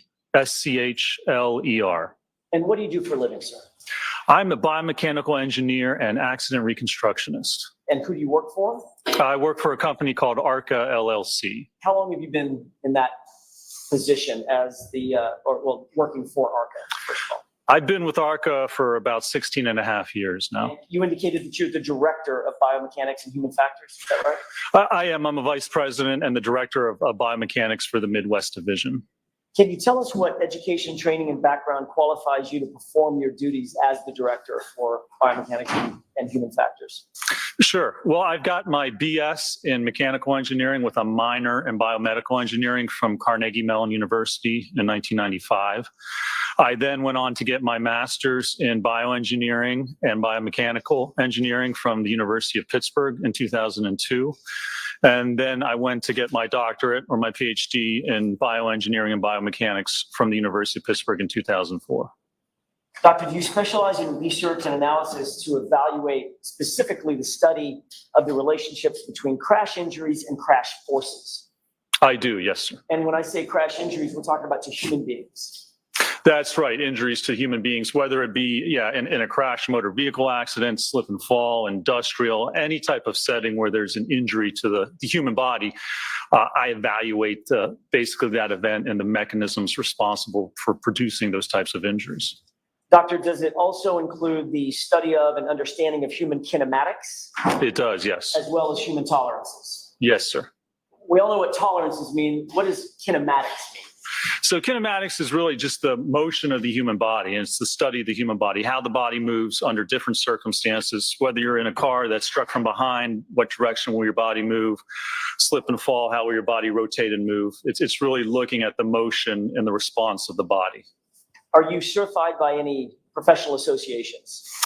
I have a PhD. There's no professional licensure for biomechanical engineering. PhD is the highest basically certification you can get. And I'm also a member of SAE, Society of Automotive Engineers, as well as the American Society for Mechanical Engineers. Have you received additional training and education in further beyond your PhD and the associations that we just talked about? I have, yes, sir. Can you describe, without going through all the detail, describe the kind of continuing education that you engage in? Well, I attend seminars and professional classes with respect to biomechanics as well as action reconstruction, but looking at new technology and research with respect to injuries. For instance, motor vehicle accidents, if there's new safety measures such as airbags, seatbelt pretensioners, auto detection devices on vehicles. So really kind of staying up to date with the current research and literature that's out there. So your specialty, your subfield, if you will, in terms of your engineering degree and education is literally in accident reconstruction and the effect that accidents and incidents can have on the human body. Is that right? It is, yes. And biomechanics is really, it's looking at injury to the human body. So, we use traditional engineering principles and apply it to the body because an injury is just an engineering problem. Instead of looking at a piece of steel that if you know the dimensions and size and you apply a force, it'll bend and break. We look at the human body. How much force does it take and how does the force have to be applied to get a humerus fracture or intervertebral disc injury or any type of injury? There's specific forces and mechanisms you need to produce those injuries. And that's what I do as a biomechanical engineer. Is there a difference between a biomechanical engineer and a doctor? There is, yes. In terms of injuries? Yes. Tell us about that. So we really approach injuries from two different directions. Someone has an injury, you go to the doctor, you go to the hospital, the medical doctor will diagnose that injury, determine the best way to treat it, and determine what the prognosis is. As a biomechanical engineer, I look at that injury from a different direction. Here's the injury. Well, how did that injury occur? What type of loading did you need to actually produce that injury? How much force was required? What happened to your body to actually cause that injury to occur? So we approach it really kind of from two different areas. And certainly the doctors diagnose the injuries and determine what they are. And then the biomechanical engineer will come in and we'll look at that injury. And not only how's it produced, but ultimately our hope is to mitigate and prevent injuries from occurring, whether in motor vehicle accidents, sports settings, industrial settings, anywhere there's an interaction with the body and the environment, we want to try and make it safer for individuals. So you're not diagnosing an injury as much as you are trying to figure out the mechanics and the forces behind the injury. Is that right? That's right. I'm not a medical doctor. I wouldn't diagnose an injury, but given an injury, I understand the mechanics of how that injury is produced and what you need to actually cause that injury to happen. Are you also published in the field of biomechanics and or engineering? I am, yes, sir. Can you describe that? When I did my graduate work at the University of Pittsburgh, I worked at a place called the Human Engineering Research Lab. And it was associated with the VA in Pittsburgh as well as the University of Pittsburgh. And so we looked at people with disabilities. Well, one of the big things that we did, or one of the major points, was people in wheelchairs. So if you have to propel a manual wheelchair, you put a lot of stress and force on the arm, the shoulder, the elbow, the hands, carpal tunnel. So we look at the injuries that are produced during those types of events. How can we reduce the force acting on the body for someone like that? So it's looking at, again, how the body responds, how we can set up a chair differently to actually reduce the amount of force someone might experience doing that type of an activity. Have you qualified as an expert in the past in the area of biomechanical engineering and human factors? I have, yes. In furtherance of, let me ask it this way, were you asked to engage in an analysis, to be engaged in an analysis of the incident that is currently before the court? I was, yes, sir. Did you produce, or did your team produce a report about your opinions and conclusions, including the testing and the methodology that went behind those opinions and conclusions? We did, yes. You were not hired by the defense in this case, correct? No, we were not. You were not hired by the Commonwealth in this case. That's correct. We were not. When you started your analysis, you didn't know who we were. You did not know who the Commonwealth was. That's correct. You'd never heard of the Karen Reed case. I had not. No, sir. You were contacted by my office after you provided your report, correct? That is correct. Yes. Were you ever contacted by the Commonwealth? Not that I'm aware of. No, sir. And you and I have never discussed the substance of your testimony, correct? That's correct. We have not.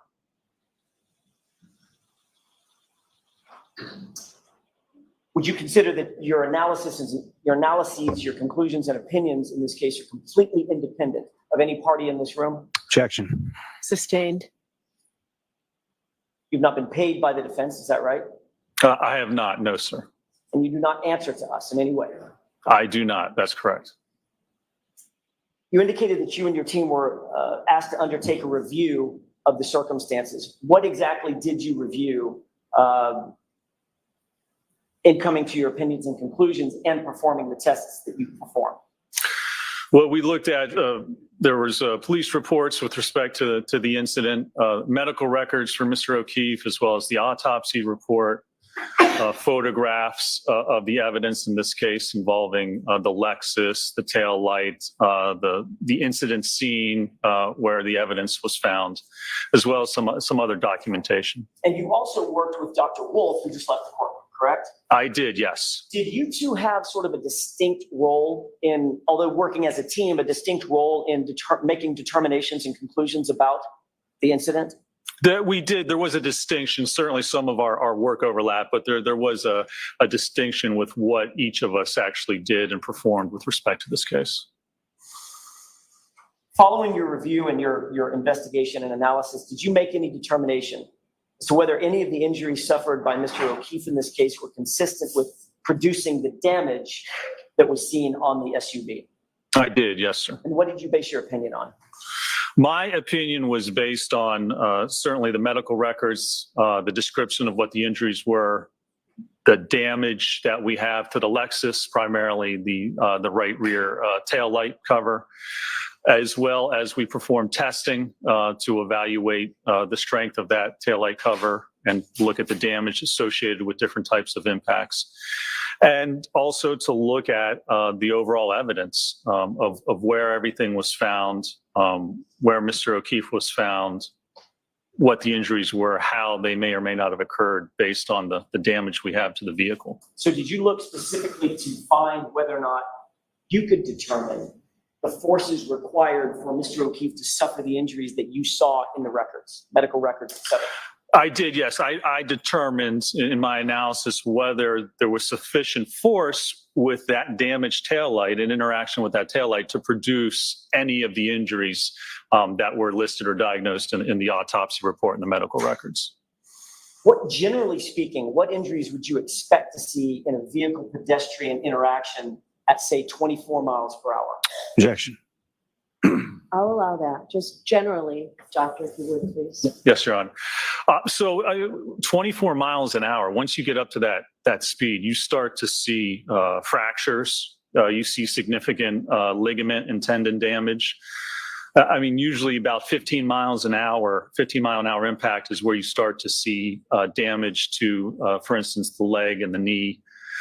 At that speed, you're going to produce, if you impact the vehicle, you're going to produce upwards of 1,000 pounds of force on the body, depending on what part of your body impacts the vehicle. So certainly at 25 miles an hour, you start to see significant injuries occur. Is that true for any part of the body that is struck, whether it's center mass or an extremity? 1,000 pounds of force because of the speed of the vehicle? Well, yes. So force is equal, Newton's second law of force is equal to mass times acceleration. So the acceleration is going to be the same. It depends on the mass of whatever body part's being hit. So from the testing that we did at 15 miles an hour, we used a head form, which weighs about 11 pounds. And that produced almost 1,000 pounds of force, a little under that for the head. So anything that weighs 11 pounds is going to produce almost 1,000 pounds of force. The heavier the object, if you get hit center mass, that's going to be even greater force because that's more mass than just 11 pounds. So the acceleration is the same for each body part. It just depends on the weight of the body part and how heavy it is to determine the force that's actually exerted on the body. Did you review, in furtherance of your conclusions and opinions, did you review records that indicated injuries to both a head as well as an arm, right extremity, right arm? I did, yes, sir. Taking those one at a time, is the injury to the head that you saw consistent with having been struck by a vehicle at 24 miles per hour? It is not, no, sir. Can you explain why that is? There's a couple of reasons.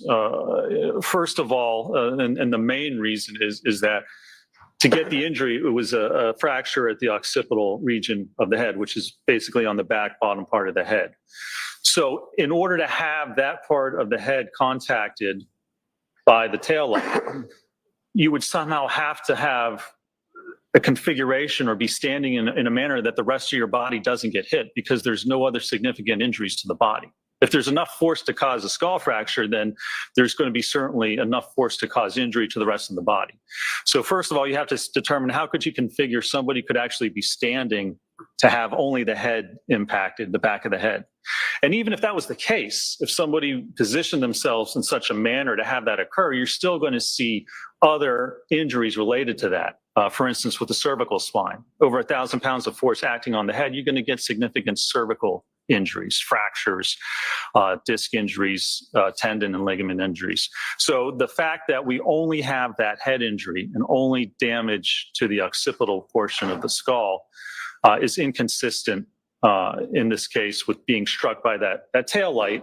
And then there's also the evidence that we saw when we did the testing at 15 miles an hour, where we dropped the head form. So that would be akin or like a vehicle backing up at 15 miles an hour hitting the head.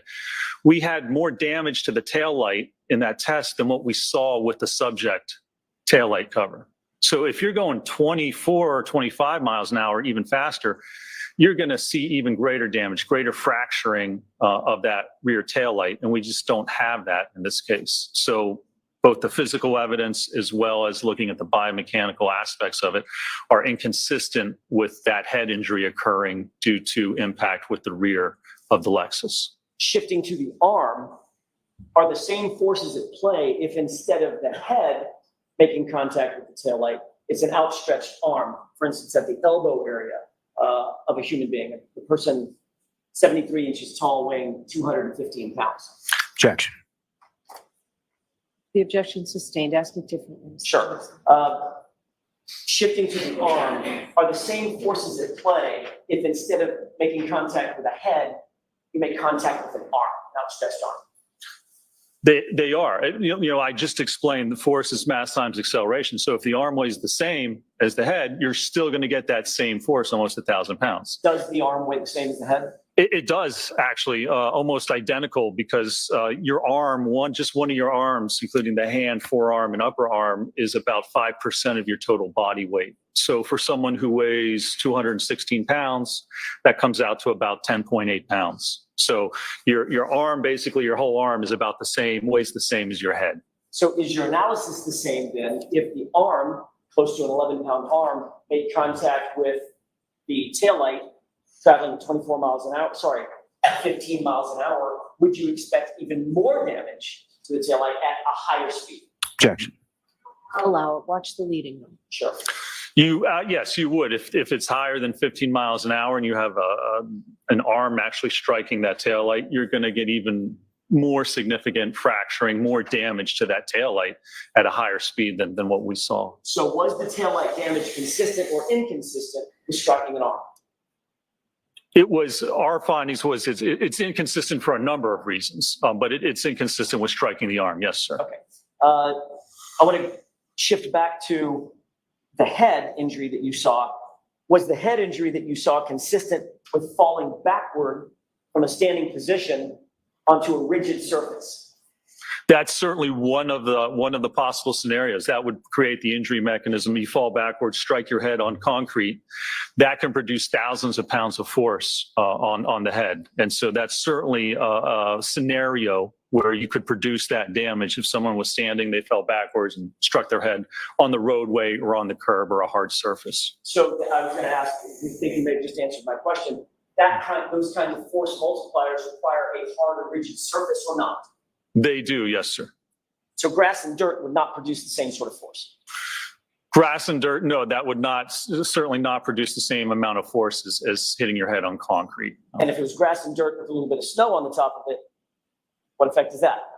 That's going to dampen and lessen the force even more so. What injuries, I want to shift back to the arm. I know I'm going back and forth, but bear with me. Talking about the arm, if presuming a strike at, say, 24 miles an hour on just the arm, what kind of damage would you expect to see on the arm, irrespective of the vehicle? You can see significant damage on the arm, especially if it hits at that taillight. Enough force to actually cause fracture of that taillight, that force is going to be concentrated at an initial point. And you're going to see at that point, you're going to see probably the most damage to the arm and to the skin there. So remember, at 15 miles an hour, that's about almost 1,000 pounds. So 24, 25, it's even greater.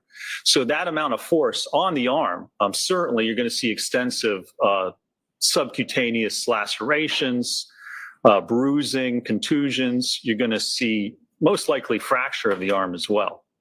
You're going to see significant damage. Just imagine having your arm out and being struck by a car at 25 miles an hour. There's going to be significant damage, more so compared to simply the abrasions that were diagnosed and documented on the arm in this case. You did look at multiple photographs of the arm in this case, of the John O'Keefe's arm in this case, correct? I did, yes, sir. All right. Were the injuries that you saw on John O'Keefe's right arm consistent with having been struck by a vehicle in the manner that you just described? Objection. That's sustained, Mr. Jackson. You reviewed injuries specific to John O'Keefe, correct? I did, yes. Taking that as a hypothetical, would the injuries that you saw, generally speaking, hypothetically be consistent or inconsistent with having been struck by a car at 24 miles an hour? Objection. Sustained. A reapproach? Yes.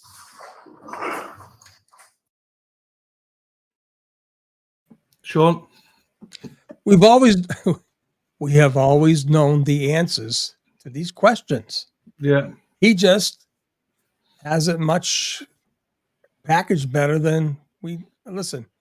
It doesn't take a PhD to know that none of these injuries are consistent with getting hit by a car. That's it. We've known this from day one. Man, they just destroy it. I mean, it's embarrassing. How are we even here listening to this?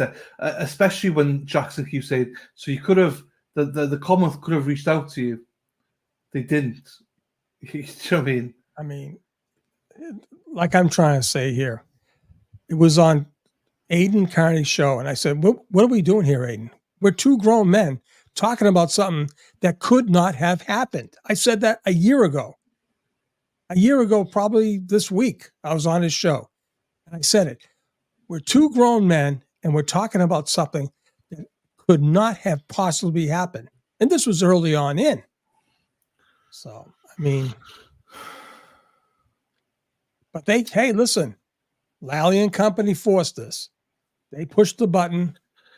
They want to go with this. It's on them. I think we've mentioned this before, and I've mentioned it several times. I'll speak later. Write it down. Don't forget it. You are unmuted. Yes. Thank you. If you were to presume, for purposes of my question, that an arm was struck by a vehicle, taillight traveling at 24 miles an hour or thereabouts, would you expect to see patterned abrasions with no bruising? Objection. Or just what would you expect to see? What would you expect to see? So again, I would expect to see significant trauma to the skin, to the bone, to the tendons.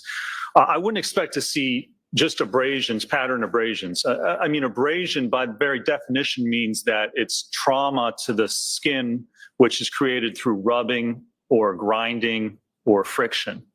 So it's basically something rubbing against the skin that basically wears away that top layer of skin. It's not blunt force trauma. If you have blunt force trauma, that produces a contusion or a bruising.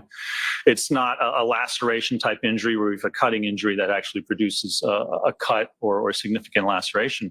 It's really just rubbing along the skin. So that would be inconsistent. If you have an arm that's actually struck at 25 miles an hour, you're going to have significantly greater damage, especially if there's a taillight that shatters. So you have the taillight coming in, it's hitting the arm and it's moving forward into the arm. So if that actually caused fracturing of the taillight, then parts of that taillight are going to be pushed into the arm and likely embedded into the arm as the vehicle continues forward and pushes the arm out of the way. I didn't see any of that, basically just superficial abrasions, which all appear to have a similar amount of force. There's not a difference. That's the other thing. If you had a taillight shatter and explode on an arm, you would have some areas where you would have very deep contusions or lacerations, others lighter areas. But when you look at the abrasions that were noted in this case, they all appear to be the same force, generally the same direction and the same severity, which would be inconsistent, in my opinion, with being struck at 25 miles an hour. Generally speaking, do you look for consistency in size of an object striking a body and the injury that the body suffers from being struck by the object? Absolutely. Yeah. I mean, size is a big part of it, certainly. Yes. So did you do any measurements of the size of the taillight, the width of the taillight that was shattered? Yes. And what was that width, if you can recall? I think the width we looked at was maybe 6 inches or so. In review of your, in coming to your opinions and conclusions, did you look at the arm of John O'Keefe just sort of laid out, straight out? I did, yes, sir. Did you see where the injury started and stopped, or began and ended, however you want to put it, in terms of size? Yes, I mean it started from the upper arm and then extended down into the forearm, which was greater than 12 inches of length, where you see those injuries and those abrasions occur. Did you come to any conclusions or opinions concerning the size differential between the taillight and the injuries that you see? Objection. Sustained. Generally speaking, would you expect if there was an injuring event that the size of the injury would be consistent with the thing that produced the injury? Yes, generally speaking, you would certainly expect that. And again, you would normally and usually be able to see an initial point of contact, because that's where the most force is going to occur, where it causes that taillight to break. So you would have an area of severe damage, and then it would extend out likely to the edges of where it would contact the rest of the taillight. From a biomechanics and or a physics standpoint, or an engineering standpoint, is it reasonable if someone is standing with their arm extended to be hit by a moving vehicle at, say, 25 miles an hour, and the body, the center mass of the body, to be projected? Objection. Ask it differently. Is it consistent in your view with engineering principles and physics principles that you know, if an arm is hit, extended, not the body, just the arm is struck, for the body then to be projected? Objection. I'll allow that. It's not, no. So if we have contact, your arm's out, we have contact to the arm. I mean, first of all, it's a ball and socket joint. So the arm can move independently of the rest of the body.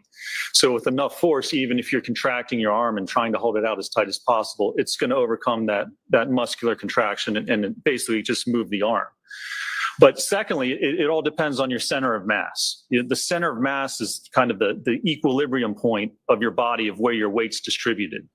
And for most normal people, the center of mass occurs at your umbilicus or your belly button. So wherever your belly button goes, that's where your body's going to move. They teach this to football players, right? If you're a defensive back and a running back comes around the corner and it's you against him, they tell them or they teach them to watch the waist and watch the belly button. It doesn't matter what your head or your arms do or what their feet do. Wherever their belly button goes, that's where they're going to go. So that's what you want to tackle. So even if you had your arm straight out, again, we said it would move because of the joint. But let's assume you had a metal pole sticking out of your arm, out of your body instead of your arm, and that metal pole gets hit. What's going to happen to your body?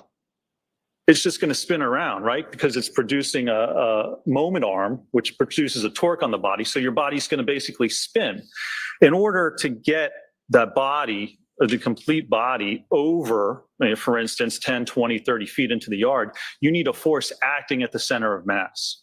You need an external force pushing the body that way. And that's not going to happen if you just hit the arm. It's not enough force. It's not the right mechanism to actually cause the body to somehow move that far over.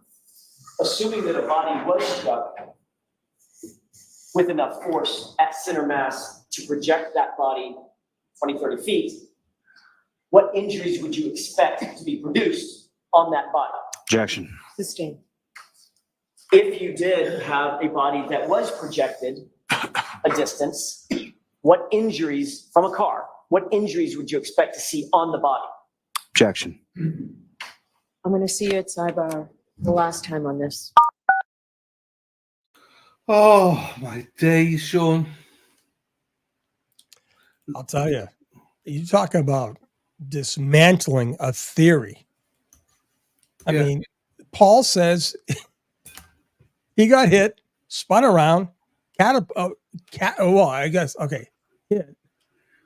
arm, which spun him around, hit the curb, and then somehow made it up 30 feet from the spot that he was allegedly hit from.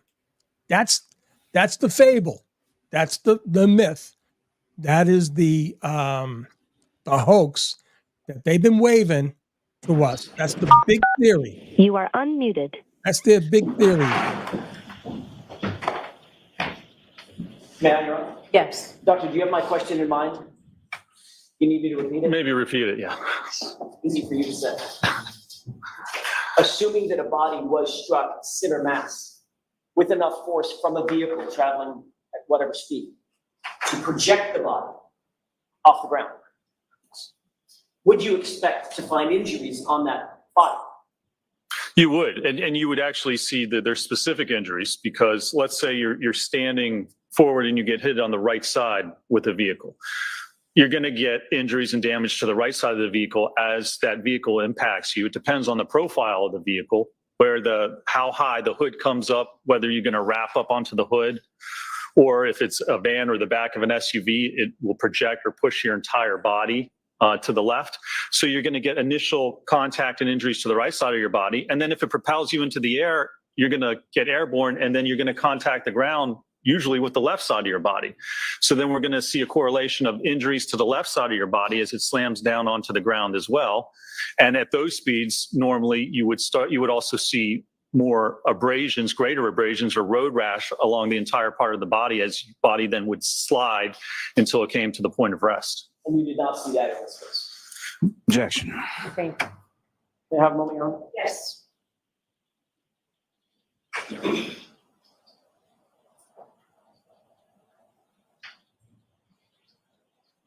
Thank you, Your Honor. I have nothing further to say. Okay, Mr. Lally.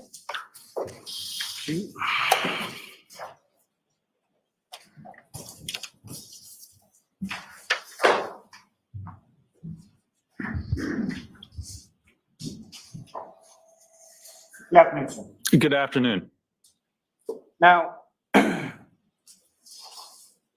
You, in conjunction with the other doctors on your team that conducted the analysis and testing in this case, you wrote a report, is that right? We did, yes, sir. And that report, excuse me, was issued on February 12th, 2024, is that correct? I believe that's correct, yes. And within the first paragraph of that report, the last two sentences state,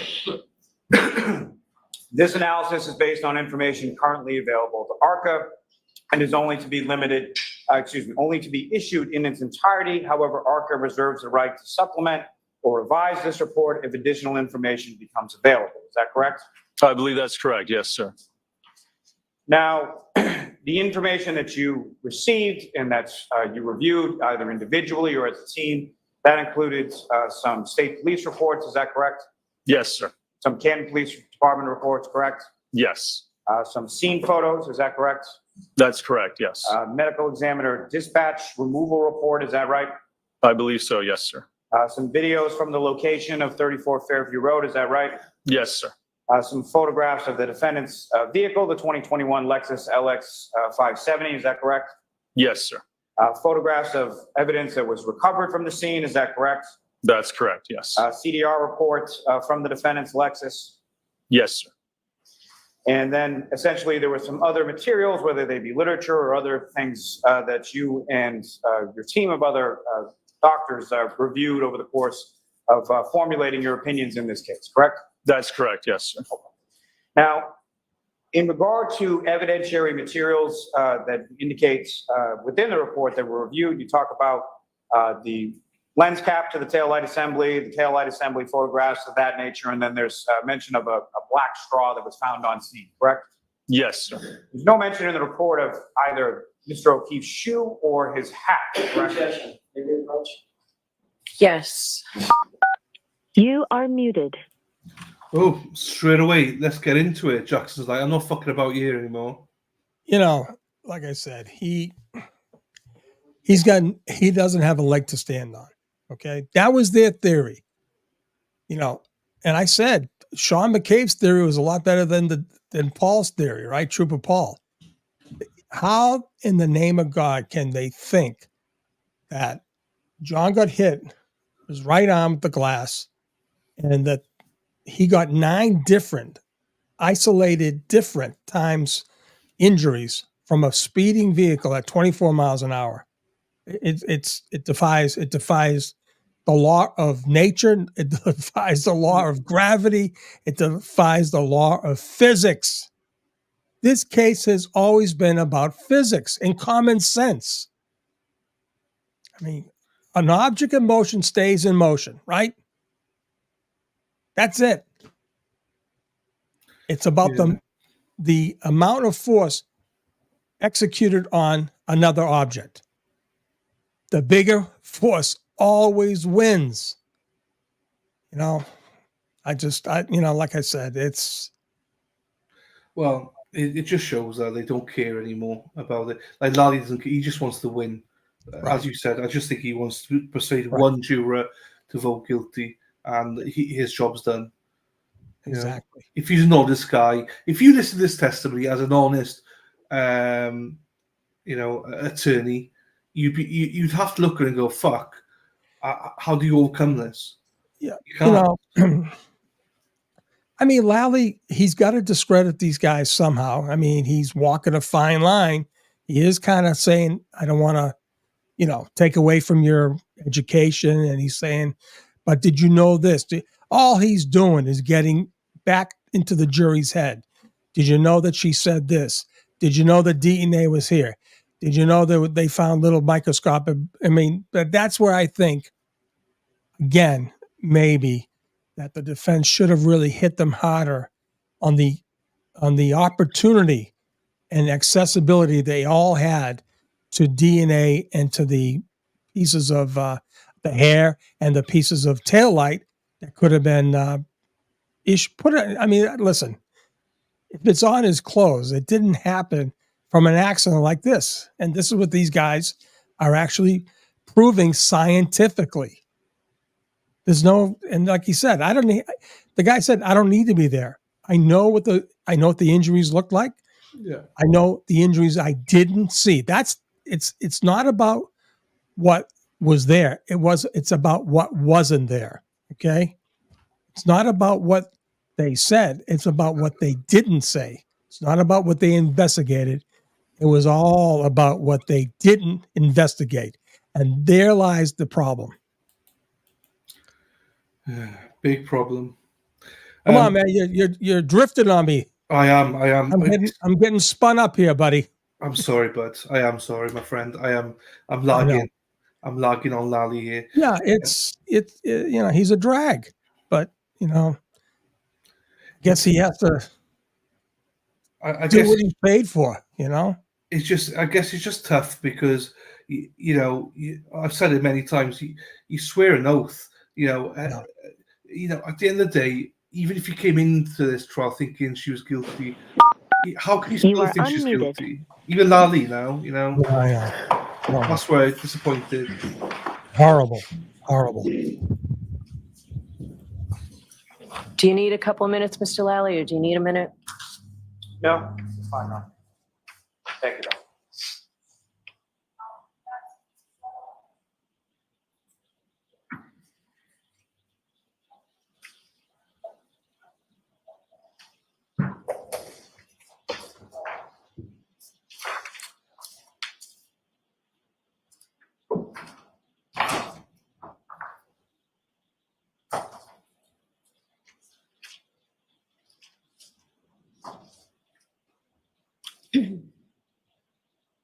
Doctor, are you familiar with a term called compression abrasions? Compression abrasions? Yes. Yes. And am I correct when I say compression abrasions are essentially when direct pressure from a blunt object together with slight rubbing movements produce skin and epidermal crushing? Is that what your understanding of the term is? Yes, sir.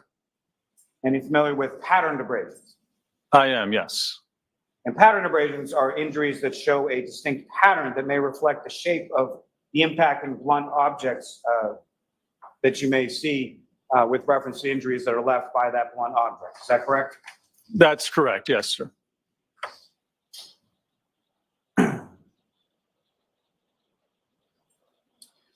Now, as far as in general terms, from what you reviewed, at any point in time, did you look at a state police reconstruction report? I don't believe that I did, no, sir. You weren't provided with that, is that correct? That's correct. I don't believe so. You weren't provided with any sort of forensic reports, DNA or anything like that, is that correct? I don't believe so, no, sir.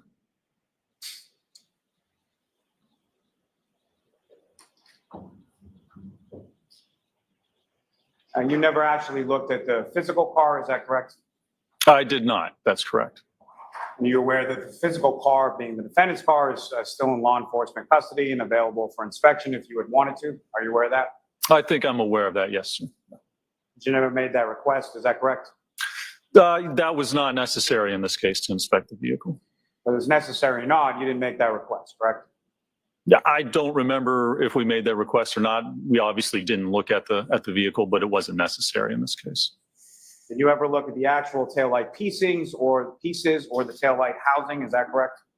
Not the actual. We looked at photographs of the evidence. Yes.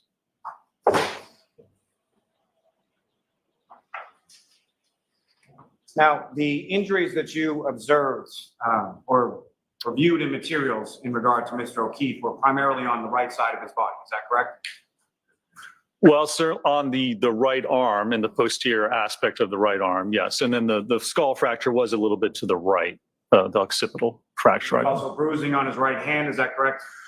There was bruising on the back of his right hand, yes. On the dorsal aspect? Yes, correct. And there was also bruising on sort of the posterior of his right knee, is that correct? There was a small bruise, I believe, yes, sir.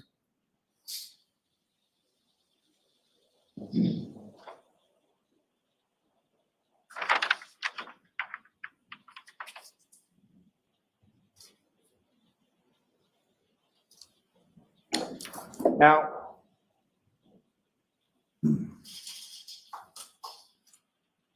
with respect to within your report, you talk about the numerous linear abrasions on the posterior of Mr. O'Keefe's right arm and forearm, correct? Yes, sir. And In relation to those injuries, there's a sentence in which you or whoever authored this part of the report, assuming it's you, indicate that furthermore, any such injuries would be highly improbable if Mr. O'Keefe was wearing a jacket, correct? Yes, sir. Are you aware that Mr. O'Keefe was not wearing a jacket other than a long sleeve sort of hooded shirt? I believe that came to light afterwards. Again, it doesn't affect my actual opinions in this case, but it was a sentence added in there. Yes, sir. And so also within your report, same paragraph, you indicate blood and DNA transfer would also be highly probable under such circumstances, none of which were reportedly found on the tail lamp assembly or any of the fractured pieces, correct? Correct. Are you aware that DNA consistent with that of Mr. O'Keefe was actually found on the tail light housing from the defendant's vehicle? I am aware after we wrote or issued the report that it became known to us that I believe DNA was tested and some DNA was found, I believe a small amount. I don't believe any blood evidence was located or found on any pieces, but there was indication of DNA on the taillight housing. There was also DNA matching Mr. O'Keefe that was found on the exterior of a piece of drinking glass that was found right near his body. I believe so, yes, sir. And there was also pieces of approximately 1/16 of an inch by 1/16 of an inch of clear and red plastic that was subsequently found to be consistent with the defendant's taillight that was found embedded within Mr. O'Keefe's shirt. Within the shirt, I believe, yes, sir. Not his actual body. And so this is all things that you found out after you issued your report in February of 2024, correct? That's correct, yes, sir.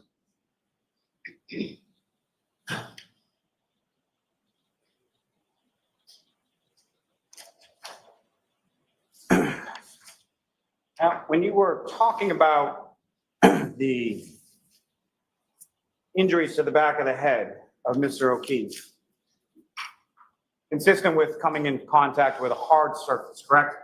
Yes, sir. Would that hard surface include if the ground was frozen? Well, you'd have to perform an analysis actually, because you'd have to determine how hard that ground was. You'd have to look at the freeze and thaw cycle, probably leading up to weeks of that. You can't just look at ground and say, well, it's below freezing, so that ground must be frozen. Is it a possibility? It may be, but you have to go through an actual analysis and procedure to determine how hard that ground is and whether it could have produced those injuries. So it is something that's capable of being done by you, is that correct? Performing that type of an analysis? You could go through and do it, sure, yeah. And you didn't do it, correct? No, I did not do it, no. Because, yeah, there's no need in this case. We don't know what happened in this case. There's no indication of, certainly, it's not consistent with getting hit by the car and ending up where he did, even if the ground is somehow hard enough to cause that type of an injury. Again, there's no movement and no force to get his body over there, and then the damage with the car is inconsistent with him being struck by it. So whether the ground could cause it or not, the roadway could cause it, the curb could cause it, a back could cause it. There's numerous different possibilities, and we don't really have enough evidence in this case to determine what one specific event actually caused that injury. You didn't have enough evidence based on what you were provided, isn't that fair to say?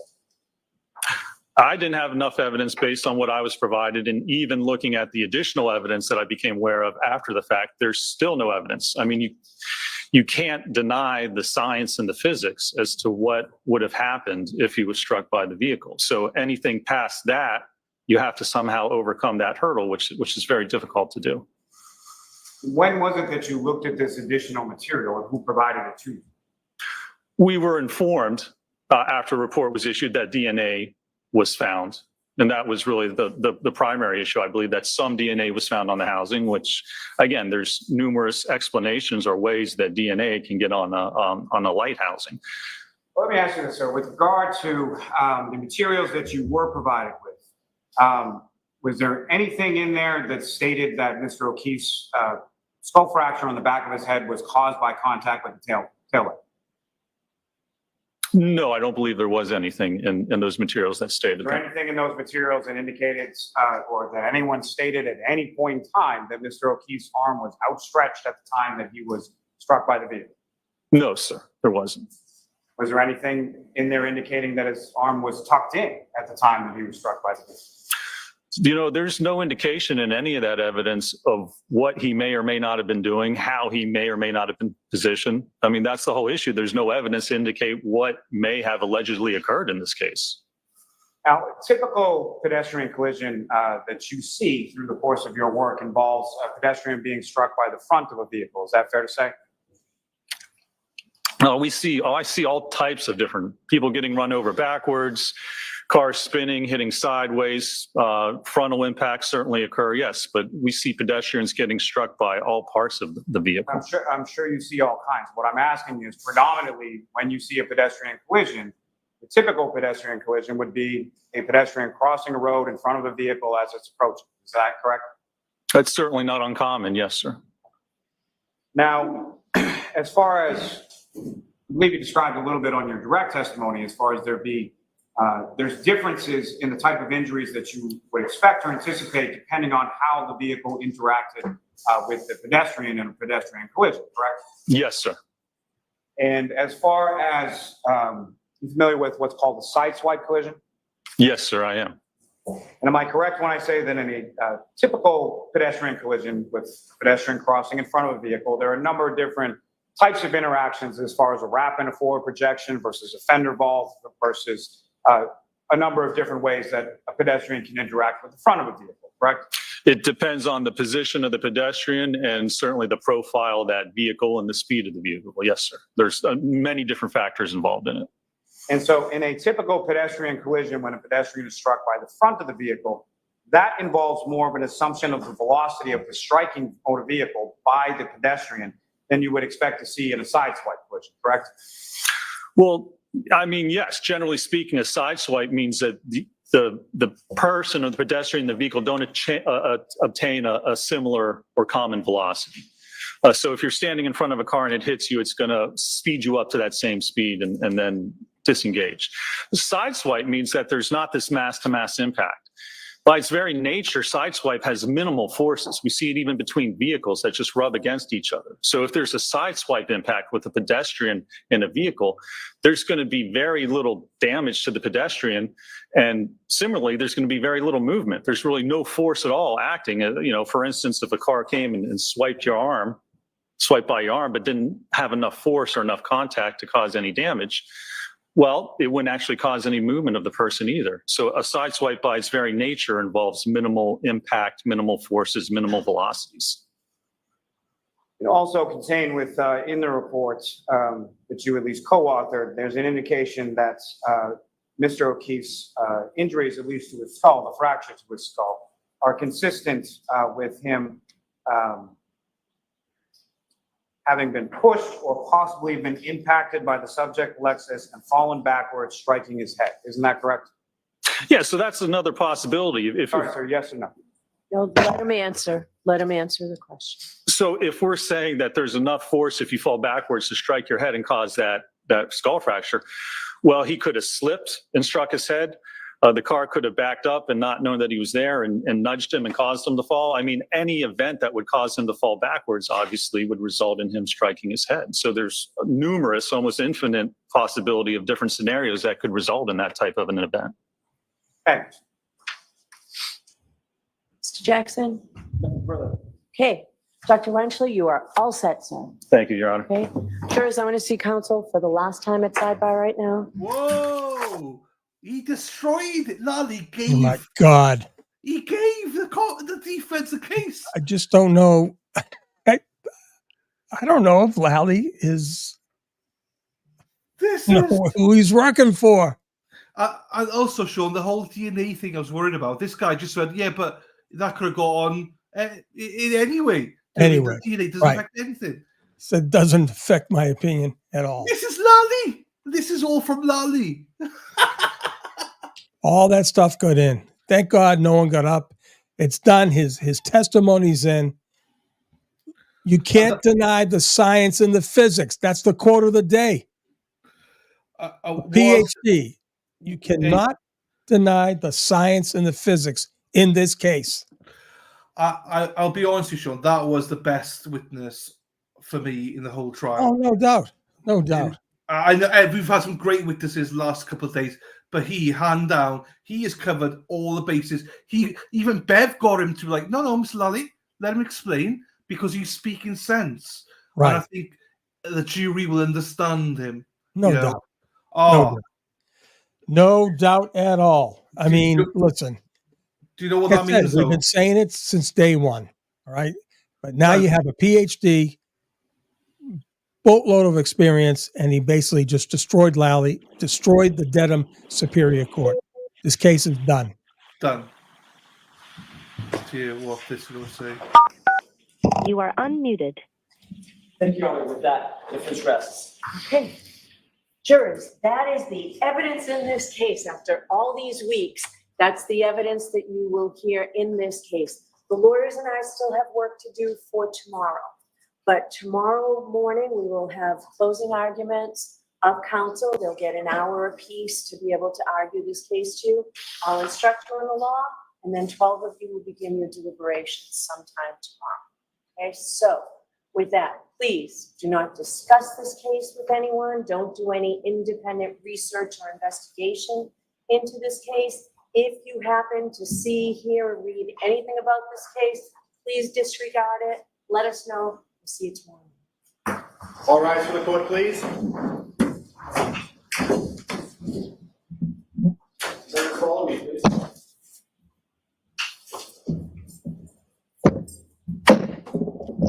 They're probably going to have a quick lunch, I imagine. Yeah, they're going to go over some kind of what they want to add for instructions, I guess. The jury's done, right? Jury's Over done. with. Jury's done. Closing arguments tomorrow. Wow, this is amazing. 6 witnesses. 6. Count them. 6. Amazing. She never said what time they're coming back. Hang on. When? Tomorrow? No, now. They're done. No, I don't think they're done because she said we got work to do in the meantime. But they're done till tomorrow. That's how I took it. No, I don't think the attorneys aren't. No, the attorney's probably not, but I believe they're done. The jury are done. The jury 100% Yeah, right. done. Hang on. Let's see what they say outside because they say something on Tom's stream now. Right, right. Hang on. Let me go. Yeah, I think they have to come back and work out the instructions. Yeah. For the jury and some other. Yeah, it's just no a jury more instruction. rebuttals, no nothing. Wow. Hang on. No, they don't. They don't, Little G. They don't have any rebuttal witnesses. Wow, good spot. That's it. Because she said that the closing arguments will be tomorrow morning. Yeah. So, Okay. 8 weeks, 6 witnesses for the defense. That's confidence. Just to answer this quickly, they're going to go through all the jury instructions, Heather. That's what. Yeah, they got to hammer that stuff out. Should be pretty simple, though. They don't have to talk about conspiracy. They don't have to talk about. This is straightforward, straightforward. Right. Let's have a look. See here. So yeah, I mean, wow. I thought it'd be done today, but not this quickly, though, Sean. Yeah. Well, which is fine. It's great. The question is there any reasonable doubt that exists that Karen hit John? The answer is yes. They cannot convict beyond a reasonable doubt. I agree. Cannot. All the other bullshit, all the other stuff, like where was what was one of the big ones? Oh God, I just had it. Karen was going to do something like this, and there was some crazy stuff. Oh, I only clipped you, John. It wasn't that hard. What was that big lie? Remember that one? I just clipped you. I didn't hit you that hard. What was that fallacy? That was a big thing by the trolls, right? They were saying, "Oh, I didn't hit you that hard." That was one of the big ones they kept saying. Where's that one? There's a lot. If you go through everything Plevin said, there's a lot missing. Oh my God! He put in. He better pack his bags. He's done. He's an embarrassment, and he knew better. He just got spanked. That's all it was. He got spanked, didn't know how to deal with it.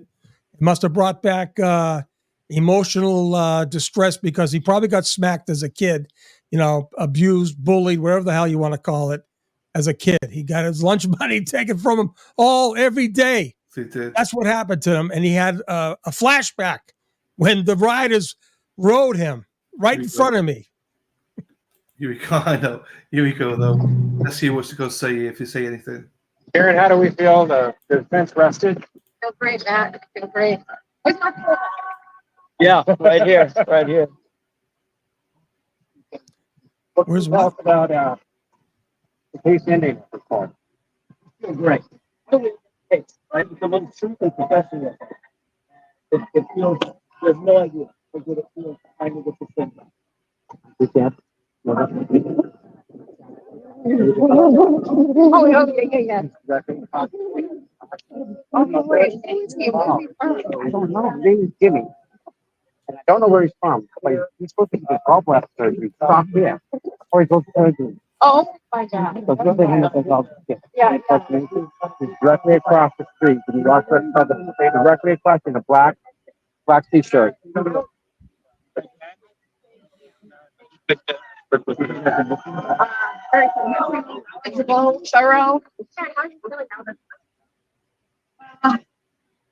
I'm ready to be done. How do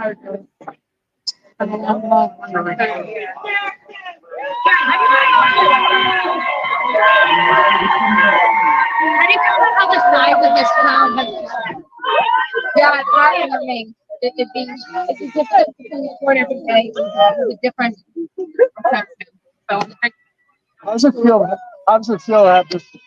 How does it feel? Come on. Right.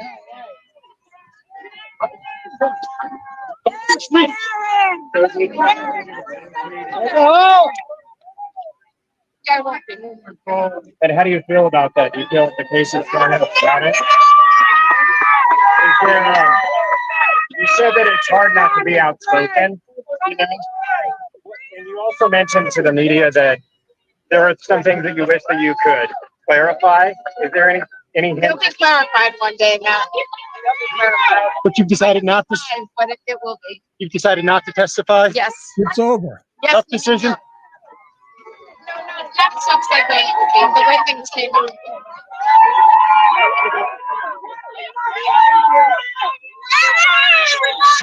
That's amazing, huh? Is that amazing?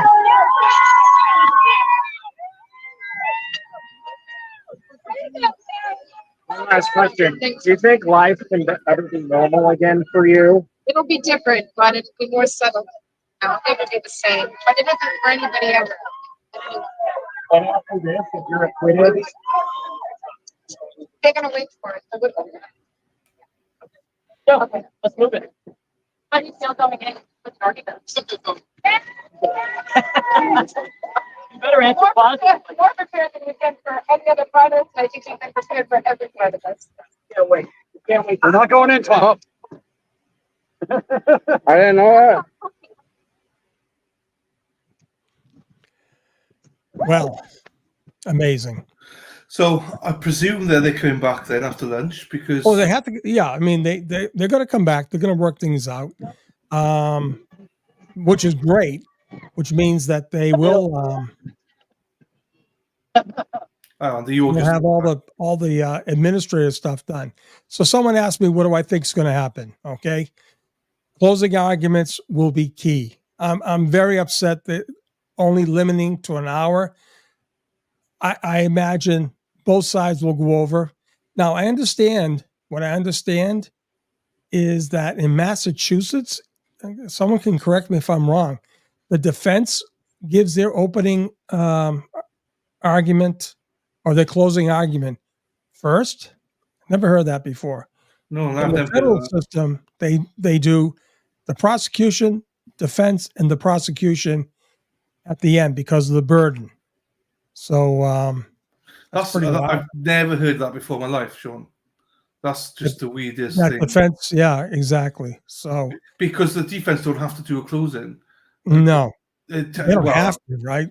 But no, well, I mean they will, but there's there's cases in recent history where the prosecution have done like a 5-minute closing Yeah. to save the rest of the time, and the defense go, but we're not going to do anything, so they can't do anything more. So it's a bit of a gamemanship, really. But that's weird if that's the case. But then we are in mass. I don't know. I don't judge anymore.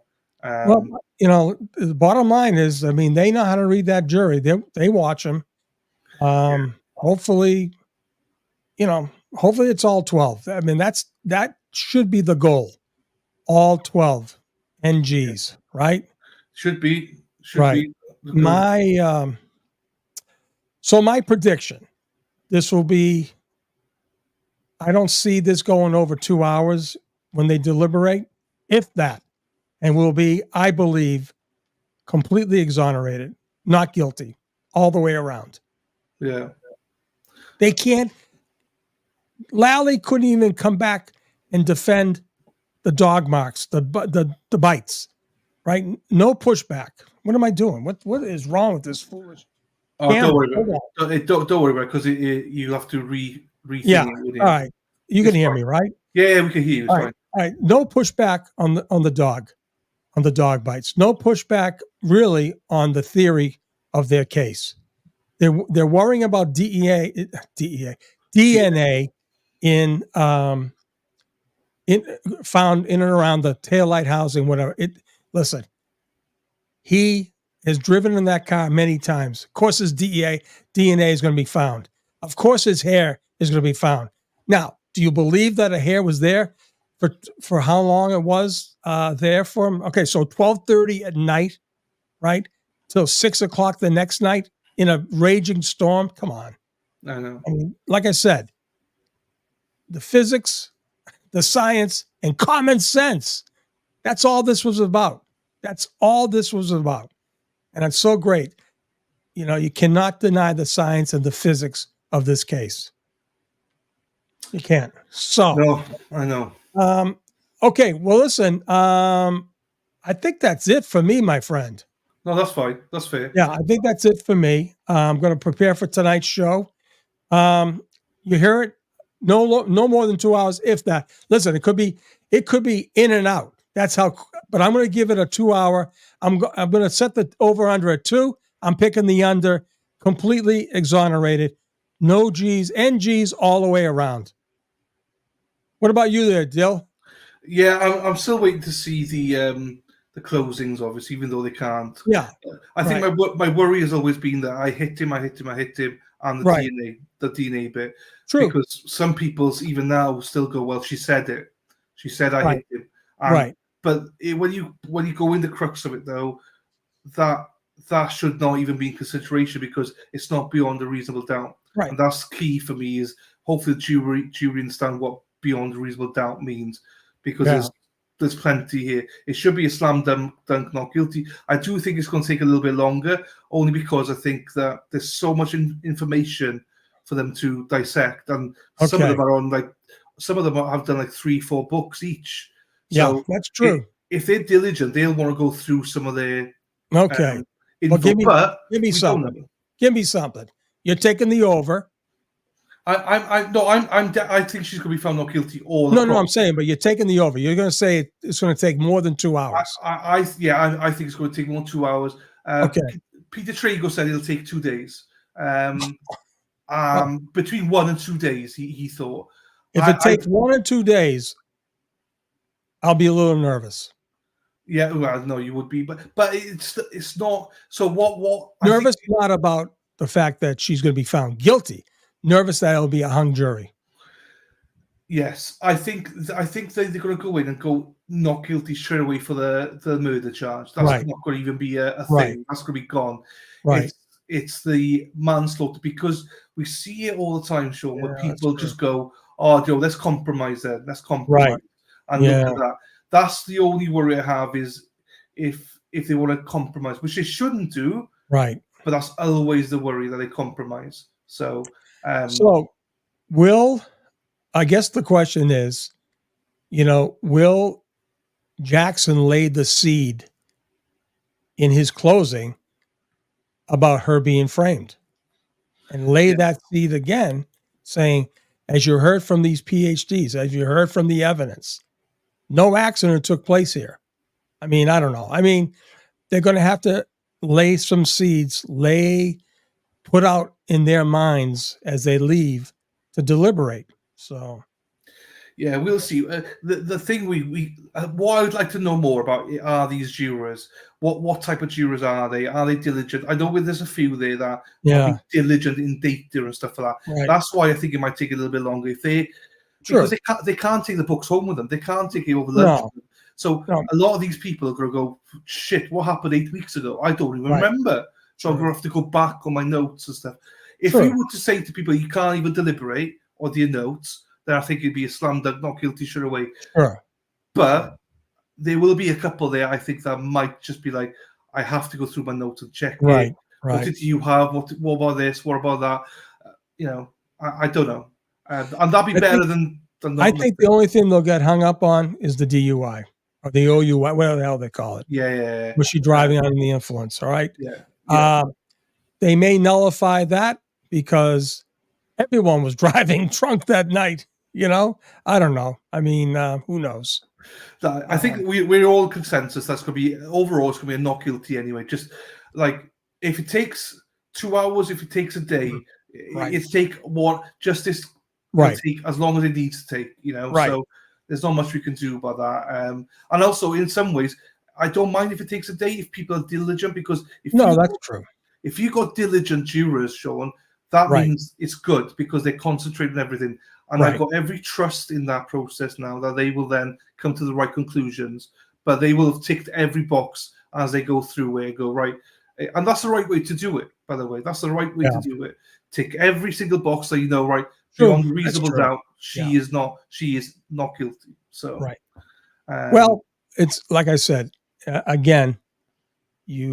Juries are very funny sometimes. Look at an OJ. I mean, I was devastated. I was shocked. I know exactly where I was. I was in Houston, Texas. I was at a firearms IPSC training course. Down there, was on lunch. We'll watch it. I can see it right now. When the NG came out, just couldn't believe it. Could not believe it. But so again, you never know here. You never know. That's why I'm saying juries, they're complex. They're complex. They really are.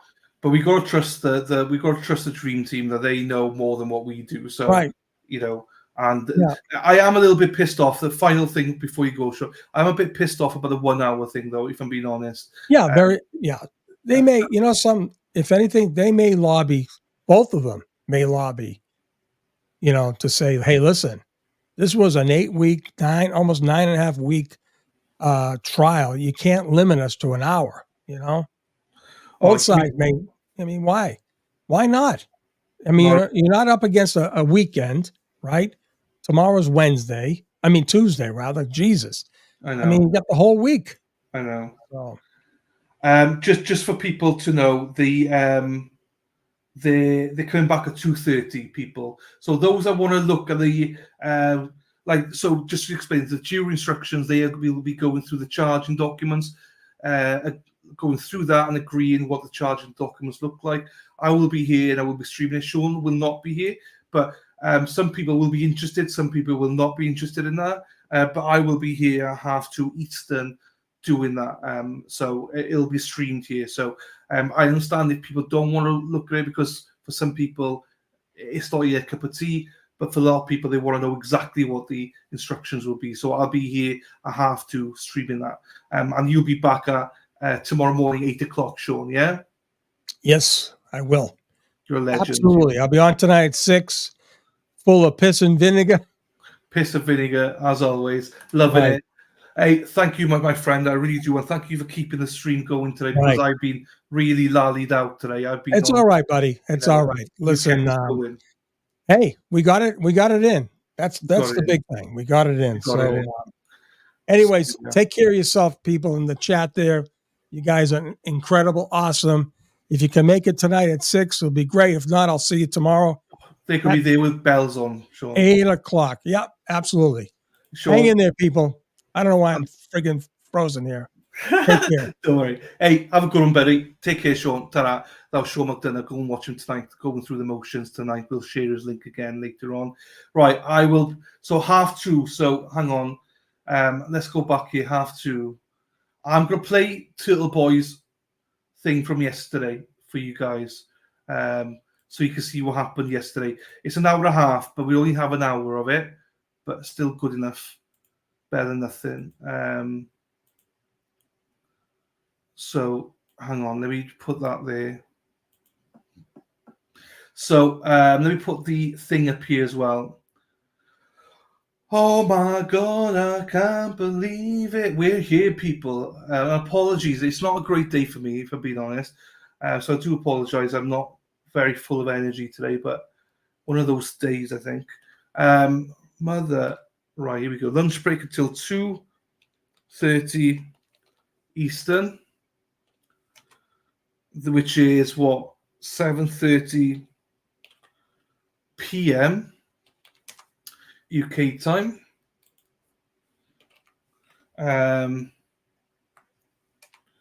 Attorneys will be back to discuss and agree on charging documents. Save and put that there. Right, so here we go. I will put all this on for you people. Hang on, Sea Dog says need Christmas music. Hang on. Press the like, press the like, press the like, please. Press the like and subscribe. It would mean the world to me if you liked and subscribe. Like and subscribe, everyone. Let's fucking go. Right, so for those who didn't see it, background, Turtle Boy was confronted and assaulted by McAlbert in Canton last night. So here you go, people. I will be back by 2:30 so we can... Hey, Frosty! Frosty! There you go. Thank you, Sea Dog. I don't know what's wrong with me today. I don't know what's wrong with me. Thank you. I'm going to go for dinner. I need some food, I do. So I do need food. Ask away, Christine. I'll answer after lunch. Happy days. Right, here you go, people. How'd you pay your tax bill? All right, so we're down here at C.F. McCarthy's. Who are you? Listen, Which one are you? Which one's that? what I think he's the older Albert. Chris The mustache? Albert Jr., I think, right? Oh, Albert Jr.? Oh, gotcha. The mustache. You guys seem really intimidated. You guys seem really intimidated. You guys seem really intimidated. And do what? I don't want to scare him. I don't want to intimidate him. I don't want to intimidate him. I don't want to scare you guys. I don't want to scare you guys. I know you guys are really scared of me. I don't want to scare anybody. We're doing this for our own protection. We don't want to be anyone. We don't want to scare you guys. Oh, not yet. I mean, But no. We're gonna call the police. So if you guys just got here, we got it all on film. I was just assaulted by Jim Farris. He assaulted me, and we got it all on video. And now the McAlberts are down here telling me they're gonna kick my ass or something like that, harassing me, calling me a pussy. We'll see. There's Colin's talking. He's got a lot. I'm glad he's not intimidated at least. So yeah, we got there. I'm surprised to see Ryan down here like this. Yes, he was. And I didn't say shit. I'm not protesting. I'm just trying to eat a meal. We just went in here. We went in here to C.F. McCarthy's and we ate dinner. Okay, we ate dinner, and then all of a sudden we got assaulted by these goons on video. These guys who claim to be so scared. We're just trying to eat. We're just trying to eat a meal of food. Again, this is wild shit, man. Can you believe this is happening, dude? What are they like? This is wild. These guys They prove me right every single time. Every time, baby. Every time. I hope you're ready to hear the words not guilty, right?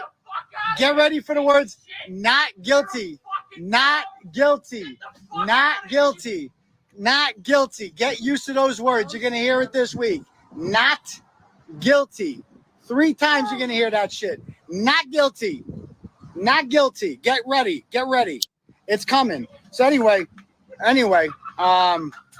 Where are the Cam police now? Yeah, did you call them? Yeah. So they called the cops. They don't come. Yeah, they called the cops, I guess. We got it all on video. I got assaulted by Jim Farris. He came up and assaulted me on video. He smelled like shit too. He smells exactly what you would imagine he smells like. So they're all over here. I don't know. We're just trying to eat dinner. We went in here to eat a nice meal of food. Walk out on the sidewalk. Come outside. I think the fans wanting pictures triggered. What's up? It's just the McAlberts being assholes again. That's what they do. We're just trying to eat food. I just wanted to eat a meal of food in peace. It was lovely. It was really good. I really liked the dinner here. And I heard the food was good at CF McCarthy, so I wanted to eat the food. I'm not bothering anyone. So I am filming this for my own protection right now. My own production. Own protection. That's what I'm doing right now. So that's it. So I don't want to scare them because these are the people that claim they're intimidated by me. We're out here harassing me, just assaulted me. These people claim they're so scared and they're so intimidated by little old me. Little old me. Nobody's afraid.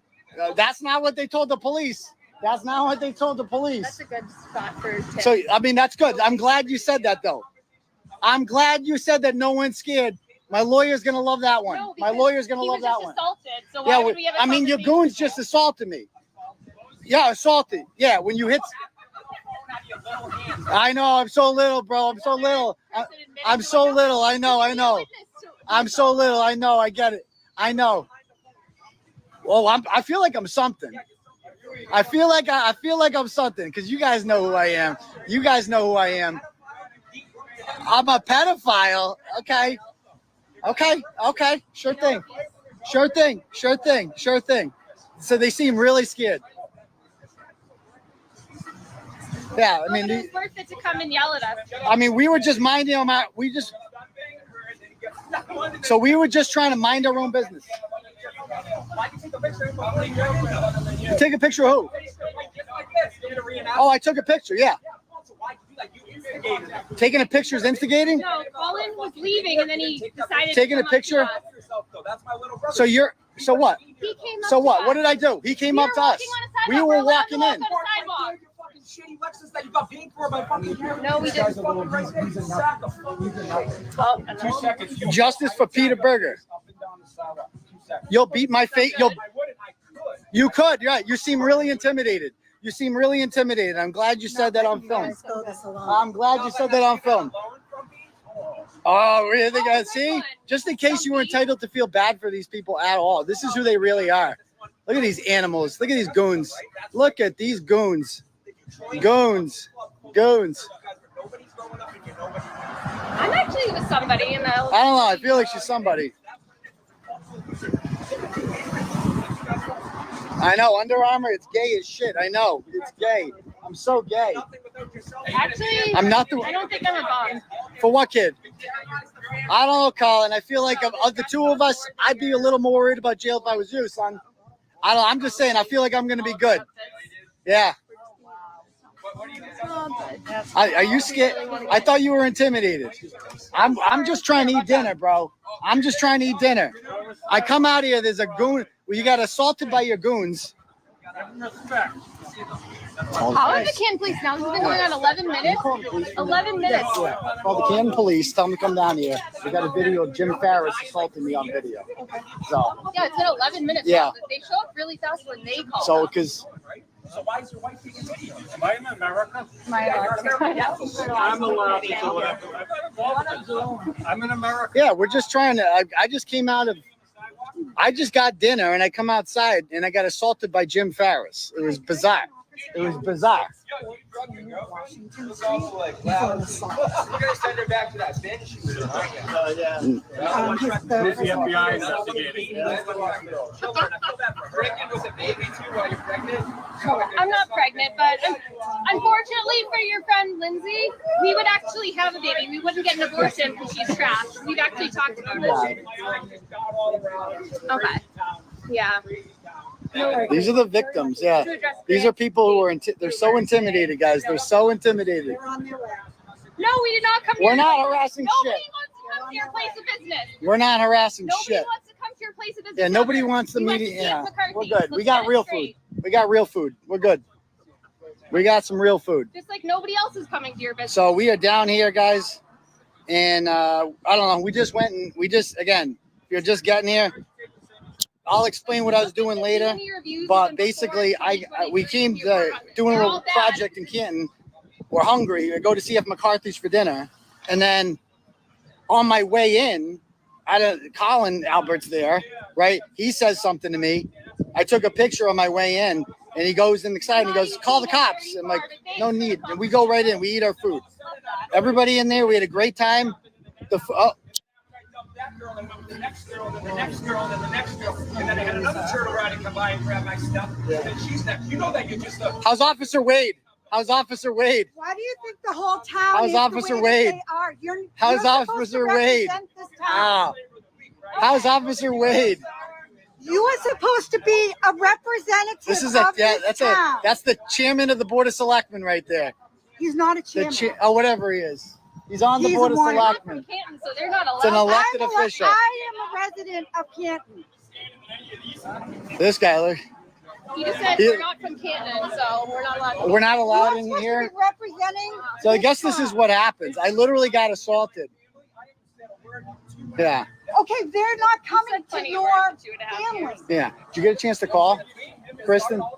Did you get a chance to call? I did. They're on their way. Oh, they are. Cool, Yep, cool, they're cool. on their way. All right. So I did. It was pretty fun. I didn't kill anyone, though. I didn't kill anyone, Chris. Justice for Peter Berger. Why don't Justice you for do the Peter right thing Berger. and just walk the fuck away. Get off the damn board. You see this? No, I'm talking about get off the board. Oh God, here we go.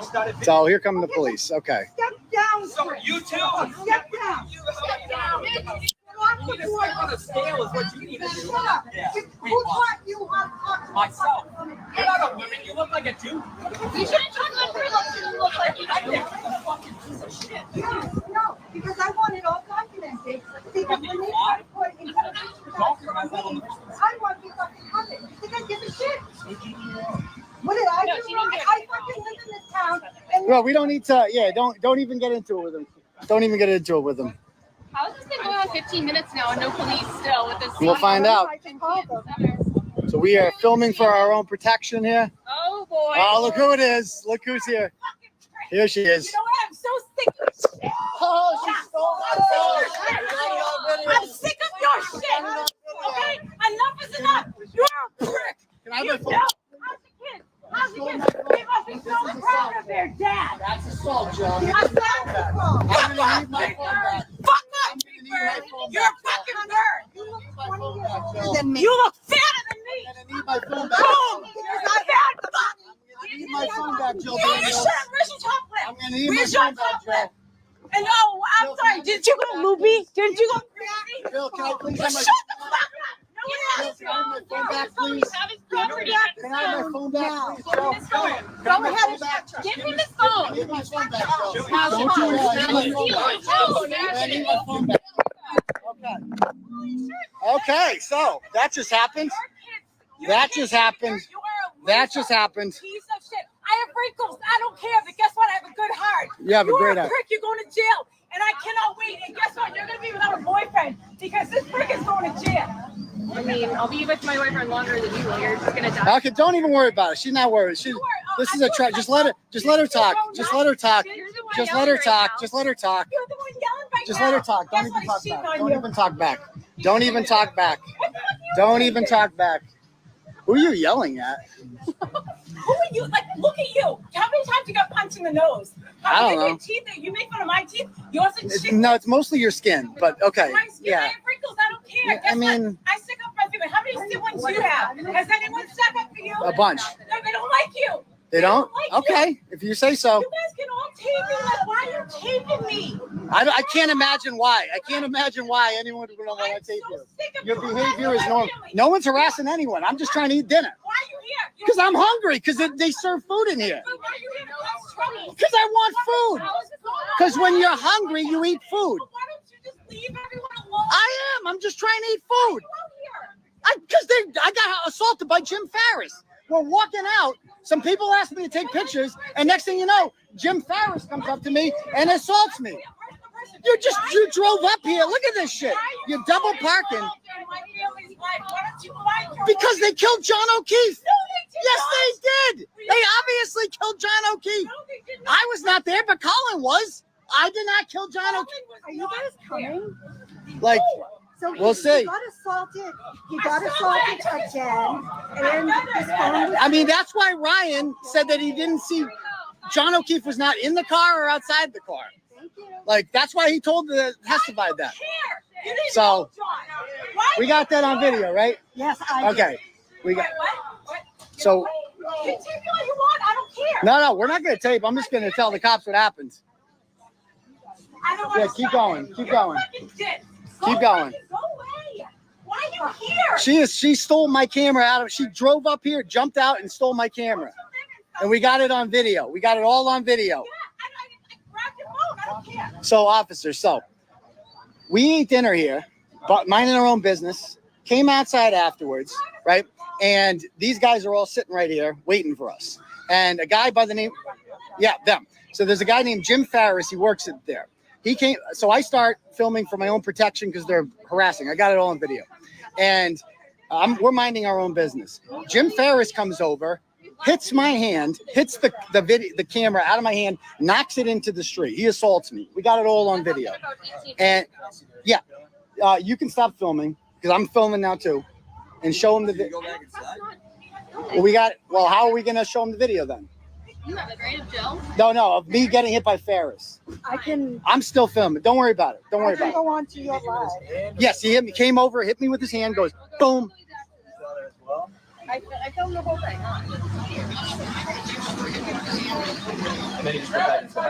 No, then he got in his car and delivered pizzas. He left. He's in a beat up Prius. No, he'll be back. Why would he? Because they don't like me because you know who I am, right? Like, yeah. No, we didn't do shit. A fan did, and then he walked over and he just knocked. Sorry, let me repeat. Oh yeah, here you go. The two people who went inside can witness this. What happened? On the video on it exactly.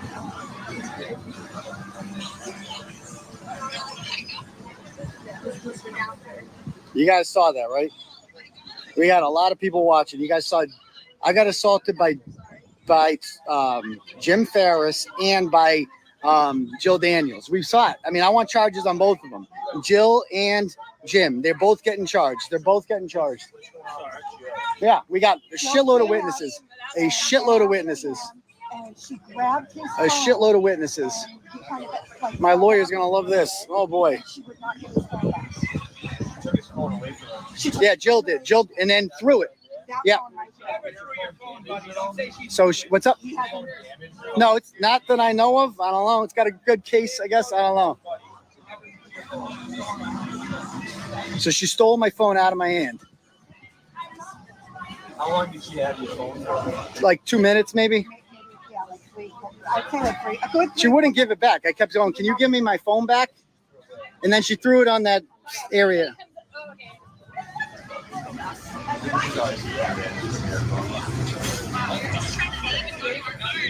He comes up to him.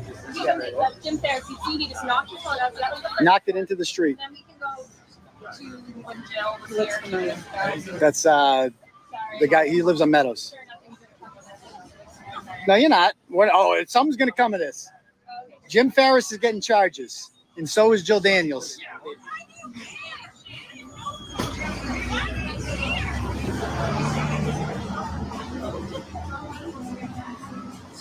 Yeah, we just looked at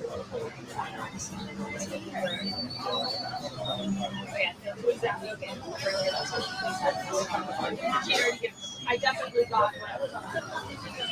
I 100% got I got something quick to tell you. Shoot, we're live, but okay, yeah, it's cool. It's gonna be a bit then. This is very interesting. All right. Yeah, but she wouldn't give it back. I mean, can you say what's not being on video? Or? So if you guys are just getting here, I just got assaulted outside D&E Pizza. Outside of McCarthy's.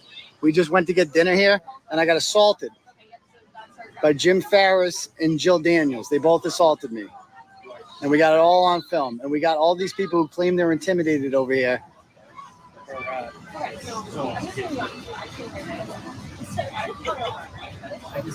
Yeah. So we'll see.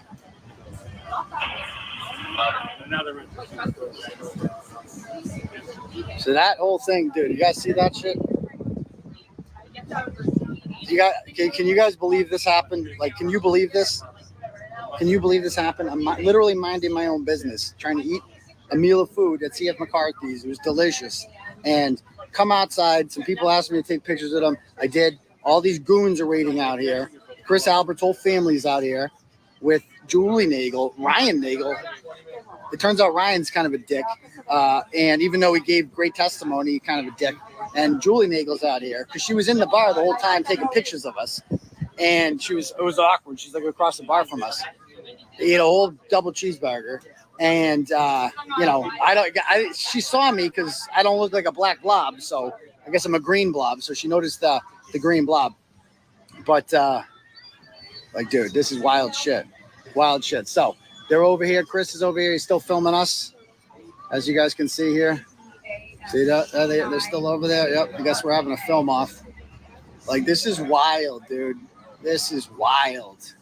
And we got tons of witnesses. We got tons of witnesses here. Everybody inside CF McCarthy saw it. Minding my own business. I came out of here. Jim Farris come up and hit me. He came up and hit me. He assaulted me. Oh boy. So now we got more cops here. Okay. Here's a sergeant. The shift sergeant. Yep. Mulaney. That's not. So we got a sergeant here again. Filming for our own protection here. So down there you have Officer Wade. Yeah. I did. A lot of people saw things. I saw them go get him. Jill Daniels coming out of this car. And she came right over to you and just started screaming at him. And then she took the phone right out of his hand. And you just kind of jumped back. And I kept. What's up? Yeah, we called. So I'm filming for my own protection. So, yeah. So did you give this? Yeah, I did. Okay. So.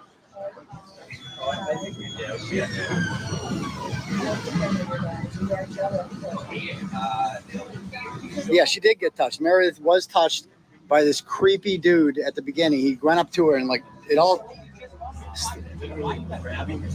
started off, by grabbing her. Hold on. We'll see. I don't know. Yeah. Yeah.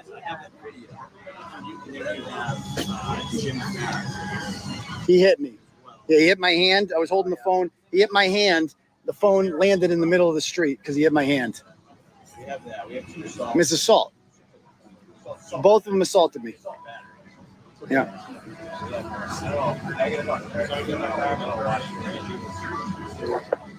Does anybody now doubt what they could have done to John O'Keefe? This is what these people do sober in the middle of a public street. Imagine that. Imagine what they do to somebody behind closed doors after a night of drinking if one of them mouthed off to the Alberts. You saw what happened. You saw how these people roll.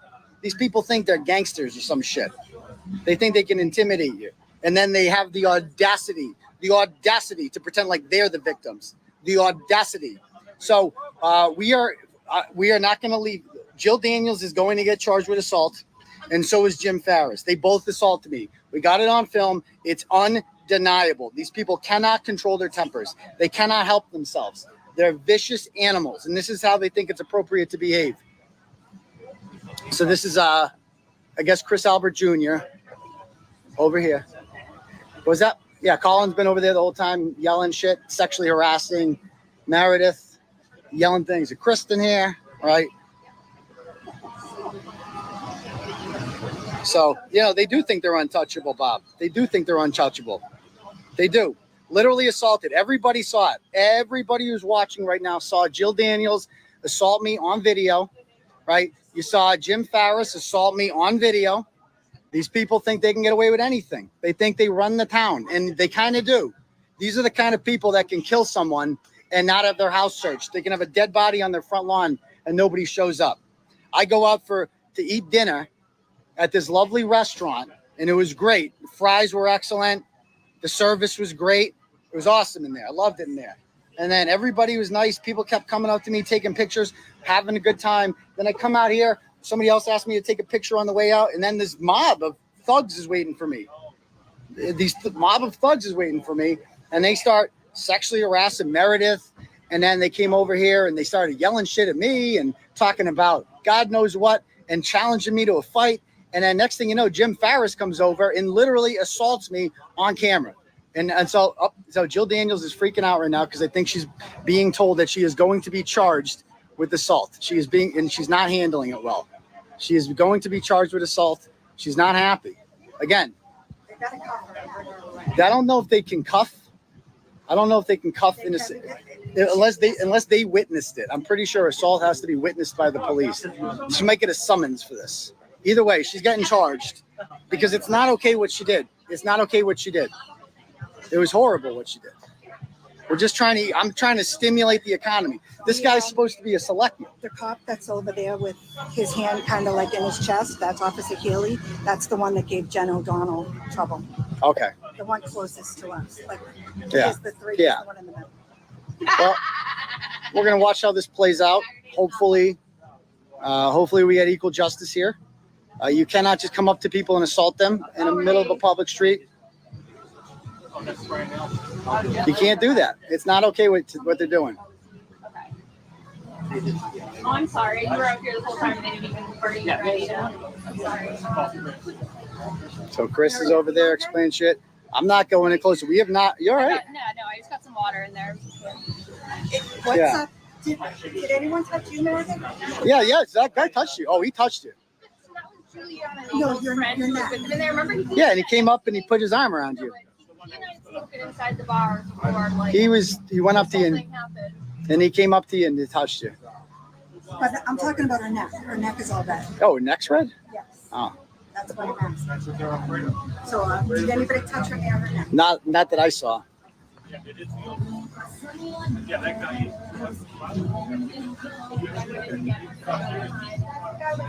All right.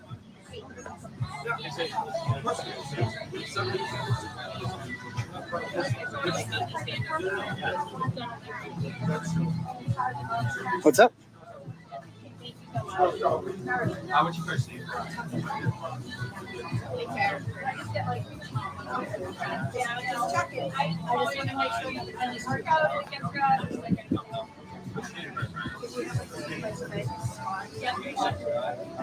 So we got a crowd forming here.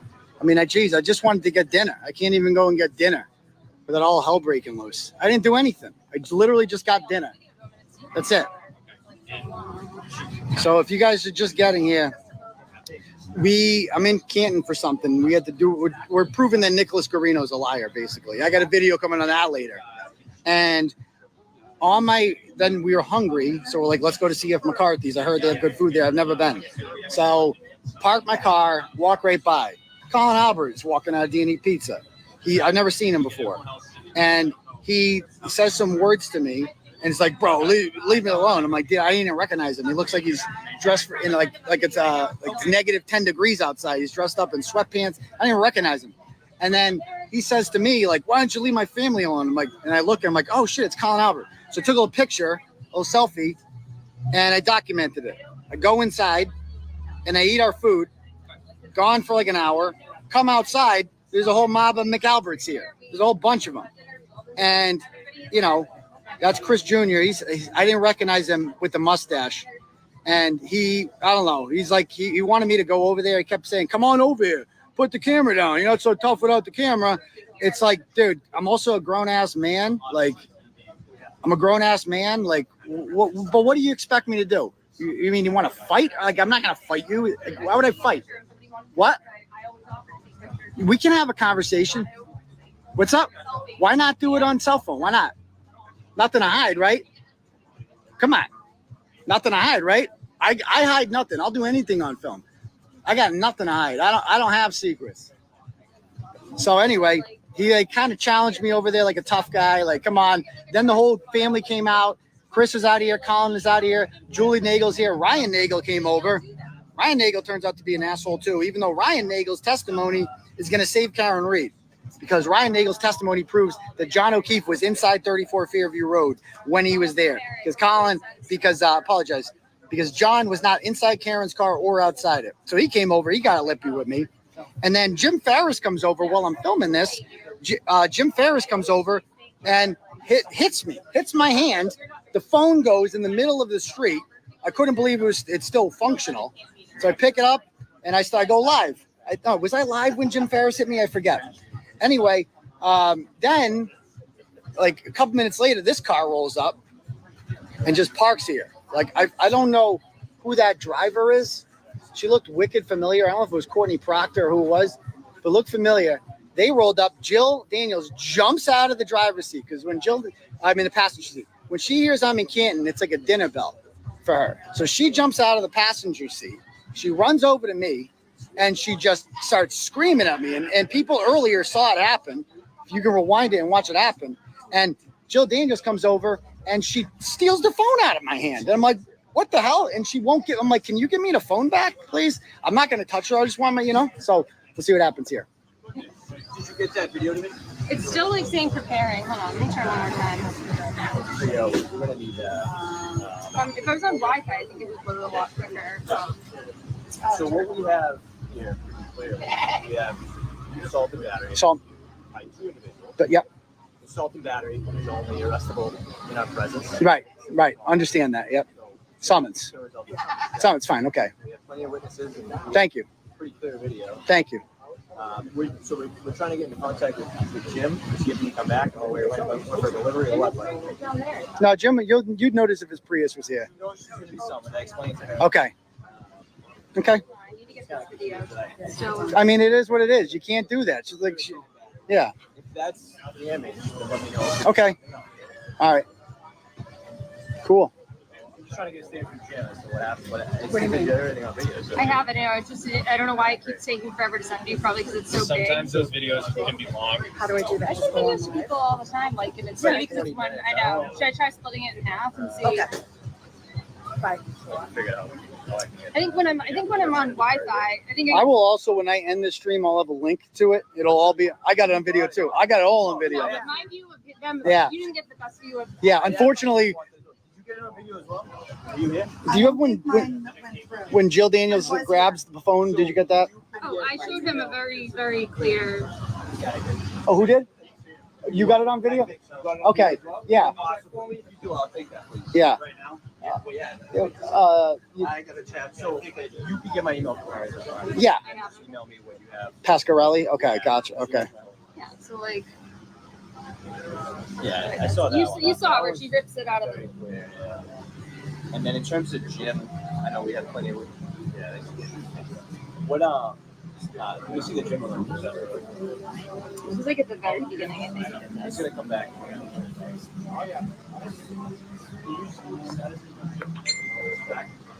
Got a crowd developing here.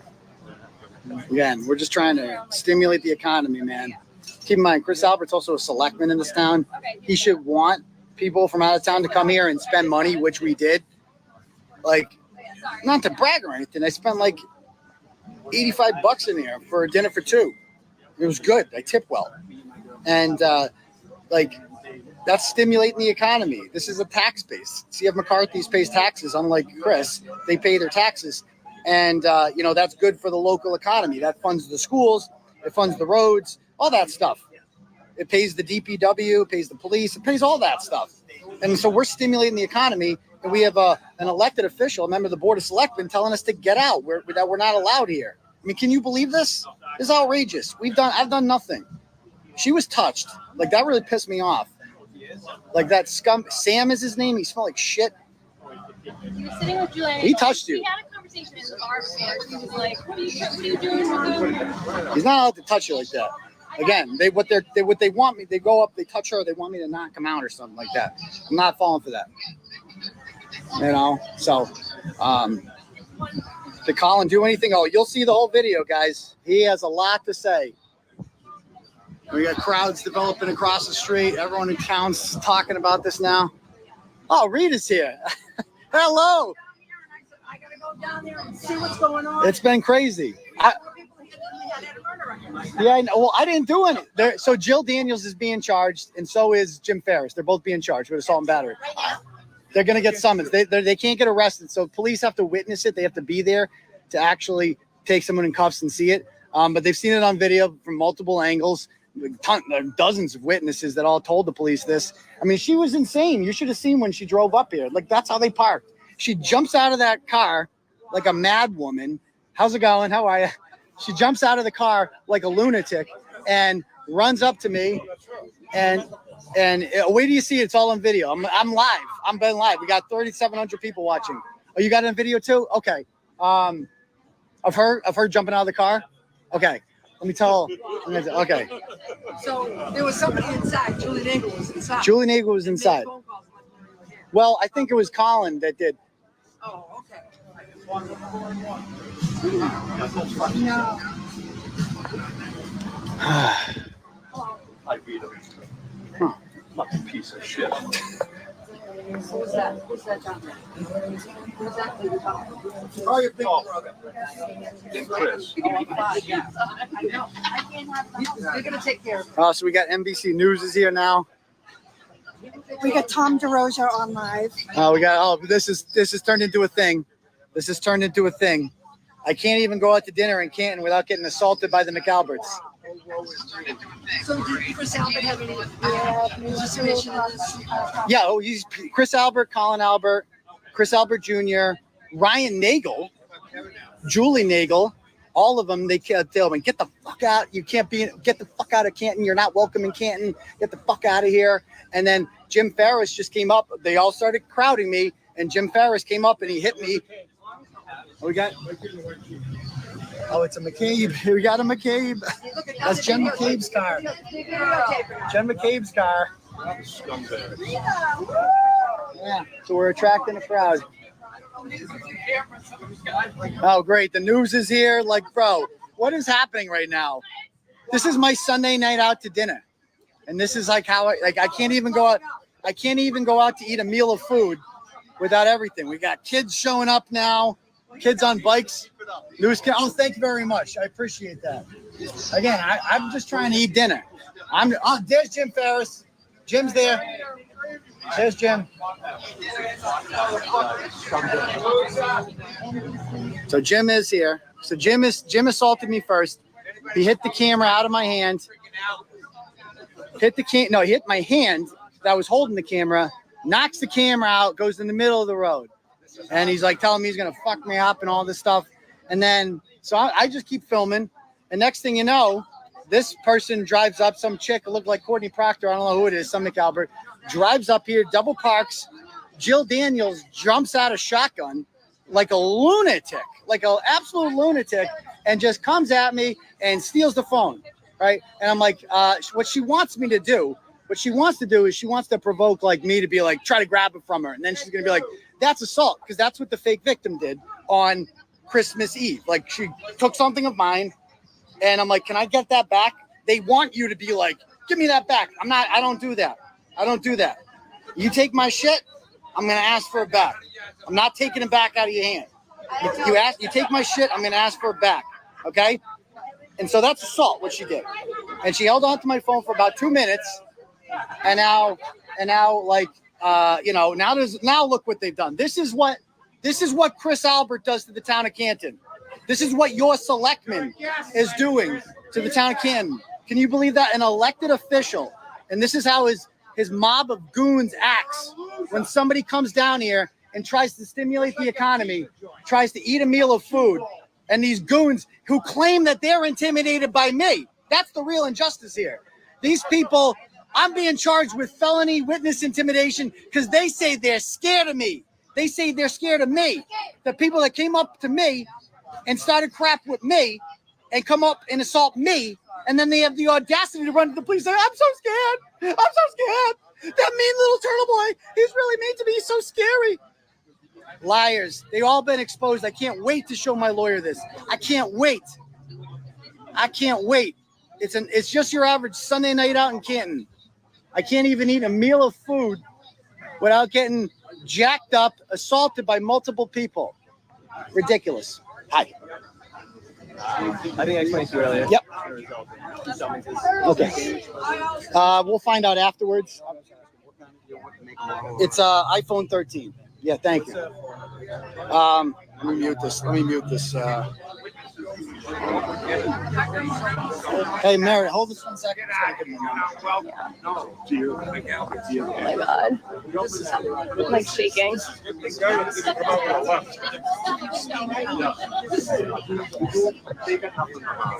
Yeah, I showed it to the police officer. I've been trying, I don't have Wi-Fi, so I can't send it to them. I've been trying to send it to them for the past. I think a lot of tensions right now are at an all-time high. I totally agree. But they know.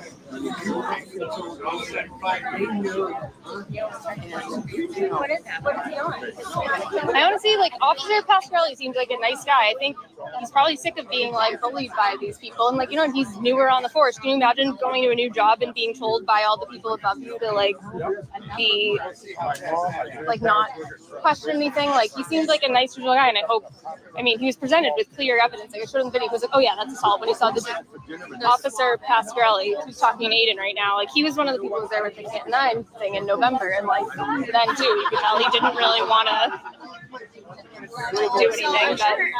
But I'm with Honestly Embassy. Aiden usually talks. Do you want to say anything about what happened? You took the video. I mean, I was honestly shocked because usually they don't. Yeah, I can send it. Yeah, if you want my email, I'll send it the whole thing to you. Let me just. Can you hold this for a second? Read it to just. He wants you to film them. I just want to take your email.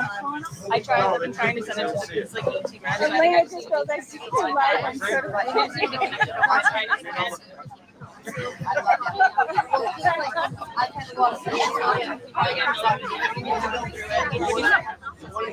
You know who it is.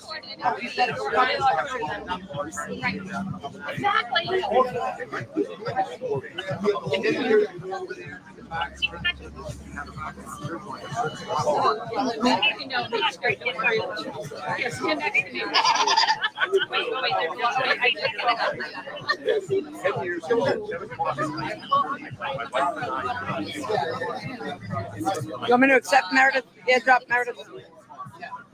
All right, thank you. Thank you. All right.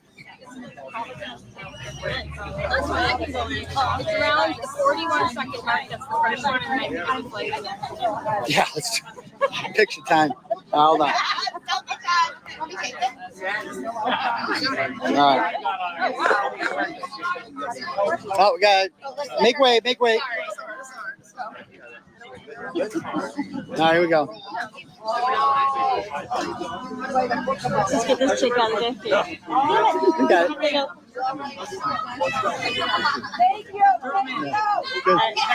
Yeah, let's do it. Let me get in. Let's do it. What's up? Yeah, okay. Last one, guys. Last one. No, my phone, it's glitched. Oh, sorry, brother. It's okay. You gotta hit photo. You're on video. Hold on, ready? Let me close my phone. I got you, brother. Oh, I got it. Sir, now let's do it. Let me in. Wait, excuse me. Wait, I want to get a picture. All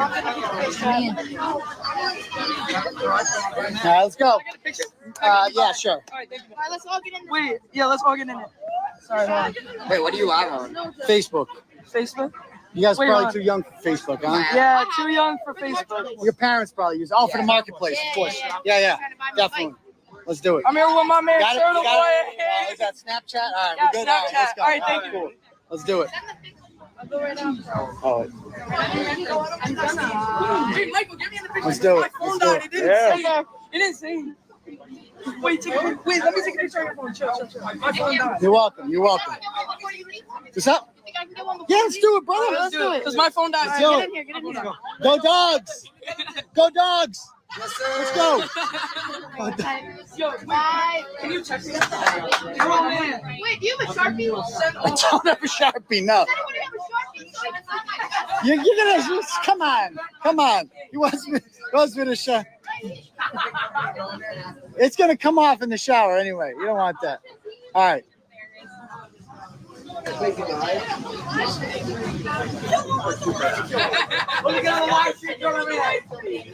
What's up? Say hello. No. We'll get out of here. I'm just with her, so yeah. Yo, Matt. All right. So this is wild. Again, I'm just trying to eat dinner. That's all I'm trying to do. What's up? Do you need me to walk you to your car? No, thank you. I appreciate the offer. We're gonna. I'll be fine. You know. Do you really think we're going to be able to have a parade here? Oh, it's supposed to be a parade? No. Remember you were talking about. Oh, the duck boats. We'll see about that. I don't know how that works. Okay. Okay. We gotta. All right, Meredith. I'll be in the Walgreens. Hey, I'll be in the Walgreens. Do we All right. get Turtle Man Jordan? Let's do it. You want to hear a little scoop? Shoot. Well, we're live right now, so anything you say is going to be recorded. I have to keep recording, obviously, for my own whatever. Okay. All right. All right. Just be careful. All right. What was that? State of Michigan has your back. Oh, thank you. Michigan in the house. Nice. Go Wolverines. Absolutely. Did you say you were going to Walgreens? Yeah, she's doing a little interview right now, so I'm just going to meet her there. The cops want me out of there. I understand. But if you have any questions, you can email me. Thank you. I'll be good. Well, I'm going to wait in the Walgreens, and then she's doing an interview. I told her I'd meet her there. Yeah, tell her that if you see her, I told her that, but yeah. I just want to get out of your way. Thank you. All right. So that's wild. Like, bro, did that really just happen? Dude, it's just an average Sunday. How's it going? Can I get a picture? Yeah, you can get a picture. Let's do it. Oh, thank you very much. I appreciate that. I'm meeting a celebrity. There we go. I have to get it again. Sorry. There we go. Oh my gosh. Oh my Yeah, God, you're famous. Oh, I guess so. Thank you. You're welcome. We appreciate everything. Thank you. That's a good one. That's a good one. Thank you. All right. All right. So I got to drive real quick. Hold on. And put this up here. Bus stop live. This is wild, dude. Absolutely wild. Again. What's going on? How are you? Now what you do? I was just trying to eat dinner. I was just trying to eat. And all hell broke loose. Oh my God. They're trying to. You're going to do a YouTube thing? I'm on live right now. So, yeah. But I got to get out of here. The cops were very good to me. So I'm going to quit while I'm ahead. Good. Joe Daniels. She's got some other problems. Good. I guess we're going to see more of each other in court. Good. Good. Car wash, you piece of shit. Oh, there's Jim Farris. He said, I need a car wash. You should see his Prius. By the way, he's being charged with assault and battery. So that's one way to cope with it. All right. Dude, this is wild, dude. Look at this shit. Like, look at this shit.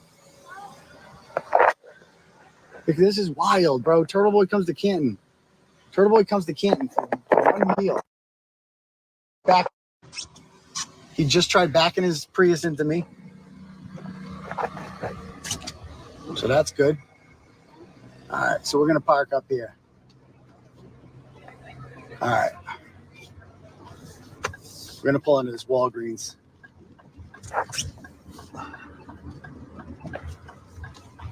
I'm just going to go right in this Walgreens. Because that's where I told her I was going to meet her. So, because I don't want to cause too much of a stir, you know? Hold on. Look at these people parking like crazy over here. Hold on. Like nut jobs. All right. All right. So, all right. We're going to park over here. Just wait for her to come over here. because she's doing the interview with the news. Like, this is wild. The whole news came down and shit, all from a Facebook Live. Holy shit. This is wild. Okay, all right. How you doing? No, my pleasure. Oh, thank you. You guys are too kind. Oh, nice hat. I love it. I love it. All right. Get in here. Love it. Love it. Let's do it. Thank you. You're welcome. No, I don't mind at all. Let's do it. All right. Thank you. You're welcome. You're welcome. You're welcome. How you doing? What was that? Stephanie. Oh, nice to meet you, Stephanie. How? What's that? Oh, have we met before? Oh, sorry, I'm live right now. So if you got anything to say, it's gonna be 5,000 people hearing it. Okay, all right. Do you want to go to a real restaurant? Yeah. I'll take you to dinner. Okay. I'll take you to Gotcha. I'll take you to Amelio's. Oh, and on Stoughton? Oh, I love that. I've heard good things. But no, we're good. We just wanted. I wasn't even planning on going out to eat. We were just planning on. We were doing some reconnaissance work, proving Nicholas Scarino's a liar, and we did. Wait till you see the video on that. And then I went to eat dinner, and all hell broke loose. All hell broke loose. I can't come to Canton for 5 seconds. I'm a victim. Two McAlberts are being charged. Jim Ferris and Jill Daniels are both being charged with assault and battery against yours truly for what? Going to dinner? Like what was my crime? Jeez Louise. And they say that they're the victims. They're the victims of me. I'm like trying to eat dinner. They're assaulting me. Like liars. These people are a bunch of thugs and liars, and they got exposed today, didn't they? My lawyer's going to love this. So, all right. Let's do it. Let's do it. Okay. Awesome. Awesome. Okay. All right. So yeah, if you want to go to a real food place, we'll take you out. Okay. All right. Good to know. Good to know. Good to know. All right. Canton Privilege has Yeah, let's do it. Let's get. You came in. I know. We're like freaking bra and underwear. You guys camp nights? Stoughton nights. Family, the whole family jumped in the car. Yeah, I feel like we know you. Hey, where your fiance? Yes, thank you very much. Thank you. Thank you. Thank you for coming. Oh my God. Take another one of me and Oh, Turtle Boy. oh God. We love Turtle Boy. How you doing? Joe. Aiden, nice to meet you. Pleasure. Thank you for coming. Yes. I know. It's like this is the biggest Facebook Live I've ever had. All right, let's do it.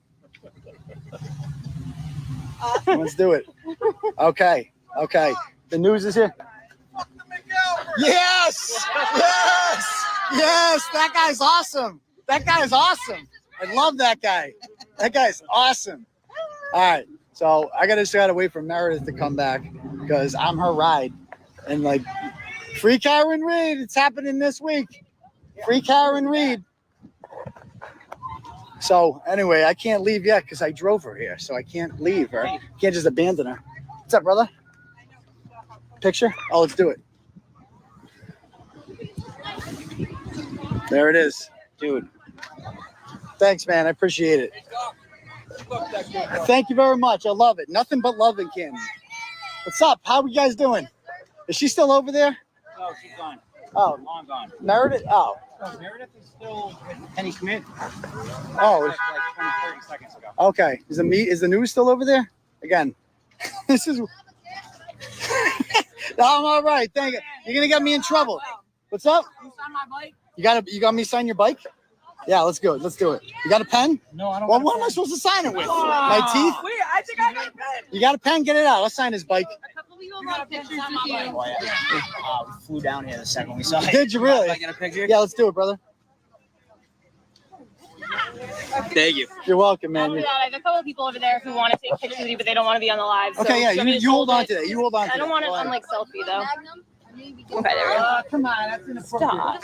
All right, over here. It's not on you. I'll hold his phone while you do live. Hey, they can you just like On my phone, I didn't do that thing. Oh my God.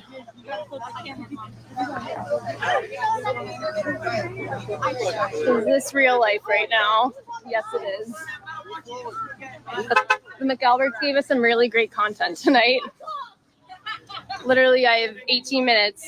18 minutes before the Canton police finally showed up, by the way, that went on. Like, remember how quickly they got here for the Canton 9 when we were here for like all of 2 minutes?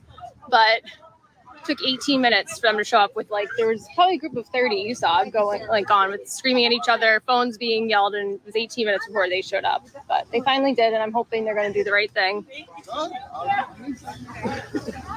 reading some of these comments. Yeah, totally unprovoked. We were literally just like leaving. Somebody asked to take a picture with him like outside the door of CF McCarthy's. I was taking it from them, and clearly that triggered them. To my right, all of the McAlberts had gathered at that point on the bench, and that's when the phone started getting thrown.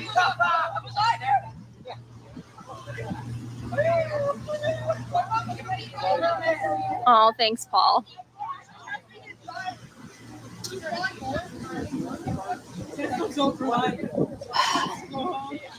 Thank you. All right, I'm giving this back to him now.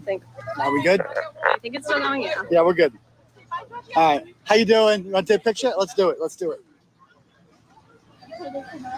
Thank you. You're welcome. You're welcome. Thank you. You want me and you on the bike? Is that what you're saying? Wait, Max, can I get a picture on your phone? Come here for a picture. What are you asking for a picture of? Let's do it. Let's do it. Yeah. Whoa, who's gonna take a picture of me? Oh, no! You gotta sign. Wait, can you sign the back of my phone? Oh, we got a Sharpie. We got a Sharpie. I'm signing. I know Richie. Richie, you missed out, brother. Richie. We invited Richie out. He missed the whole thing. Yeah, I got you. What am I signing here? Hold on, here. Oh, sign mine right here, right here. All right. Yeah, sign at the same spot. Sign the same spot, right here. Can you sign me right here, please? Yeah, can you sign me right here? My backpack for real. All right. Yeah. It's right TV, all right? Yeah. There we go. TV right here, please. Yeah. Wait, take a picture. I know, bro. I'm gonna get a picture. Look at that. Let me see that. Let me see that.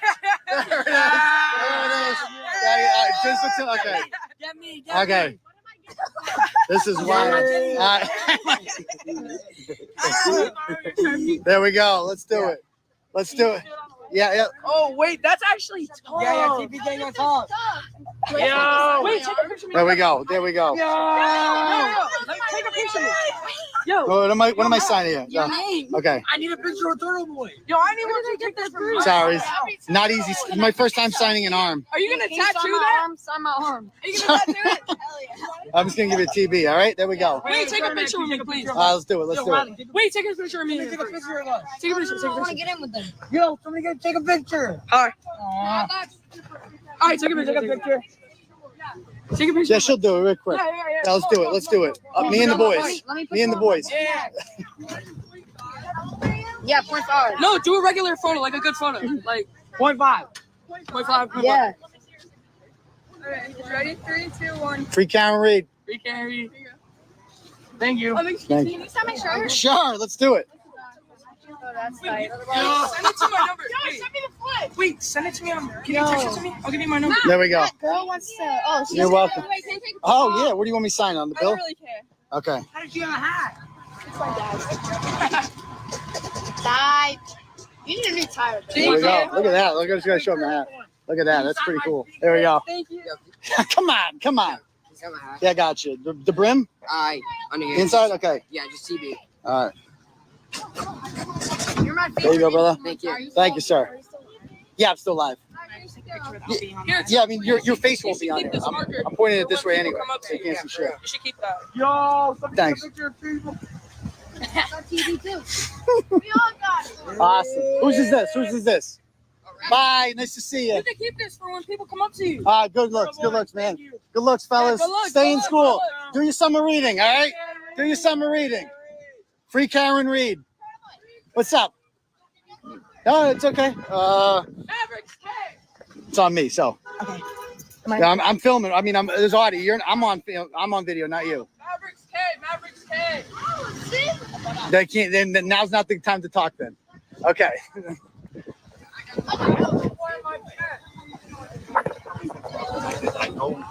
Oh, I just went to go eat dinner and I got assaulted. You were just eating dinner, mind my own business, and I got assaulted. But she's getting the summons. She's getting charged. So, thank you, sir. I appreciate that.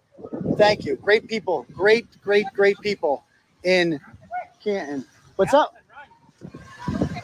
Oh no, I'm gonna be staying on camera till I leave. So If you have a question, want to talk to me, just send me an email. I can't do it right now. I'm staying on live.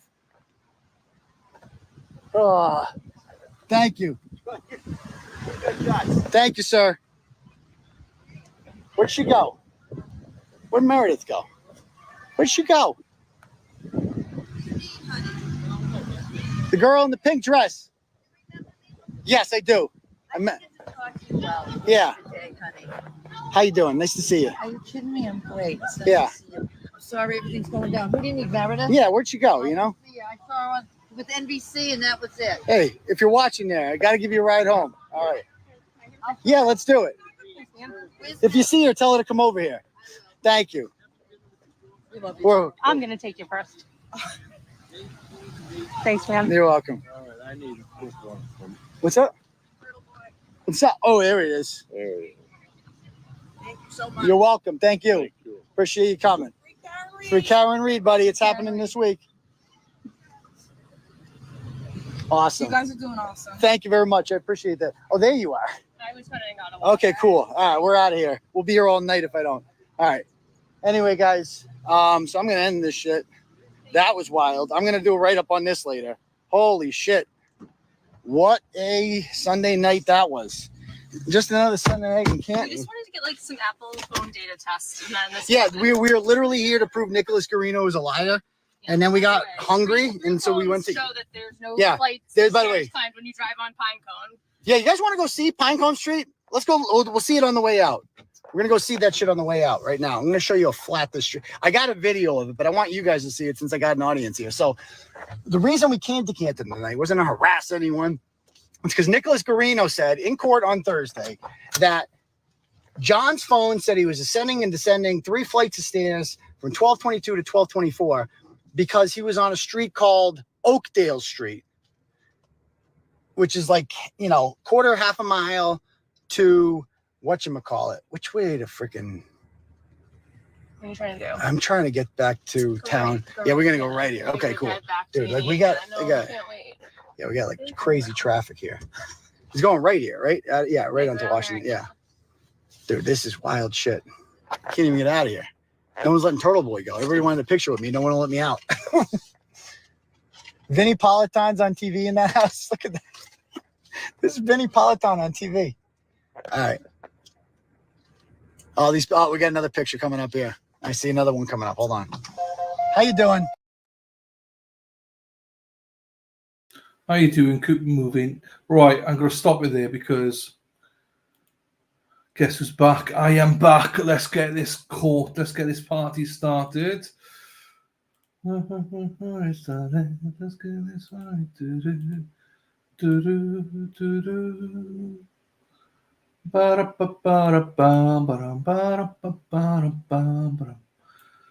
So another couple of minutes and we'll be back.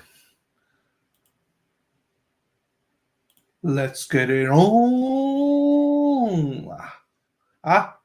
Hey Vixie. Hello everybody. Right, hope you've all been behaving. I see the hacksters here, so you all must be behaving if the hack is here. Oh, oh, oh, oh,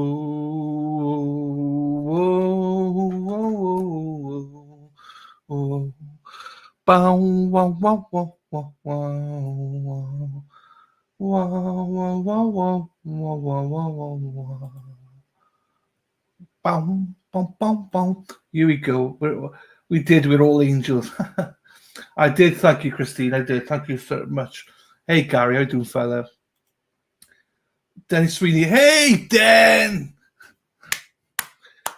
Dennis Sweeney, one of the biggest heroes going.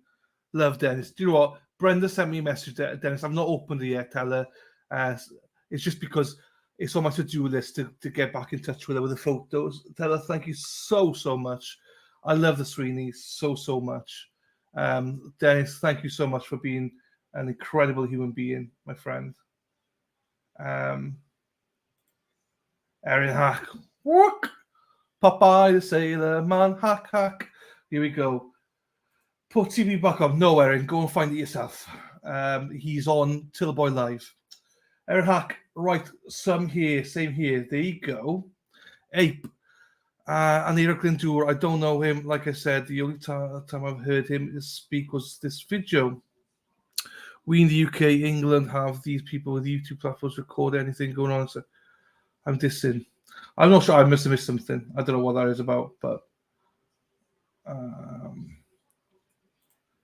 it's been a long road. It's been a long road. It's been 30 days, but plus like jury stuff. It's been forever. Hey, how you doing, Bella? I did have a good lunch or dinner for us in the UK, but thank you very much. Happy days, Gar. Thank you, Christine. No, I'm fine. It's just, we all have days where we don't feel our best, but I feel good. I feel good. It is good. I was just lucky today Sean was with us. Will you be having a special guest on tomorrow? So, well, do you know what, Tim? Probably not. I don't know what I'm going to be doing tomorrow, to be honest with Tim. I don't know because I didn't know what was going on. Do you know what I mean? So yeah. But me and Sean will definitely be on for the closings, and then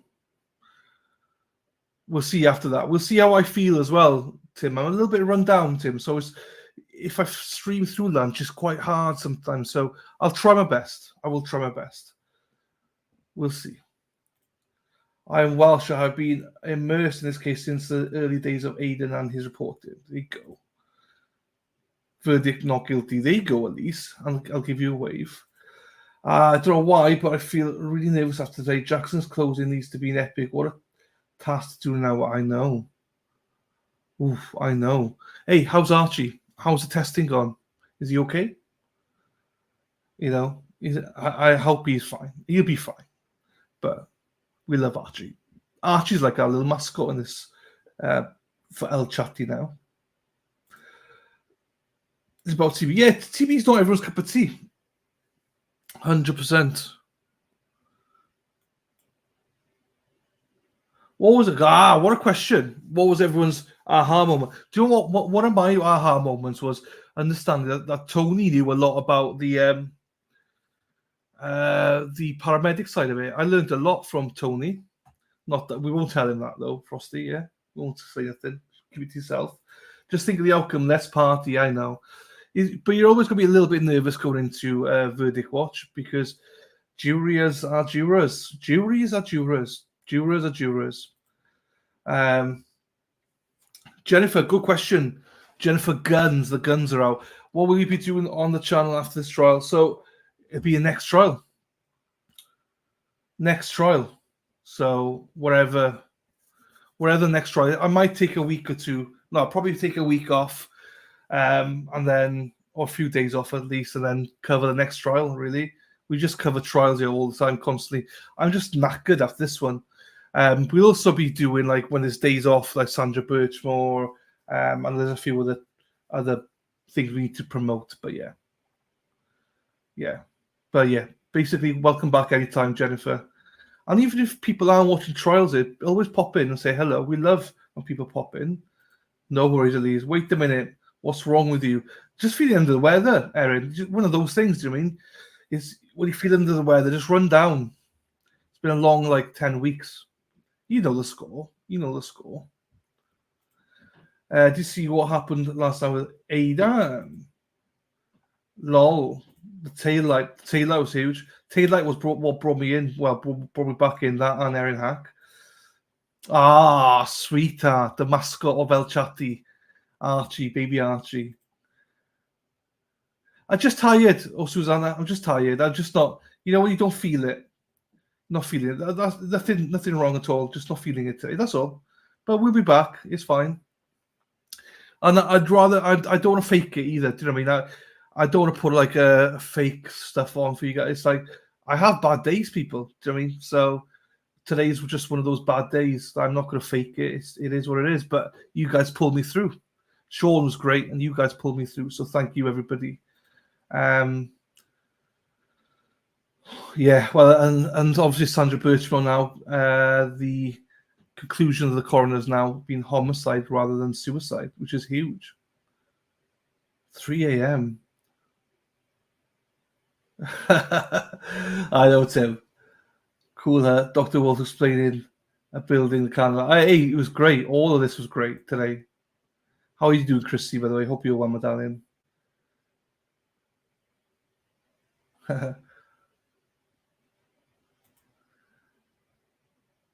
Yeah, no, I will. Fifth Dimension, I will at some point. I promise you.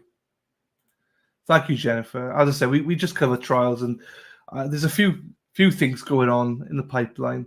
Well, one of the ones I was going to cover was the Tracy Ferreter boy locked in a box trial, but she's taken a plea deal, so she's had 10 years probation to avoid prison time. Her husband got 5 years in prison and 5 years on 10 years probation. So she's just done a deal today, so which means she doesn't get any prison time. There you go. Lolly does. Oh, at least I know. I've got a bit of a headache. Do you know what I mean? So, hey, Bergstrong, all the way in Pittsburgh. How you doing, fella? You've been quiet lately. Hope you're doing well, my friend.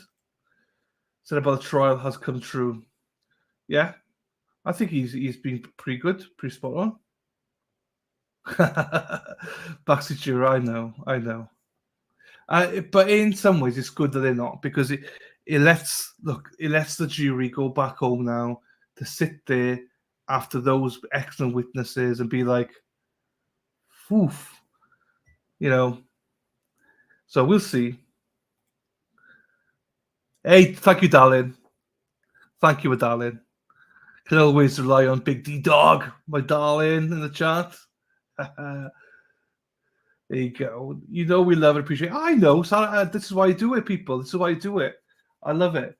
Thank you, Sarah. Thank you, Amy. Thank you, my darling. I'm exhausted. Hope you feel better. Thank you, Mimi. It'll be fine. It'll be fine. Thank you. It feels like I'm looking for sympathy. I'm not. It's just I'm just having a bad day. It's fine. It's fine. We all have it, people, do we? We all have it. Heat here takes energy out of me. Relief now, though. There you go, Berg. It's normally quite cold in Pitt, isn't it? We all have trial fatigue, yes. And I'm definitely going to take at least a few days off from trial, at least, after this. I hope you feel better soon, you get your well needed. Thank you, Bella. I will. We'll be back getting for it tomorrow. As I say, I don't like to fake it. What you see is what you get. If I have a bad day ever, there's no point hiding it. It's like we all have them. So, but thank you for that. DDL, I hope you get better. Day gets better. Thank you so much. It's fine. Hey, when you put it into perspective, we got Karen Reid on trial for her life here. So I put it into perspective.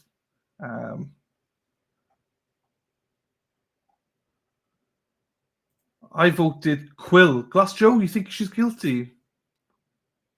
Well, what's the poll say? Let's have a look at the poll. Not guilty 97, guilty 1%, hung jury 2%. So, you know. You are unmuted. Preceding court is in session. So before we start, there's something I do want to talk to council about. Sidebar. 6:39:20. That's the time that this came back. 6:39:20. Is that what time it is? Yes, it was. Spot on. What a babe I am. Court resumes.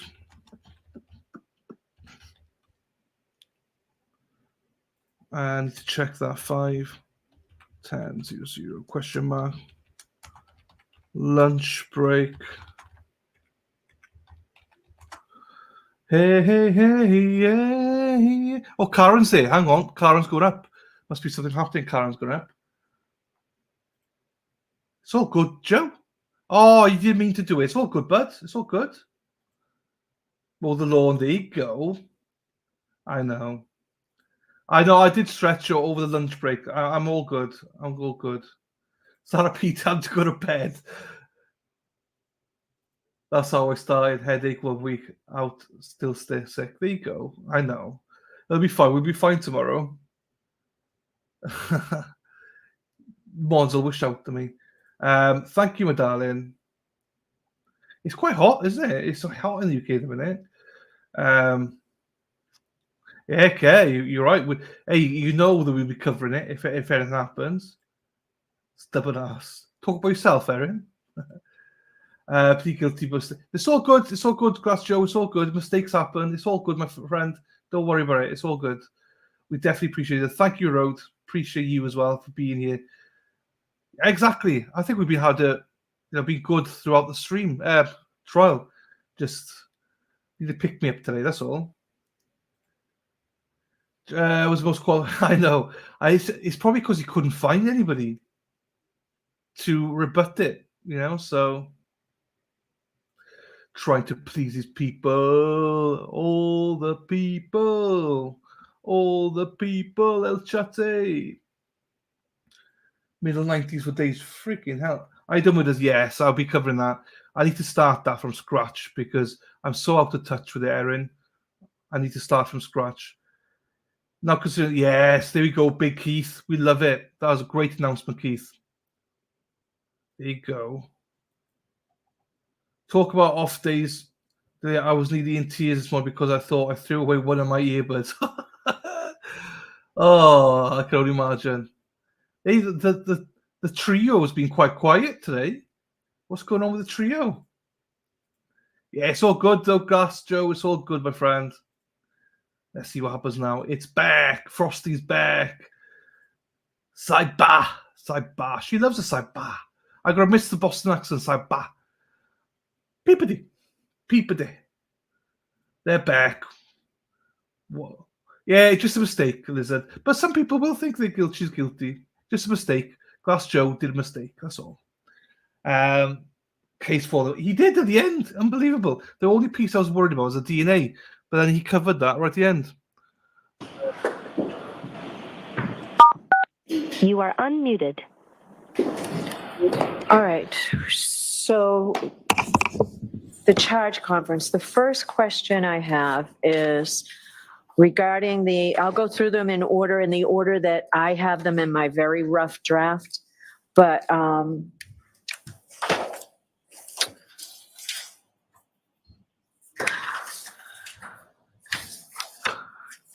there's no request of the lesser included offense of voluntary manslaughter to the second degree murder charge. Is that what the Commonwealth's intention is, not to request an instruction on voluntary manslaughter as a lesser included of the second degree murder? I'm sorry.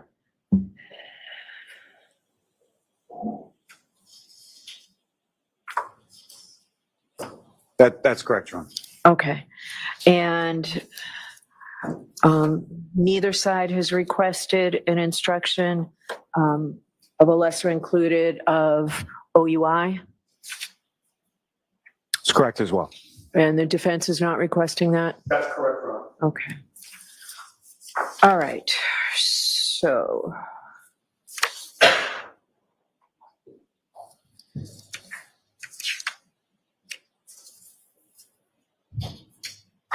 all right. So the first instruction, the request from the defense is that I split the charge, and it's written that way. I'm not going to split the charge. So the way it'll be is the defense will argue first, then the Commonwealth, and then I just go through all the instructions. So aside from that, the first instruction is presumption of innocence. I have one that I typically give, but I will give the one that's requested by the defense. Next instruction is our reasonable doubt instruction. Then function of the jury, the arguments of the lawyers and the judge's comments, function of the judge, functions of the lawyers. Verdict must be based on the evidence. I've incorporated some of what you've both included into that. I have language here that similarly, as you review the exhibits, you may find that some information has been removed because it is not relevant. Please ignore that and don't try and guess what may have been removed or why. I think that came from the defendant's request. Any information that you may have read, heard, or seen about the case outside of the courtroom is not evidence. My instructions to you and any comments I made, the lawyer's opening and closing statements, and any comments they may have made are not evidence. Answers that I struck from the record and told you to disregard are not evidence. Only the testimony of the witnesses, that is, their answers to the questions and exhibits, are evidence, with a more robust instruction, but that's what I've added. And I do have a line about sympathy. Then I do the view. I should say right off the bat, I am not going to give a Bowden instruction. You can argue it. You've been able to put in a tremendous amount of evidence. I've given you a lot of leeway with that. But there is something in this case that and I'm fully within the law to do that. So I have here some language that I think is appropriate based on issues that were raised about the credibility of witnesses. Did the witness have any bias, reason, or motive to give false or shaded testimony? If so, you may consider that bias or motive in your deliberations and ultimately as to whether or not it impacts the credibility of the evidence presented. So I cover the bias part of that. And we'll go through and you can tell me who's going to argue this for the defense. Okay, so we'll go through and we'll do each one. The limiting instructions, I give the defendant's bad acts instruction. I'll give a similar instruction on the digital evidence that I did during the trial, photographs and testimony with an emotional impact, humane practice, and as of today, hypothetical. I had hoped that both of you could suggest something. I said that this morning. Do either side have anything for me on hypotheticals? I'm sorry, I don't, Your Honor. We're going to be getting back at a fairly early hour. I'm happy to look on. That's fine. I mean, I can do it, but I wanted to give you both the opportunity. Yeah, go ahead and do one and send it to me. I'm happy to do that. I'll have one too by the end of the day. Okay, thank you. All right. Opinion testimony, evaluation of exhibits, direct and indirect, and circumstantial evidence. So I received today defendant's request, a late request for the law allows both direct and indirect evidence, and there is no distinction to be given. A conviction, however, may not be based upon the piling of inference upon inference or on conjecture and speculation. I don't think that's exactly the language from the case law here that you've cited. There, I actually quoted it, Your Honor. so from which one? From Haunch or? Haunch quotes McCormick, and McCormick takes the law from Dusty. Yeah, so multiple cases that, right, and the language that is typically given on this piling that I haven't really seen in years is you should not pile inference upon inference until the pile gets so high that it tips over logically or the chain gets so weak that it doesn't hold together anymore. When you run through your inferences, check the starting point and the ending point to make sure they're still reasonable. I mean, I could give that old language. All right. That's, I haven't given that in years, but I'll give that part of it. And just to finish off that paragraph, when the evidence tends equally to give rise to either of two inconsistent propositions, the Commonwealth has established neither proposition. In order to convict the defendant, you must find that all the evidence and reasonable inferences that you have drawn taken together prove that she is guilty beyond a reasonable doubt. Okay, so that rounds off that. All right.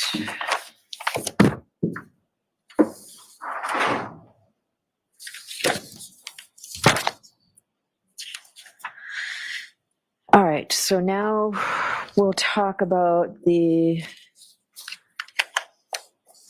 indictments and the lesser included. So the second degree murder instruction that was provided by the Commonwealth and the one provided by the defense are just a little bit different. So if you take what was provided, there's one section that the defense incorporates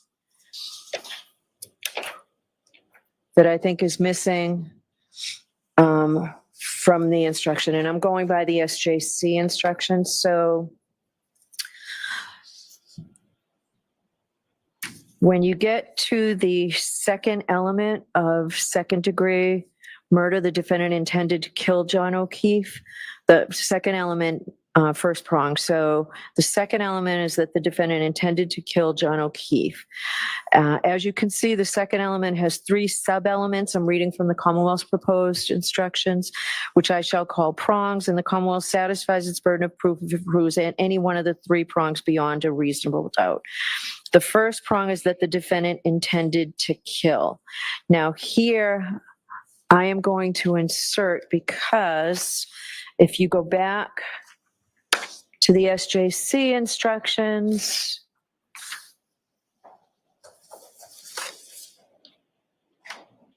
I think it is appropriate to go back to the instruction on deliberate premeditation, which is the second element of that, is the language that is offered here by the defendant, that the defendant consciously and purposefully intended to cause the death of John O'Keefe. So who's arguing this for the Commonwealth? So Ms. McLaughlin, does that make sense there? Yes. Okay, so I am going to put that in there. All right. And the defense has the language of accident there, but Ms. Giannetti, that really goes at the end. That goes, as you'll see if you look at the instruction on extreme atrocity or cruelty, where you have to go. So that'll go at the end. That will go after the third prong definition. Then I will include the language that I think the Commonwealth put in its request. It goes there. If you have a reasonable doubt as to whether the victim's death was accidental because the death was caused by a negligent, careless, or mistaken act of the defendant, or resulted from a cause separate from the defendant's conduct, you may not find that the Commonwealth has proved the defendant intended to kill, intended to cause grievous bodily harm, or intended to do an act which, in the circumstances known to the defendant, a reasonable person would have created a plain and strong likelihood. Then you have in deciding whether the defendant intended to kill, intended to cause grievous bodily harm, or intended to do an act which, in the circumstances known to the defendant, a reasonable person would have known created a plain and strong likelihood that death would result, you may consider any credible evidence that the defendant suffered from a mental impairment or was affected by her consumption of alcohol or drugs. That goes there. That's fine, Your Honor. Okay, does that make sense to you too, Ms. McLaughlin? Okay. All right, do you want both the mental impairment or consumption of alcohol and drugs? Oh, do you want to just leave the whole generic sentence? I think we can, yes. Is there any objection from the Commonwealth on that? I don't believe there's any evidence of mental impairment, but the Commonwealth has no strong objection. All right, but there's no evidence of drugs either, so do you want it to just be alcohol? I suggest that would be most in line with the evidence, just to have intoxication under alcohol. All right, it makes sense to me, Ms. Giannetti, if we focus just on the alcohol, but if you wanted the mental impairment, I'd include all, but. I would prefer just to keep it in and just jump as All right, so I will think about this one tonight, okay?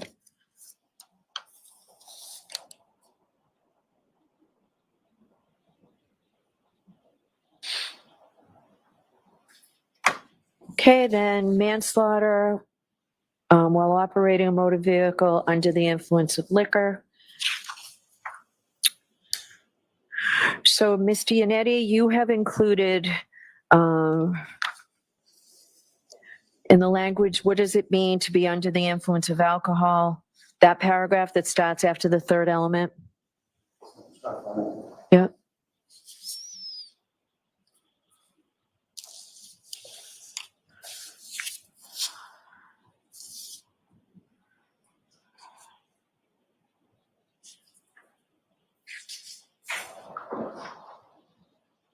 I'm sorry, Your Honor, is there a page number? I'm just going through my. 9. 9.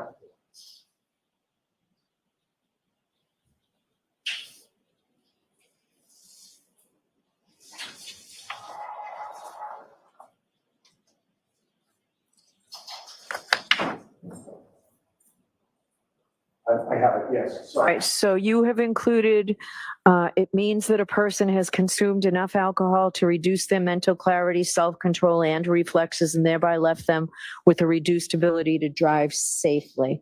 Where is that language from?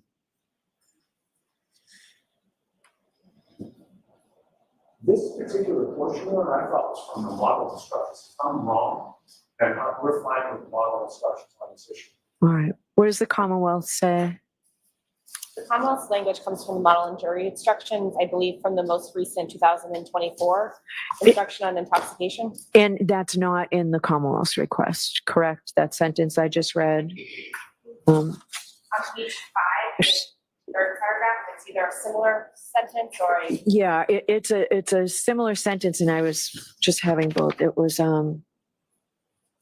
a person is under the influence of alcohol if they have consumed enough alcohol to reduce their ability to operate a motor vehicle safely by decreasing their judgment, alertness, and ability to respond promptly and effectively to unexpected or emergencies. So we don't need both, Ms. Gianetti. I agree. So you had both, so I'm just not going to do that. We're perfectly fine with that. Okay?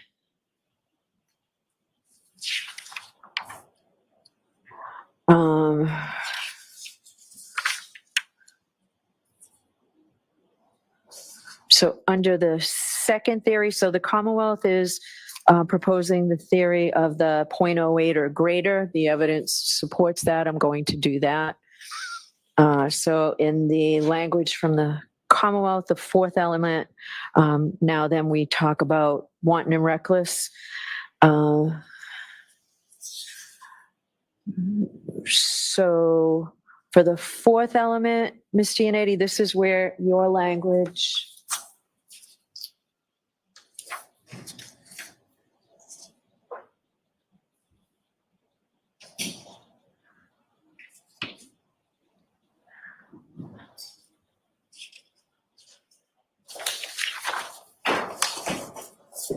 you have language for 5 that actually belongs in 4, I think. I'm just going to find it.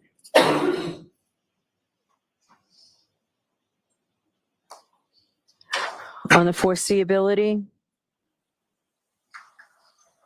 I think that belongs under 4. And that's where I'll have it. Okay? Belongs at 4 instead of 5. Do you agree with that, Ms. No, yes, that's fine. Okay, do you agree with that, Ms. McLaughlin? It belongs under 5? Yes. Okay.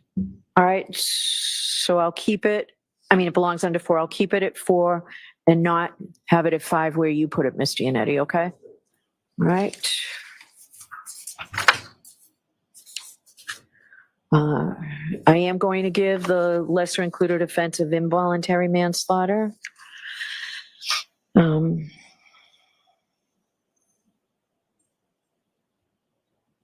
So there's additional language that I have found helpful in other cases. When I discuss the language and the cause of death, remember, Ms. Reed caused John O'Keefe's death if her actions directly and substantially set in motion the entire chain of events that produced the death. And then the next sentence is a defendant's act is the cause of death where in a natural and continuous sequence results in death and without which death would not have occurred. Okay, so those 2 sentences I find go better together, Ms. Gianetti. Is there any objection to that? No, I understand. Okay, any objection from the Commonwealth?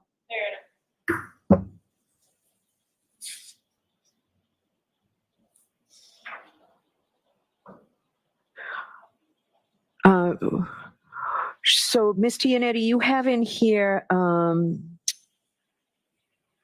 police officer's opinion about a driver's sobriety, like that testified to in this case. A police officer didn't testify as to the defendant's sobriety. So, I think you're right. so okay, so that paragraph that begins with that, we'll just cross that out. I think that's fine. Okay.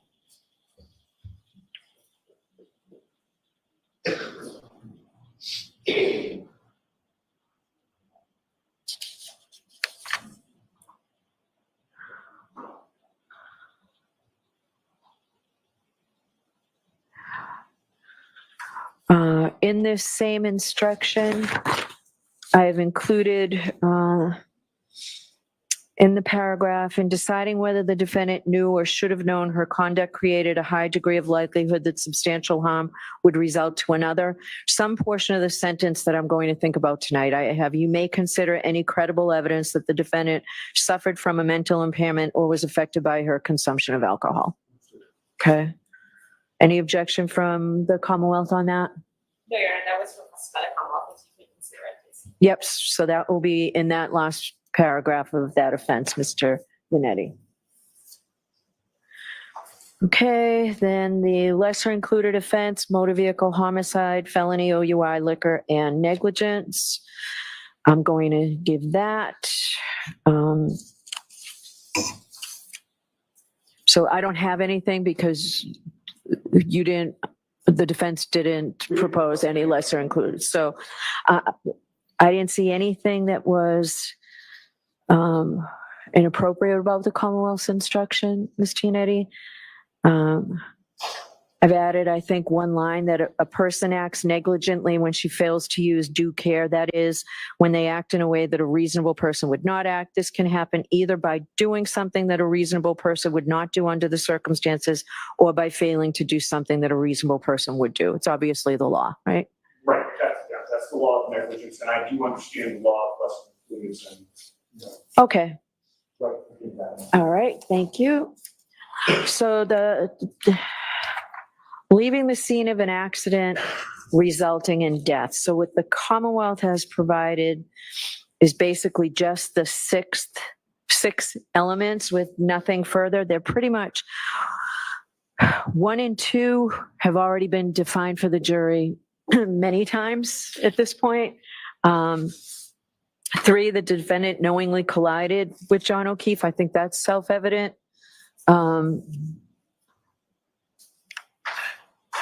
So, Ms. McLaughlin, why don't we start from here? Why did you just give me the 6 elements? Your Honor, as you suggested, the first 2 have been defined extensively for the jury, and I believe the other 4 prongs are self-evident, so they don't need further instruction. Yeah. I think it would be sort of redundant or unnecessary to explain to a juror what failure to provide documentation of registration and things like that does not warrant additional instruction. Do you think they need to listen to me any longer than necessary, Ms. Tianetti? We're in complete agreement, maybe for the first time in this.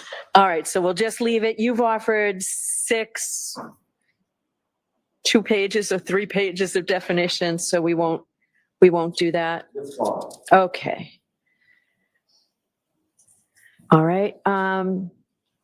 Ms. McLaughlin, the use of a dangerous weapon, a motor vehicle, I agree that's an appropriate statement of the law. Tell me about your request to have that. Your Honor, the request goes to the defendant's state of mind. Also, it would go to any intent or any understanding of the jury of what would be reckless conduct or negligent conduct or intentional conduct. If they understand that the use of a motor vehicle to commit a crime could be a per se dangerous weapon, and in using that to strike an individual, that could be used in their deliberations, assessing the defendant's intent or state of mind at the time of the collision. It seems to make sense, Ms. Tianetti. My position is it's unnecessary, but I'm going to waive argument beyond that. Okay. All right. I think it makes sense, and I'll just leave it sort of as a catch-all at the end where it appears on the Commonwealth's request. All right, so that's basically it. The longest part maybe is the general instructions in the beginning. Anything specific from the Commonwealth that I did not include? Do you intend to give a conscience of guilt instruction? Oh, I'll hear you on that. I don't, but you can try and convince me if you want. Your Honor, the Commonwealth would put forth that there's been sufficient evidence that the defendant has engaged in actions that go to a consciousness of guilt. There's an inference that the defendant deleted portions of the ring video, a narrow area of ring videos that are missing. They begin with Mike Camerano picking up his daughter at 11 a.m. They resume at 5:07 when the defendant backs her vehicle into John O'Keefe's.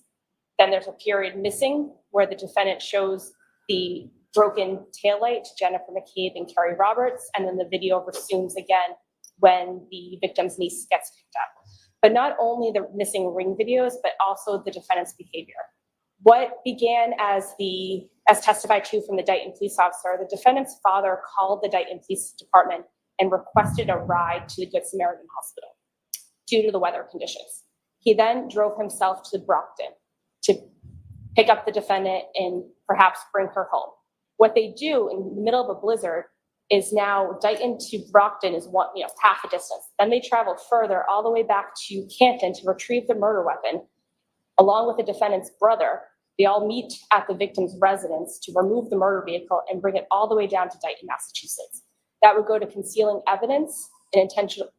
There's also evidence of the defendant's statements going to her consciousness of guilt. Within hours after John's death, the victim's sister-in-law calls the defendant, reaches out, wants to make sure she's okay. The defendant says to her, "I only have to remember the bad times. You'll likely never hear from me again." Erin O'Keefe testified that she tells the defendant, "Of course we are, we're friends." She's never heard from the defendant since. So I think that goes to the defendant's state of mind in the hours after the death. But in addition to the ring video, I think there's strong evidence of consciousness of guilt to move the murder vehicle within hours of John's death. Ms. Giannetti? Well, first of all, with regard to the ring video, Trooper Guarino, who was certainly no friend of the defense in this case, testified that there was zero evidence that Karen Reed had access or had access anything on that computer, and the Commonwealth utterly failed to prove that she had any access to delete anything. So I would say that that is a red herring. This is the one case, I think, a very rare case where there's much more consciousness of guilt evidence with regard to the Commonwealth's own witnesses than there is with regard to the defendant in the criminal case. With regard to the other arguments, I'm having trouble following. So the moving the car extra distance during a blizzard, that part of the argument that the Commonwealth made. Right. I mean, the evidence was that my client maintained a residence in Mansfield. She didn't live at One Meadow. She spent time there. To say that moving her car to her own home where the police later found it because she was there and picked up the phone and said that the police were coming and she stayed there and they were able to seize the car, that does not rise to the level of consciousness of guilt. Okay. And the defendant actually moved her vehicle to her parents' residence, so that indictment, not her residence in Mansfield, which would further support an inference that she was concealing evidence. Right. Well, even if it's her parents' house, Your Honor, again, if she's no longer dating John O'Keefe because he's passed away, then it makes sense for her to have her vehicle at her parents' house or her own house. Again, it does not rise to the level of consciousness. Nor does she stay at the home of her boyfriend to grieve with the family who just lost John. She quickly comes back to the house, brings her family members, goes upstairs for about 20 minutes by herself with her father, and quickly leaves the residence. There's no evidence that she did anything upstairs or that she had access or the ability to change anything. Okay. It's a little bit more robust argument than I expected from the Commonwealth, so I'm going to think about this. I'll let you know before closing argument tomorrow, and if I don't instruct on it, Commonwealth's still able to testify to it. Witness pretrial preparation, that came out on both sides. I'm going to give the second alternative.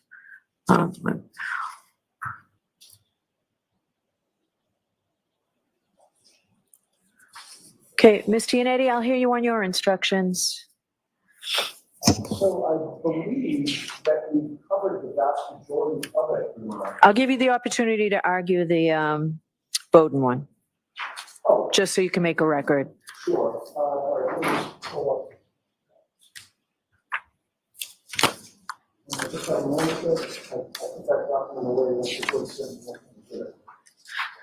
I'll find your page. Okay, so yeah, I mean, with regard to the Bowden evidence for instruction, Your Honor, having done this for as long as I have, it's requested a lot and not given, a large percentage of the time. And I do recognize that the court has discretion to give it or not give it, and that we also can argue this is still Right. But I think that if there's any case where a voting instruction should be given, it's this one. We start with the conflict of interest that existed at the start of this case, and the fact that Michael Clark was allowed to not only continue with the case, but to be the lead investigator or police officer during the whole pendency of the case, despite his obvious conflict of interest with the Albert family. We then move to the fact that, he never, as a lead investigator, went into the house at 34 Fairview. He never looked around. He never checked for any signs of struggle. He never checked out the basement. He never looked for a weapon that could have been used to do damage that was done to the back of John O'Keefe's head. He never once asked about Chloe, the German Shepherd, despite the obvious injuries to John O'Keefe's arm. With regard to the witnesses, Your Honor, witnesses were interviewed in a very relaxed manner at their own homes. There was testimony that they were interviewed together, that they were not separated out on numerous occasions. Brian Albert, Paul Albert, John McCabe, Matt McCabe, all interviewed en masse. Later, everybody in that group, except for Nicole Albert, was also interviewed at the same time. Chris and Julie Albert were interviewed together. And then we have all this, evidence, the way it was handled, or I should say mishandled. Starting with the leaf blowers and the solo cups and things being pictured on the floor of garages, but not being properly handled, and the fact that there are no chain of custody laws for the evidence before March of 2022. So I just highlight those, Your Honor, as examples. I believe there's more, but that's the record that I would make. Okay, so you satisfied you've made a complete record on this? I think so. All right, but I did include some specific bias language that I read to you early on that sort of ties into this. Okay, so nothing else? So I have one question. The defendant requested a missing witness instruction. Yeah, you're not. I've withdrawn that. That was crafted as the trial was ongoing. I didn't know if we were going to have that or not. Thank you for bringing that up, Ms. McLaughlin. I agree that it's not appropriate. Okay. All right. So I will see you tomorrow morning. Question, Your Honor, and I haven't tried this before, I don't think. Do you typically send a copy of your instructions to counsel prior to? If I have it finished, I expect I'll be up late tonight and won't have it finished in time for you tomorrow. I do give 2, maybe 3 copies to the jury afterwards. There was some question as to the use of chalks for closing argument. To permit the use of chalks for closing argument? So can we focus on this? So does the defense intend to use chalks? I'm going to refer myself on that. 2. What do you intend to use? Photographs of the vehicle and photographs of the taillight. So 2 side-by-side photographs of the taillight that are in evidence. Photographs of the vehicle, still shots of the vehicle that are in evidence. Okay. Okay. And that's the extent of it. Okay. Commonwealth have any objection? No, but the Commonwealth also intends to use chalks. What do you intend to use? Also side-by-side photographs and video. But also a timeline that summarizes text messages and voicemails and significant events from January 28th through January 29th. Okay.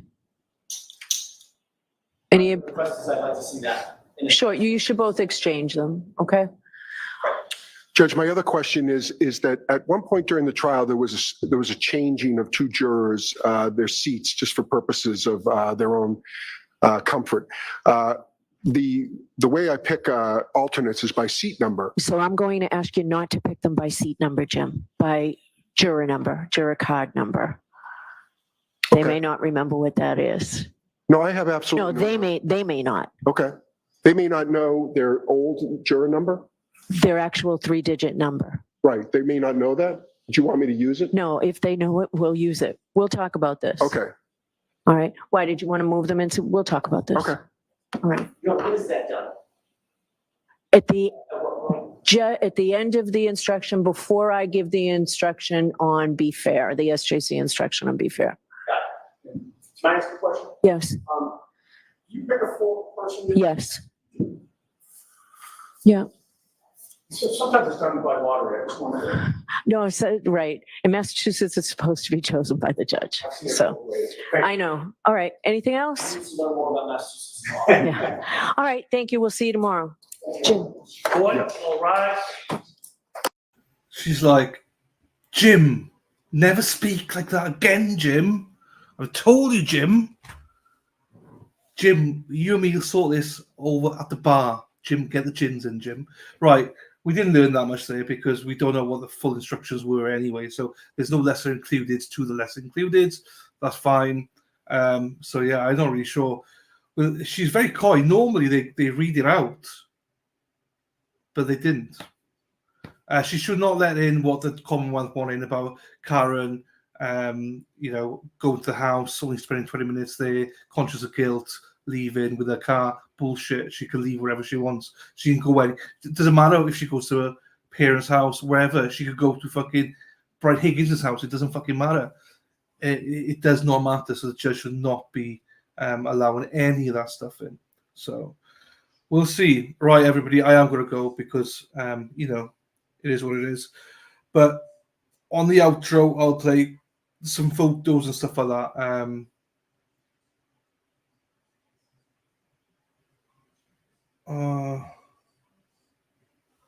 Okay. Yeah, fine. Right, anyway, so we're back tomorrow. There's a good likelihood there might be a verdict tomorrow, so strap in. Hey there, Karen Reed, trial watchers. You know what a lot of the trials we cover remind me? It's that you got to be careful who you surround yourself with, who you. Oh, hang on. I forgot. Hang on 2 seconds then. Bollocks. No,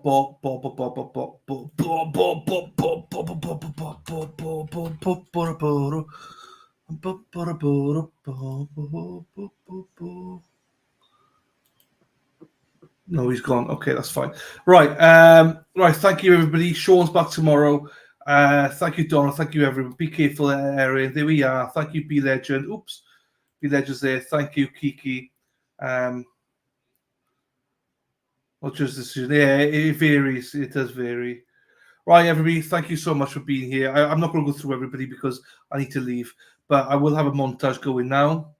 For you that didn't see it this morning, it's about 10 minutes. I'm probably not doing a montage tomorrow because I'll just get straight in on it with Sean tomorrow. So, yeah, we'll do that. Thank you, everybody, for the well wishes. You don't need to, but thank you so much for them. I do appreciate them. Let me close that down. Stop that for a second. Right. Yeah, carry them out. Thank you, everybody. I think they might have it now. I think they might have because I'll break it down quickly. If it only takes a couple of hours, we'll have a verdict by about 3-4 o'clock tomorrow. So anyway, people, thank you very much for being here. I do really appreciate you. I love you all. And with that, take care, people. Good night.